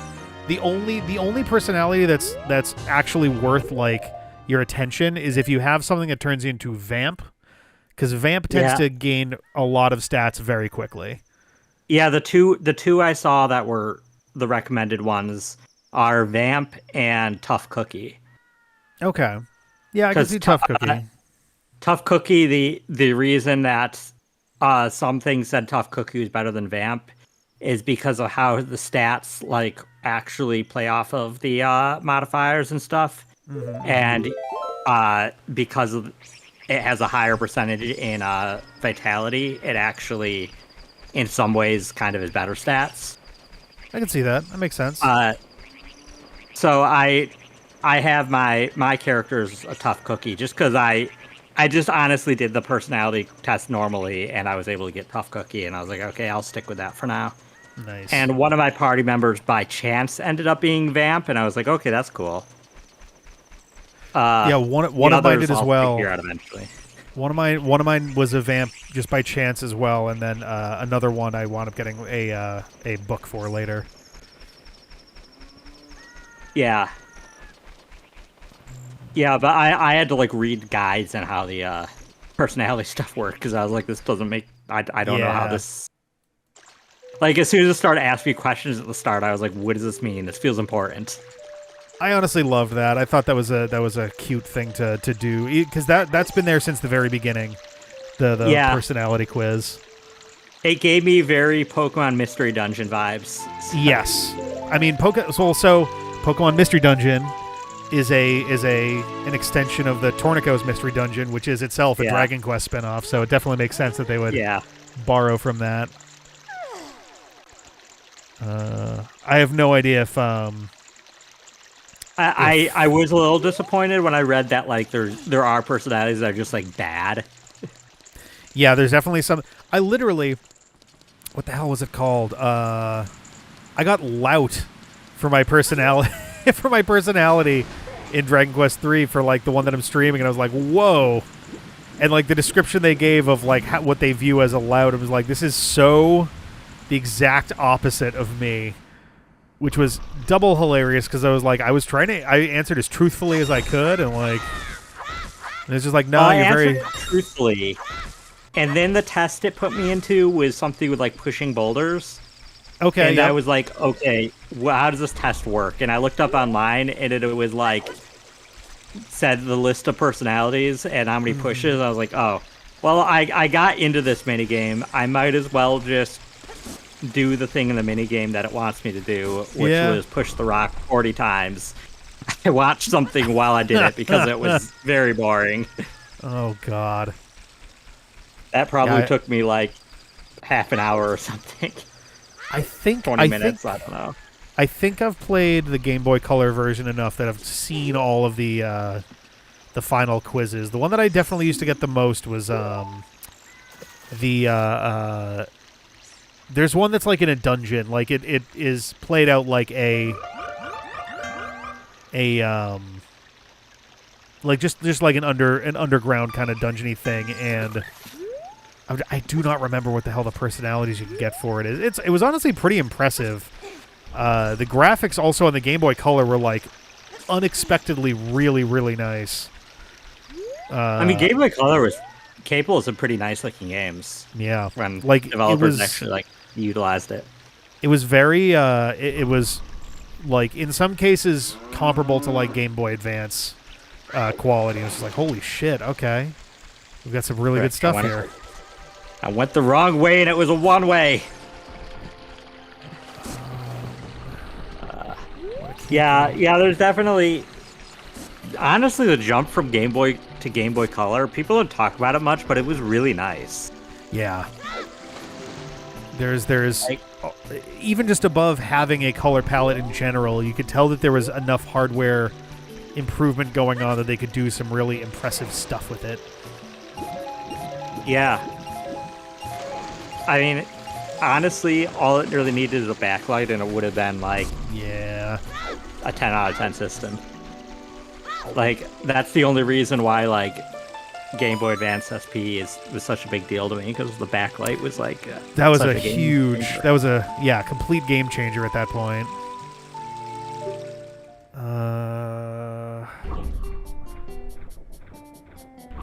Where am I going here? Oh, that's actually. Oh no, I can't because I can't get out that exit. I still don't have. I don't have the Zelda's letter either, so I can't leave. I can't leave Kakariko from the north as a kid still. Which is super annoying because I can do that very easily as an adult. Same. So let's see. Oh yeah, Dragon, I totally get that, being able to play your SP under the sheets in bed. Actually, no, you know what? Oh yeah, that was always the best at that point, because it was like, all right, this is just part of the system now. And I think the SP was also the first one that had a built-in battery too, didn't it? Because the regular Game Boy Advance still ran on, I think it ran on two AA's. The SP had a charging cable, yeah. Yeah. Game Boy Advance was two AA's. It might have even been the same connector as the original DS. I'm trying to. I don't remember for sure. I don't think so, but it might have been. Because I know that the DS. Yeah. I feel like they didn't get consistent. I feel like the DS to 3DS might have been. I'm pretty sure it was. That one also used two different ones. Annoyingly enough, I just had this come up over the weekend because I was trying to find a charger for my the big original DS, and I was like, okay, well here's a 3DS charger. This one isn't right, and then I grabbed the one that's like it's a darker kind of gray color. And I was like, okay, this is for the DS. It didn't work because it was for the DS Lite, which had a different charger than the old DS. And I was like, oh my god, super annoying. I guess I'm misremembering just because I owned several 3DSs. Gotcha.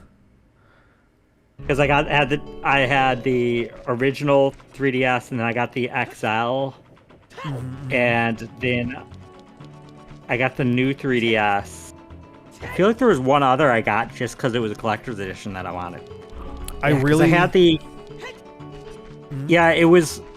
Yeah, because I got the 3DS XL, but then I got a new 3DS XL when they had the NES style one. Oh yeah. I did that for the SP too. I had a second SP that I got when they had the NES style. I don't know why I didn't have an NES, but I really love the color scheme. Right. I really wanted the Famicom. I think it was the Game Boy Advance Mini. Little teeny one, but it had Famicom like branding and colors on it. And I was just like, ooh, that's really nice. The gray, black, and red, it makes me nostalgic for something I didn't experience. I don't know why. My first game console was an NES. My parents bought it for themselves. I was like 2 or 3 or something, and one day my dad was like playing some Mario, and like he got like a game over or whatever, and he passed over the controller, and then I was like getting through levels and stuff. He's like, "Oh, I think this belongs to him now." I guess he was just not having a lot of luck with that, and it's just like, oh, yep, all right. Yeah, Dragon. I had the Majora's Mask. That was the new 3DS XL. That was. Oh yeah, I got that. I mean, Majora's Mask is my favorite game, so like that was because that was during the time, especially when scalpers were notably really, really like active. Mm-hmm. And so I spent like a month or two of having to like use those the in stock trackers, trying to like at like 1 in the morning or 2 in the morning, trying to get a pre-order while they were active.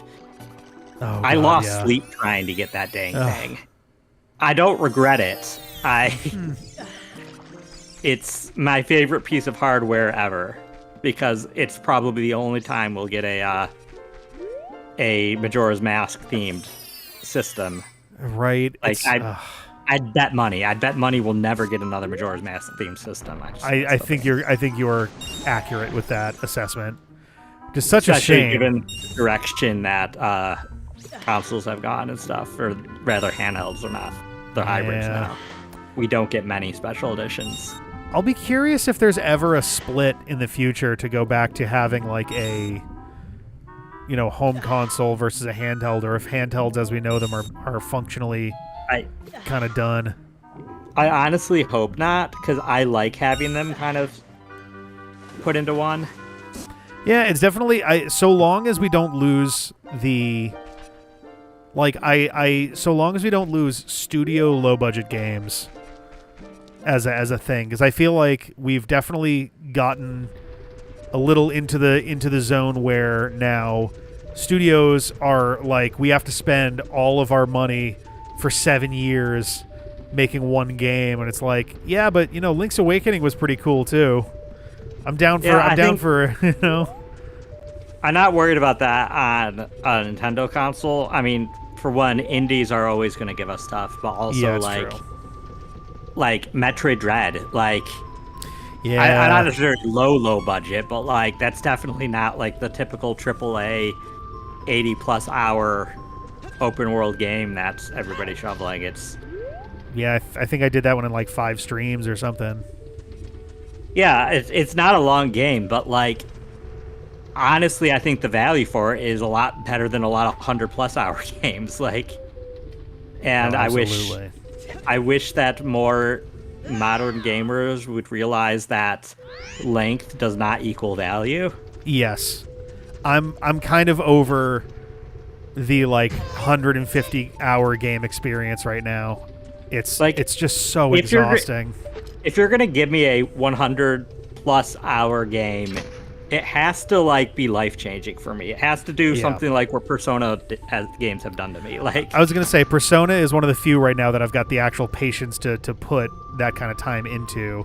But like because if I they, feel like I get more than just good gameplay out of them. I feel Yeah. like they have a lot of good like self-reflection, like heavy topics to deal with, like wandering around an open world environment for 80 hours. I If can't they- get that, like, it wears out after a little while. Yeah, I do not want a third Breath of the Wild. Tears of the Kingdom, excellent game. I think it improves on Breath of the Wild in just about every way.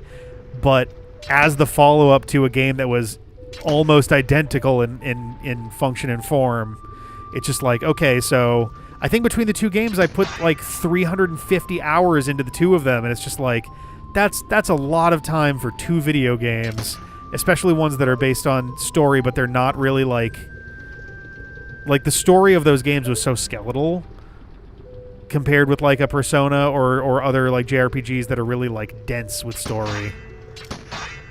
Yeah. Like it's the same problem that I had with A Link Between Worlds, honestly, where I liked the game and I liked the way they took a non-linear approach to the franchise, similar to, you know, the way that they kind of approached it with the original game. But by the same token, I was just like, while playing A Link Between Worlds, it was like, there's not much story really happening. Like, each of the 8 branches has a little kind of almost vignette level of story, but it doesn't feel like one overarching thing. So it kind of, like, it was hard to really, like, sink my teeth in because of that, and... Yeah, so I have very controversial takes on the open world Zeldas. Yeah. Breath of the Wild, honestly, I think was really good for its timing, especially because, like, honestly, open world games were still not quite into the mainstream, like, Yeah, the area open yet. the open world And- the open world trend very much like came and went with Zelda. Like Breath of the Wild Breath and of the Wild Horizon. didn't pioneer it. No, Breath of the no. Wild didn't pioneer it, but it popularized it. Yeah, And honestly, I think it was perfect for selling me on the hybrid gaming model because it was really good at having a big enough world that I would want to switch between handheld and console and just continue playing. okay. But I enjoyed Breath of the Wild for the first like 20 or 30 hours, and then it started to kind of feel like a chore, but I kept going. At that point, I had seen a lot of the coolest stuff in the game. I had done a lot of the novel things like taming a horse or like, I don't know, I can't think of the stuff, but like the novel stuff kind of started to wear off. The shrines were the cool thing now and then. The divine beasts were kind of mad at me. I really was bummed out by the Divine Beasts as dungeons. They Yeah. were all so short and so simple. Yeah. I think that Tears improved on it generally. Yeah.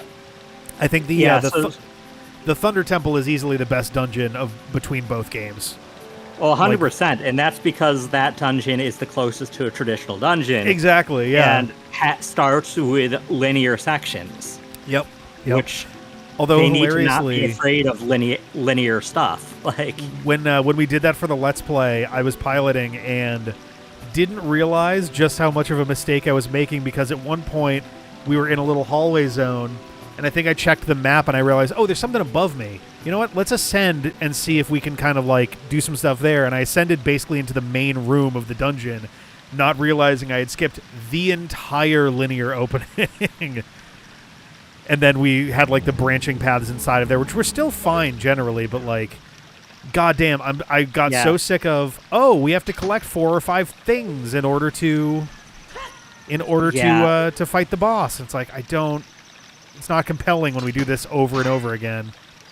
Yeah, so Tears of the Kingdom, when it was started first being shown off, I was hesitantly excited. Like, it seemed like it at least had fixed something, a lot of my issues I had that Breath of the Wild can't burn me out of. And it did, but I still got burned out by Tears of the Kingdom. Yeah. I still wanted it to be over when I was like only a quarter of the way through the game. Mm-hmm. The dungeons were comparatively better, but they were not as good as old dungeons. As you said, they were all the kind of go unlock 4 locks or something. Well, like, so I think for most people, right, the Thunder Temple was a solid one, and also the Air Temple or the Wind Temple was one that left a big mark on a lot of folks. Not because it was like dungeon was okay, but obviously the boss fight and the boss theme were kind of made a big splash with folks too. I will say the Fire Temple and Water Temple were like awful. I actually liked those less than the Divine Beasts. The Water Temple, I couldn't figure out what it wanted me to do, and so I had to find some ways to cheese it. It literally took like about half an hour for, I think it was myself and either Jeff or Peter, I forget who was with me for that set of episodes, I think it was Peter.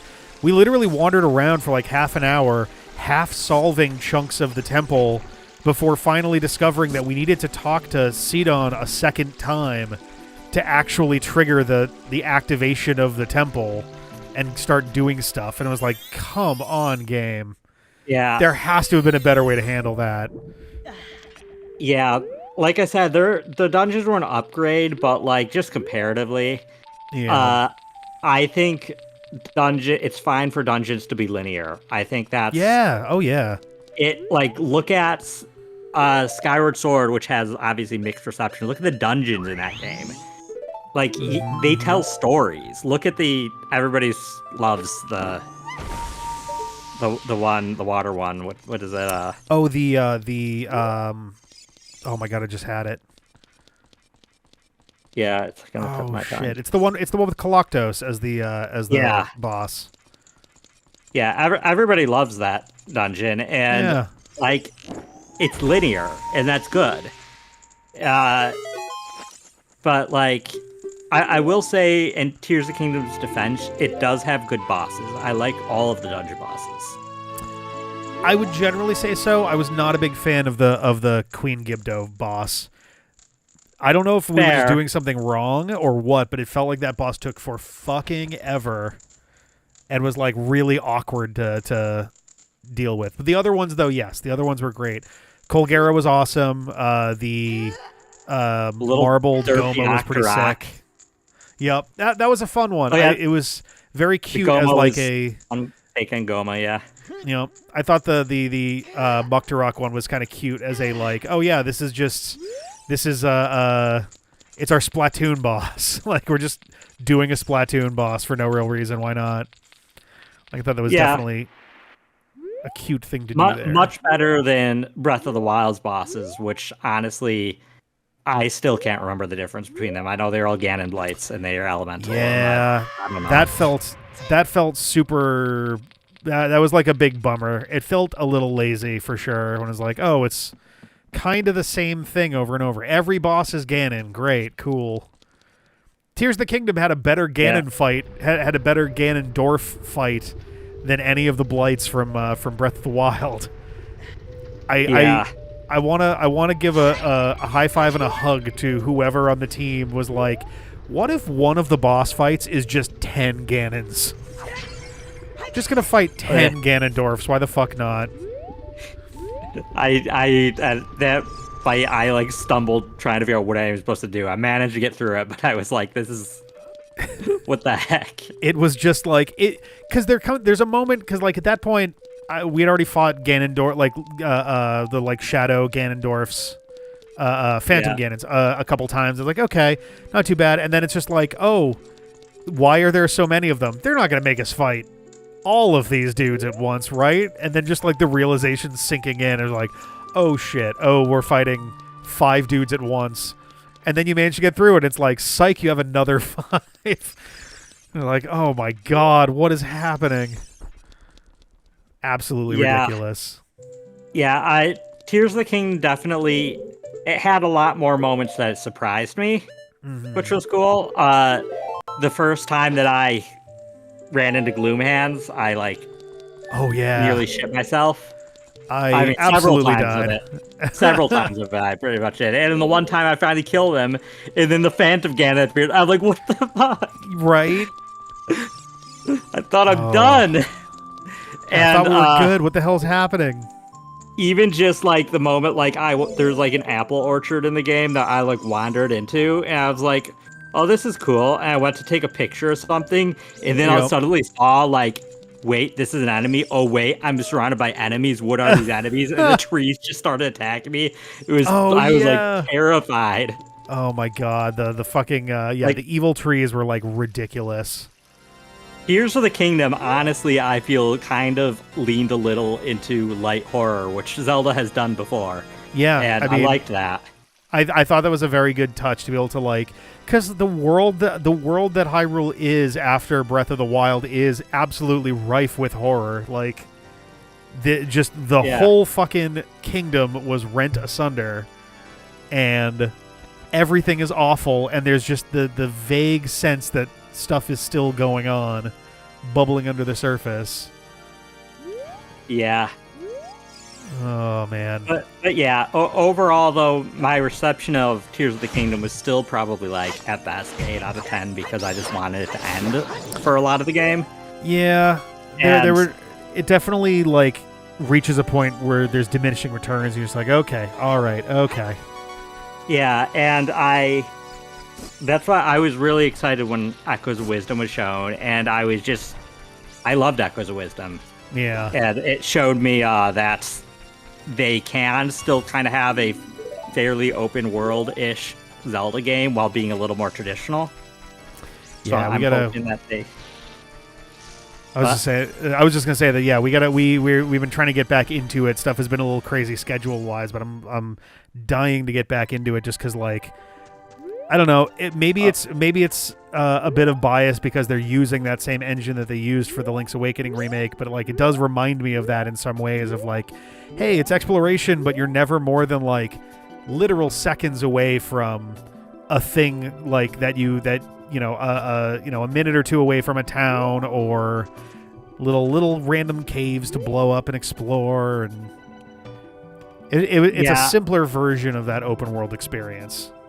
Yeah, and honestly, I got done with the game and have since I'm fairly certain that it is my favorite 2D Zelda. Oh, damn. Okay. And my previous favorites were the 2 Oracle games, and it managed to top those. Sarah's a big fan of the Oracle games as well, and Majora's Mask is her favorite on top of that too. So yeah, Majora's Mask is my favorite game of all time, and the Oracle games. I've always been more favored the 3D Zeldas over the 2D, but the Oracle games are my favorite, the 2Ds, because they are the first 2D Zeldas that I owned and played through. Nice. I didn't really get into Zelda until Majora's Mask. I had Ocarina of Time, but I didn't get very far as a kid because Jabu Jabu's belly made me uncomfortable as a kid. That's fair. And so That's not the Big Octo is a huge pain in the ass too. Yeah, and then one of my friends would sometimes beat that dungeon for me, but then after that you'd be adult Link and I had to run through a town of Redeads every time I did the game. And so I just honestly never got that far in Ocarina of Time. I don't know why Majora's Mask was different, because it's kind of a darker, creepier game. I was gonna say it's because I went in expecting it. It's I think one of the most important differences between Ocarina and Majora in terms of how they handle their darker elements is like Ocarina, maybe by virtue of being like Ocarina feels a little more basic in some ways than Majora, and it, like, obviously just because they knew more about what they were doing and they had the engine already ready to go and all that stuff. But like, I think that the more scary and unsettling and eventually horrific elements of Ocarina are kind of like not like base level horror stuff, but like, I don't know, it's like, ooh, spooky things, you've got a zombie and you've got ghosts and oh, here's a bloody axe kind of thing, and it's like, all right, I mean, that's pretty scary, especially to a kid. But then you play Majora's Mask and rather going for the surface, not the surface level stuff, but like the more obvious ones, it's like really deep-seated psychological shit that they wind up doing with it. Like, it's the scariest a lot of the stuff. Stories, they don't have happy endings, or they're like bittersweet.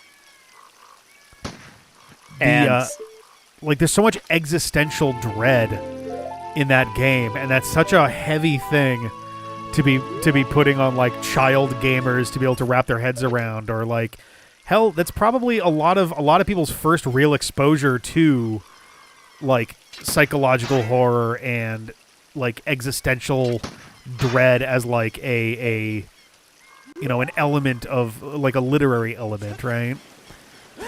Yeah. Like, even if you know, the one playing doesn't like entirely understand what's going on, like, or have the I don't know, the experience or just kind of awareness or whatever to be able to like verbalize why some of the things in that game are so uncomfortable.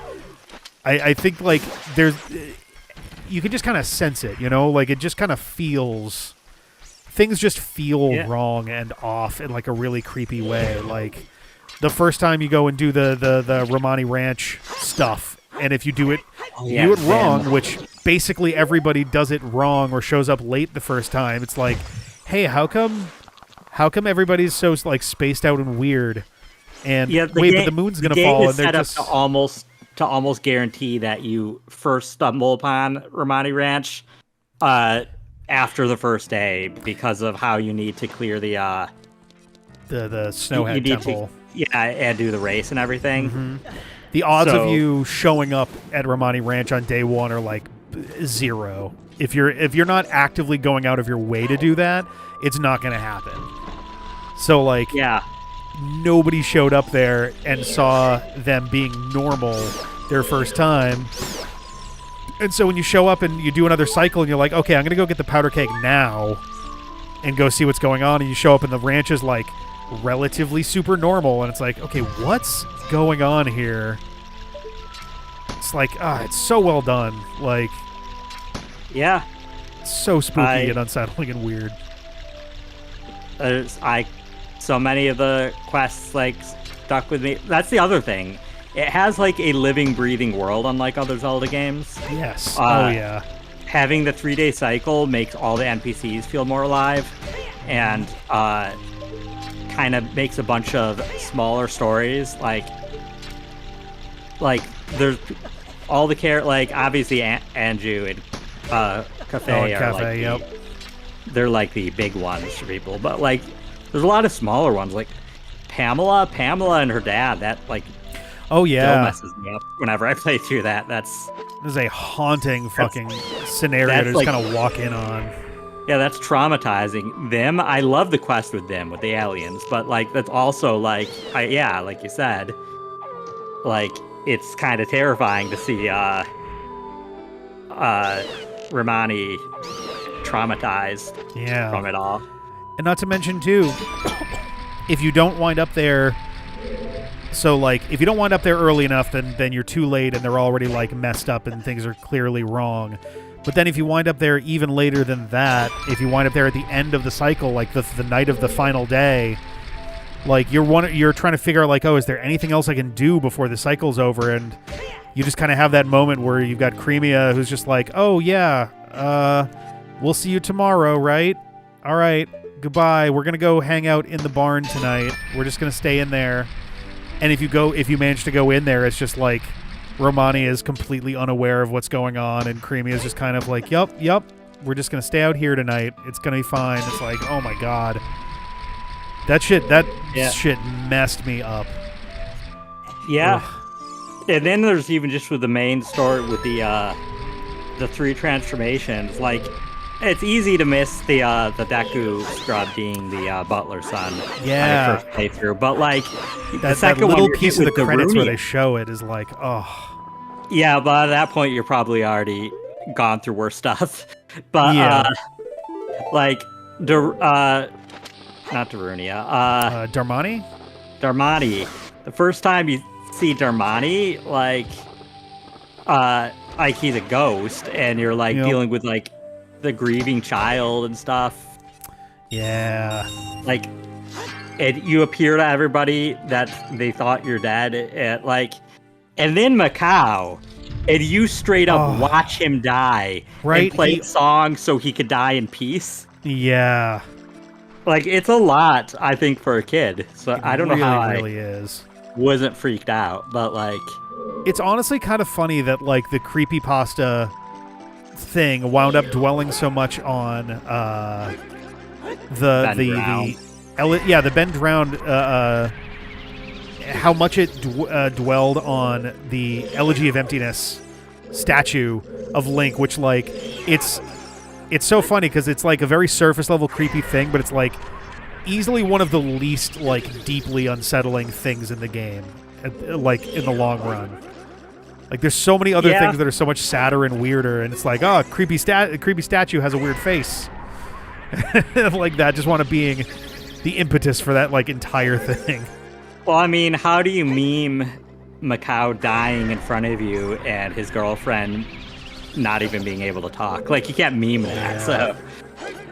But, yeah, so that game was kind of my actual, like, first Zelda I played through.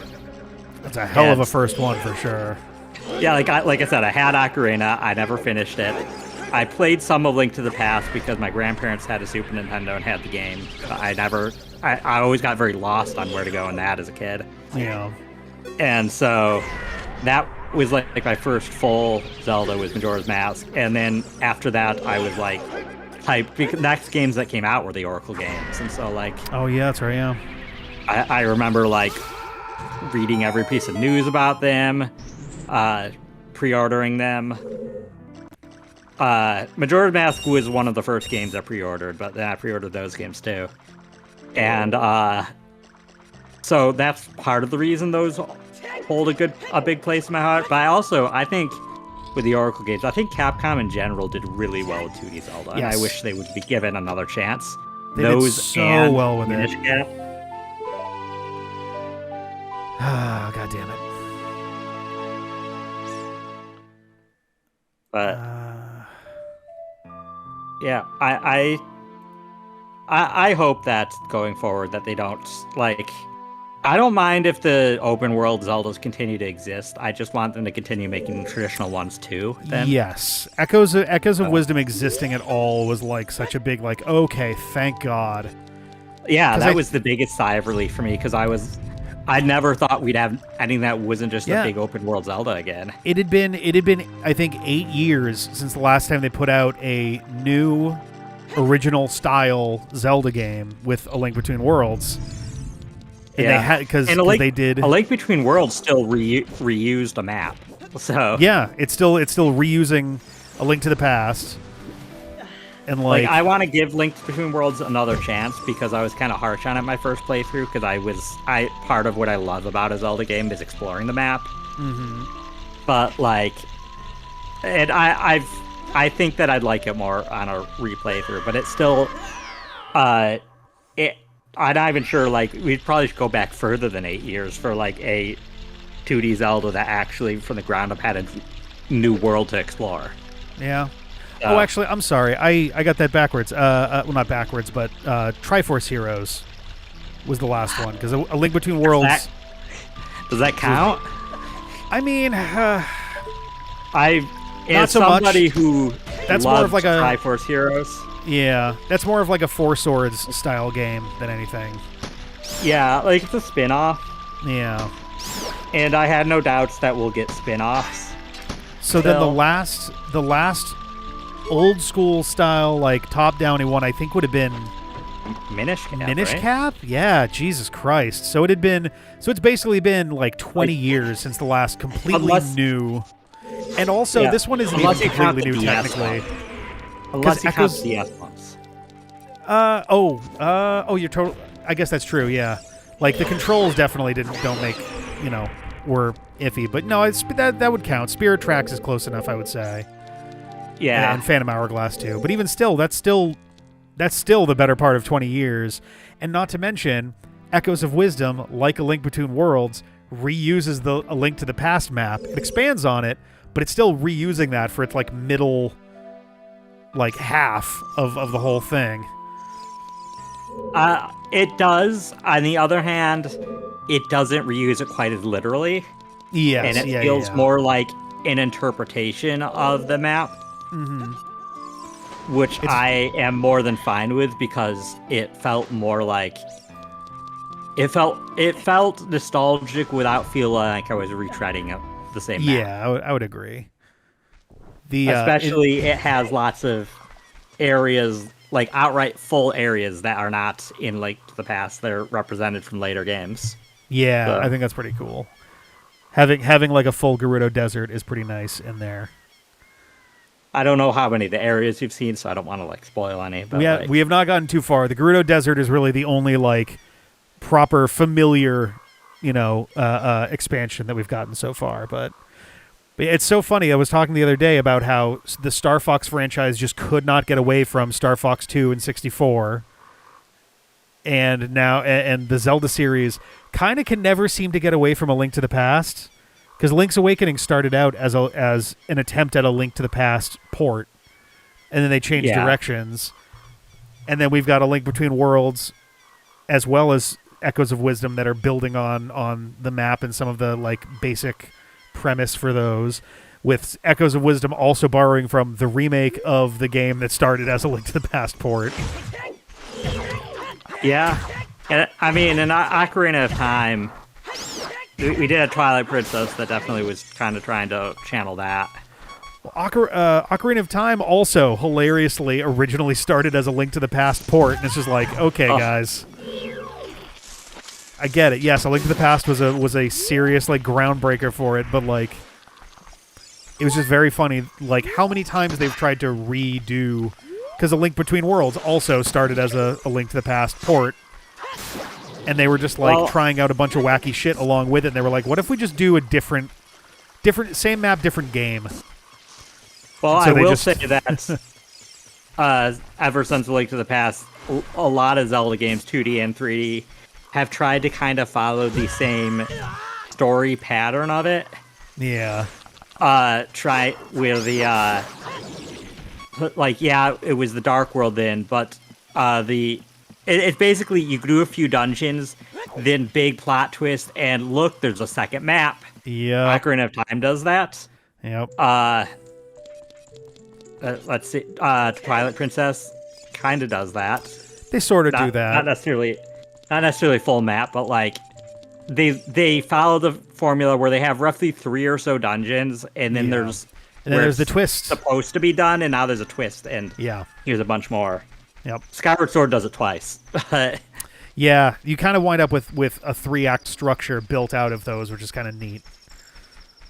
I honestly, one of the things that I don't think Skyward Sword gets enough credit for, and I know that it's not always a super popular opinion here, I loved the fact that they reused a dungeon. I loved the fact that your 4th dungeon was going back through the first dungeon, but it's flooded and weird. It was such a cool thing to do, and I wish that they would try, not necessarily the same thing over and over, but like I would love if they would experiment a little more with like weird shit like that, where it's like, what if the dungeons actually have like a lived-in feel to them in like a particular way? Yeah. I don't know. I feel like they play it a little too safe sometimes, and it's like, there's so much room to just do weird shit with this. I would love to see what would happen if they actually like fully took the training wheels off sometimes and were like, we're going to do some weird stuff. We're going to let some characters die. What the hell? Like, honestly, I feel like part of the problem is when they don't play too safe, it's not always received as well. Wind Waker, they got really experimental with the art style, and at the time, people did not like that. That's true. That's definitely true. Skyward Sword is another one that they got creative with how combat works and stuff. People still kind of pan that, even though I think it was fine. It's not perfect, but I think it's fun. It's funny how much like people come back around to it. Like Wind Waker was one that I definitely remember people being like, this is for little kids, it looks stupid or whatever, and then like, but nowadays it's one of the more beloved entries in the series, and it's amazing to see that, you know. I think it's because cell shading has now become more of a normal thing. That's true. At the time, it was not often done, and so people saw it and they're like, cartoons, that's for kids. Yeah.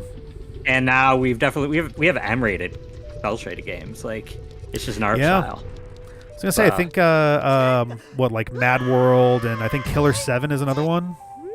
I think No More Heroes is cell shaded. Oh yeah, you're right. Like, in fact, cell shading is pretty popular, I think, for a good genre of action M-rated games because of how well you can do, like, make the blood kind of stand out and stuff. It's definitely got like a very rad stylistic kind of look when you like really dig in on that art style. Yeah, Mad World, it was pretty much all black and white and red. Because they didn't do other. It was like mainly black and white, but then they had the blood was red. I think they did yellow for like some like effects, but okay. Hey, another Shadow Temple key. I just found the Gerudo training ground. Nice. Is it normal? Ooh, it is normal. Also, I got the Keaton mask, which is what I can actually use, though I can't use it yet because I haven't given Zelda's letter. Yeah, I need Zelda's letter first. But, it is nice. But yeah, and I think that Skyward Sword, that there's been a little turnaround, not as much still, because people still don't like the controls. No. But like, at least we have a version with button controls now. Now the issue is people are like, well, they charge $60 for the same game. You know, you can't win. So. I'm kind of expecting, I think a lot of people are at this point, that like at some point we're going to be seeing an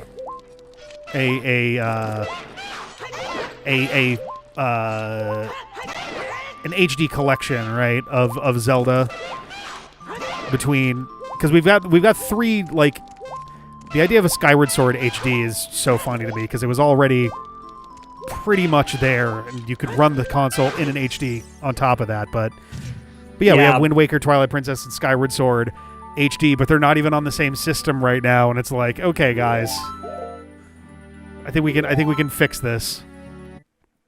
That involves Nintendo feeling that they can't get away with marketing two GameCube games at like full price. Which that's a whole different issue. Yeah. Honestly, if they sold the three of those together for like the standard ESRB price of a Switch game, I would be kind of okay with that. Like all three of those together is like that's fine, I think. I think people in general would be pretty okay with that. I while there were some people that complained, I think I heard most people were fine about the pricing for 3D All-Stars. They were just upset about the availability. Yeah, that was such a weird decision. Like, oh yeah, you can only buy this for like 3 months, and then we're just taking it off the market entirely for no discernible reason. Because his birthday. Yeah, right. The obvious reason being, well, you know, we need to only last 6 months. Yeah, we need to fake that this is a limited supply so that you'll hurry and buy it. Like, it felt really skeevy. I was not a big fan of that. I was still more upset when they did that with Fire Emblem 1 because, like, that's not even like a popular game. So, oh god. Plus, that was all that Fire Emblem 1 got for it, or Fire Emblem got for its anniversary, while Mario got like several Yeah, things. here's a whole bunch of stuff. Why not? Which, like, sure, it's Mario, but also Fire Emblem, especially in Japan, is like one of their like most popular franchises and IPs as well. Yeah, like, I mean, okay. it's grown a lot ever since Awakening. So Yeah. It's so funny that like the American awareness of Fire Emblem basically started as, hey, who are these two unlockable dudes in Smash Brothers? yeah, and then a lot of people tried the Game Boy Advance one and did not like the permadeath. Woo! Literally nothing.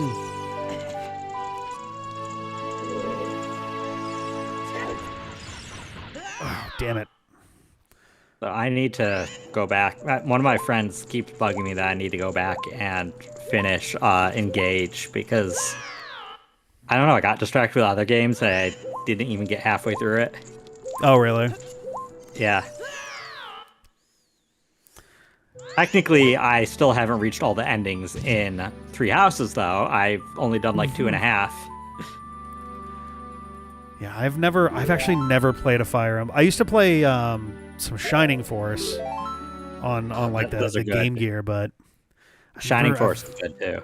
Yeah, I've never played any Fire Emblem games. I need to fix that at some point. Yeah, Three Houses might be a good place to start. It is very different than the other games, but yeah, it's a little more new player friendly. All right. And it has a lot of more focus on like the social aspects that games like Persona popularized. So, okay. Though I'd also, honestly, even more so, would recommend Tokyo Mirage Sessions because that is Persona. Oh, nice. Okay. That is Persona with Fire Emblem stands.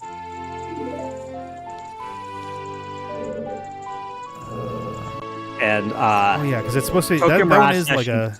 Yep. It stands as one of my favorite games, period. And I think I still like it more than the Persona games, and I love the Persona games. Ooh. Okay.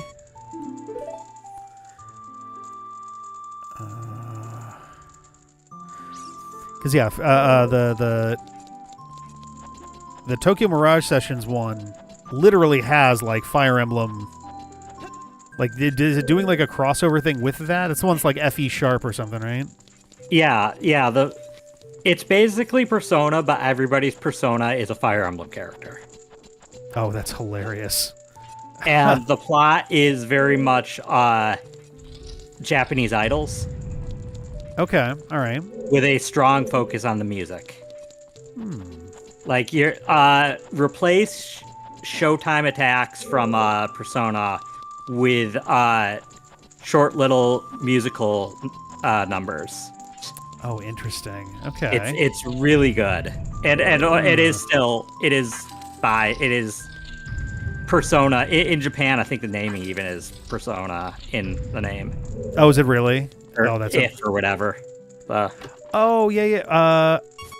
That's interesting because I know that I've heard of Persona If. They marketed it in the U.S. as a Shin Megami Tensei spinoff, but it was more of a Persona spinoff. Interesting. Huh. I didn't actually get it until the Switch version. Not out of a lack of interest, but out of I didn't focus a lot on Wii U games during the latter half of the Wii U life. I kind of just focused on my 3DS. Tuned out after a while. But I got it on the Switch, and I'd have to think about it. When I played it, it was my favorite game on the Switch, and it might still be. All right. So.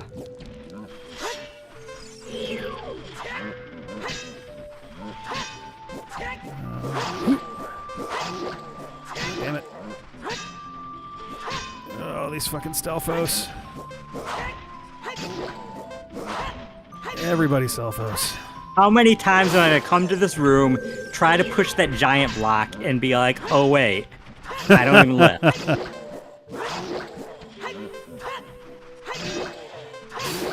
It is nice to be able to move stuff.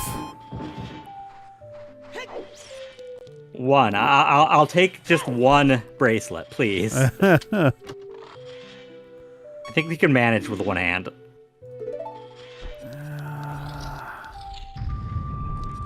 Not enough for this either.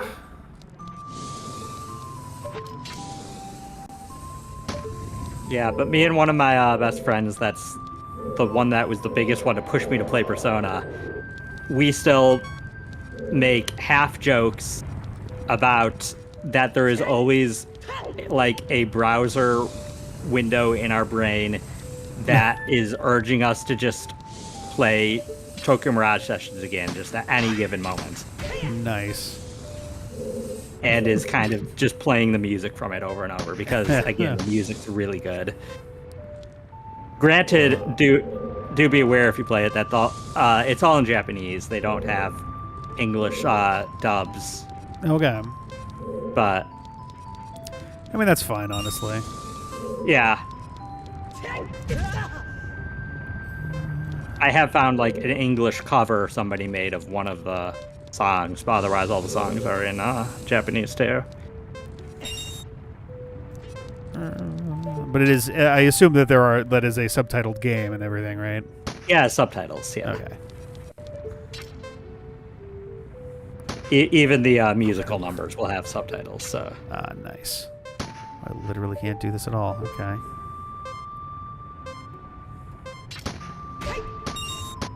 Once I finish this last couple things I can do in the water temple, I'm probably good for. Yeah, I think I'm basically there as well. I don't want to like midway through the water temple stop because totally understandable. Exactly where I am. Yeah, I've about cleared out as much as I can from the training grounds for now. Oh god, this was a mistake. This was a mistake. Air. How did I do this? Oh, am I drowning? No, I'm getting out okay, but like, how do I fight these things quick enough? I might not be able to.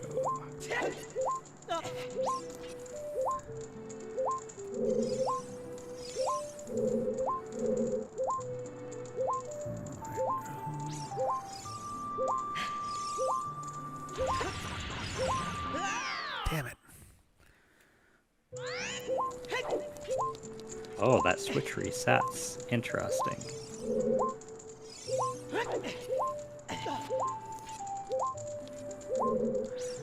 Definitely meant to be doing this with hover boots, but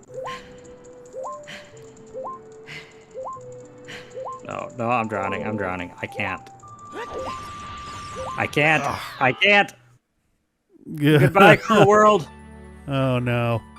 Well, I'm dying too, so.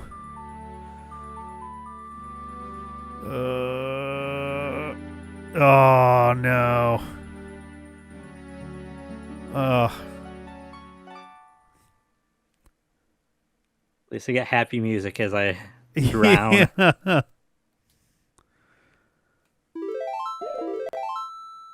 Oh god.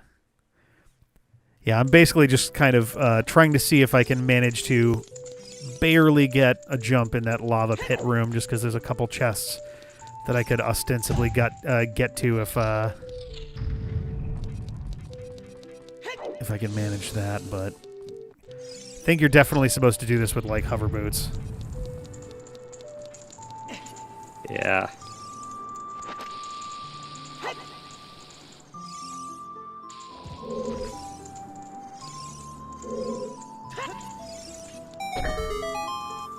I don't think this does anything else. Oh, you can't play Song of Time, because Song of Time also can be used in that room. Oh, does Song of Time put a block down? A few, 2 or 3. Actually did not know that. But sadly, I don't have the Song of Time. I'm missing notes. Yeah. Note.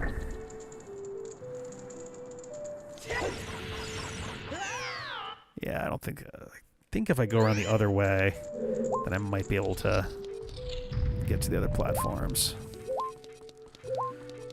But I may as well... Oh, it's going to be faster going this way. Oh! Arrow spot. The, in the training grounds, above the doors are arrow spots. Well, for you. Oh, that, you mean the wonder. Yeah, I did one of them. I can't get very far at the training ground because mine is a Master Quest. Ah, gotcha. Actually, I'm currently locked there. I need silver rubies to get any further. yeah, I only have same. one way to go.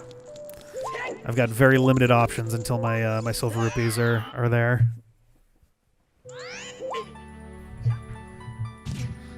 Alrighty. Okay. Take the L.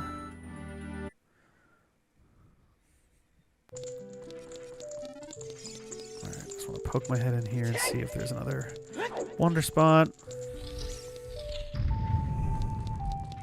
No, this is literally the door that was... Okay.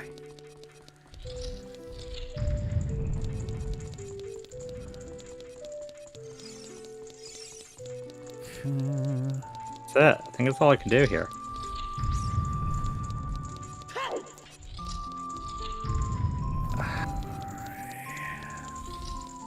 I guess... No, that's not all I could do. I have... No. Didn't I do the Dark Link fight? I did, I'm pretty sure. No, I didn't. Oh, I needed a key, and I had a key, but I used it instead of more dumb. Cool, yeah. Can't do anything else without a small key. Got it. I probably should have used that key in a better spot, but... Oh, no. I mean, it can't soft lock me, so... Yeah, this is true. Oh, I remember this situation. The room with the treasure chest surrounded by fire. Oh yeah. Did any of us do this room legitimately during the last thing? I think I did. Okay. I didn't figure out the heck you guys did, so... I'm gonna say, it must have been Soen then who figured out you can just walk into the fire and take the chest.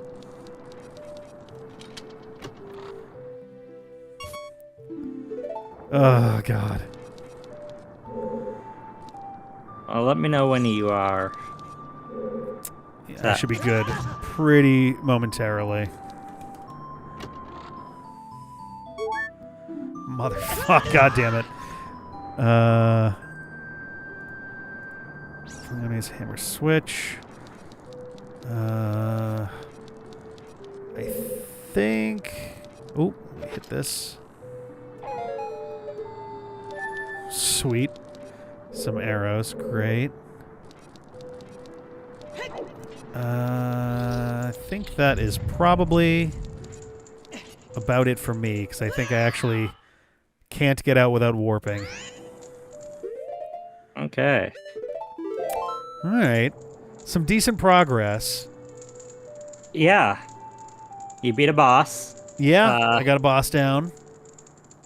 Really, man, it's like... Looking at my item screen, I mainly just am missing the elemental arrows and long shot. Oh, yeah. Yeah, I need the long shot. I need the slingshot.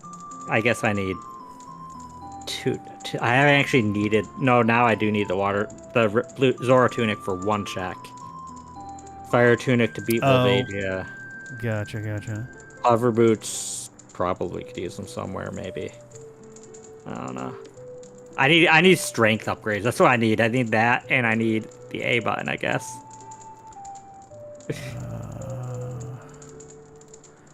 Just like knocking stuff off the list that suddenly has considered itself gettable for whatever reason. Yeah. Yeah, Okay, my checks are...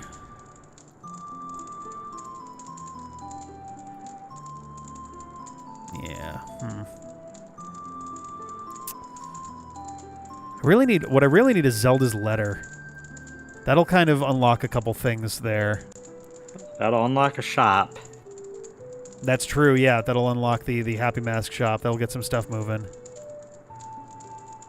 Oh, that's right. I wanted to get to Lake Hylia at some point because I have a hook shot now, so I should be able to use the Scarecrow song to get onto the roof of the lab and get whatever the heart piece item is that's there. Yeah. I can't shoot the Sunny yet because the lake is not back yet. Or I guess I can, but I can't get to it. But I can see what it is. But that'll be a thing for next time, I think. Yeah, officially I'm gonna have hit the time. Tough searching next time because I got a lot of my easy find checks out of the way. But yeah, I'm quickly reaching a point where it's like, okay, the number of like hard checks that I have is dwindling, and now I'm like, all right, where could I have left maybe some pots or crates? Because I've been pretty thorough with that as best I could be, but we don't really have a tracker for that, so in some cases it's a matter of remembering that there are pots and crates in certain places. Yeah. Hopefully we won't have to resort to the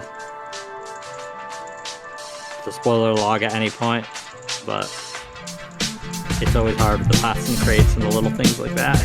Yep.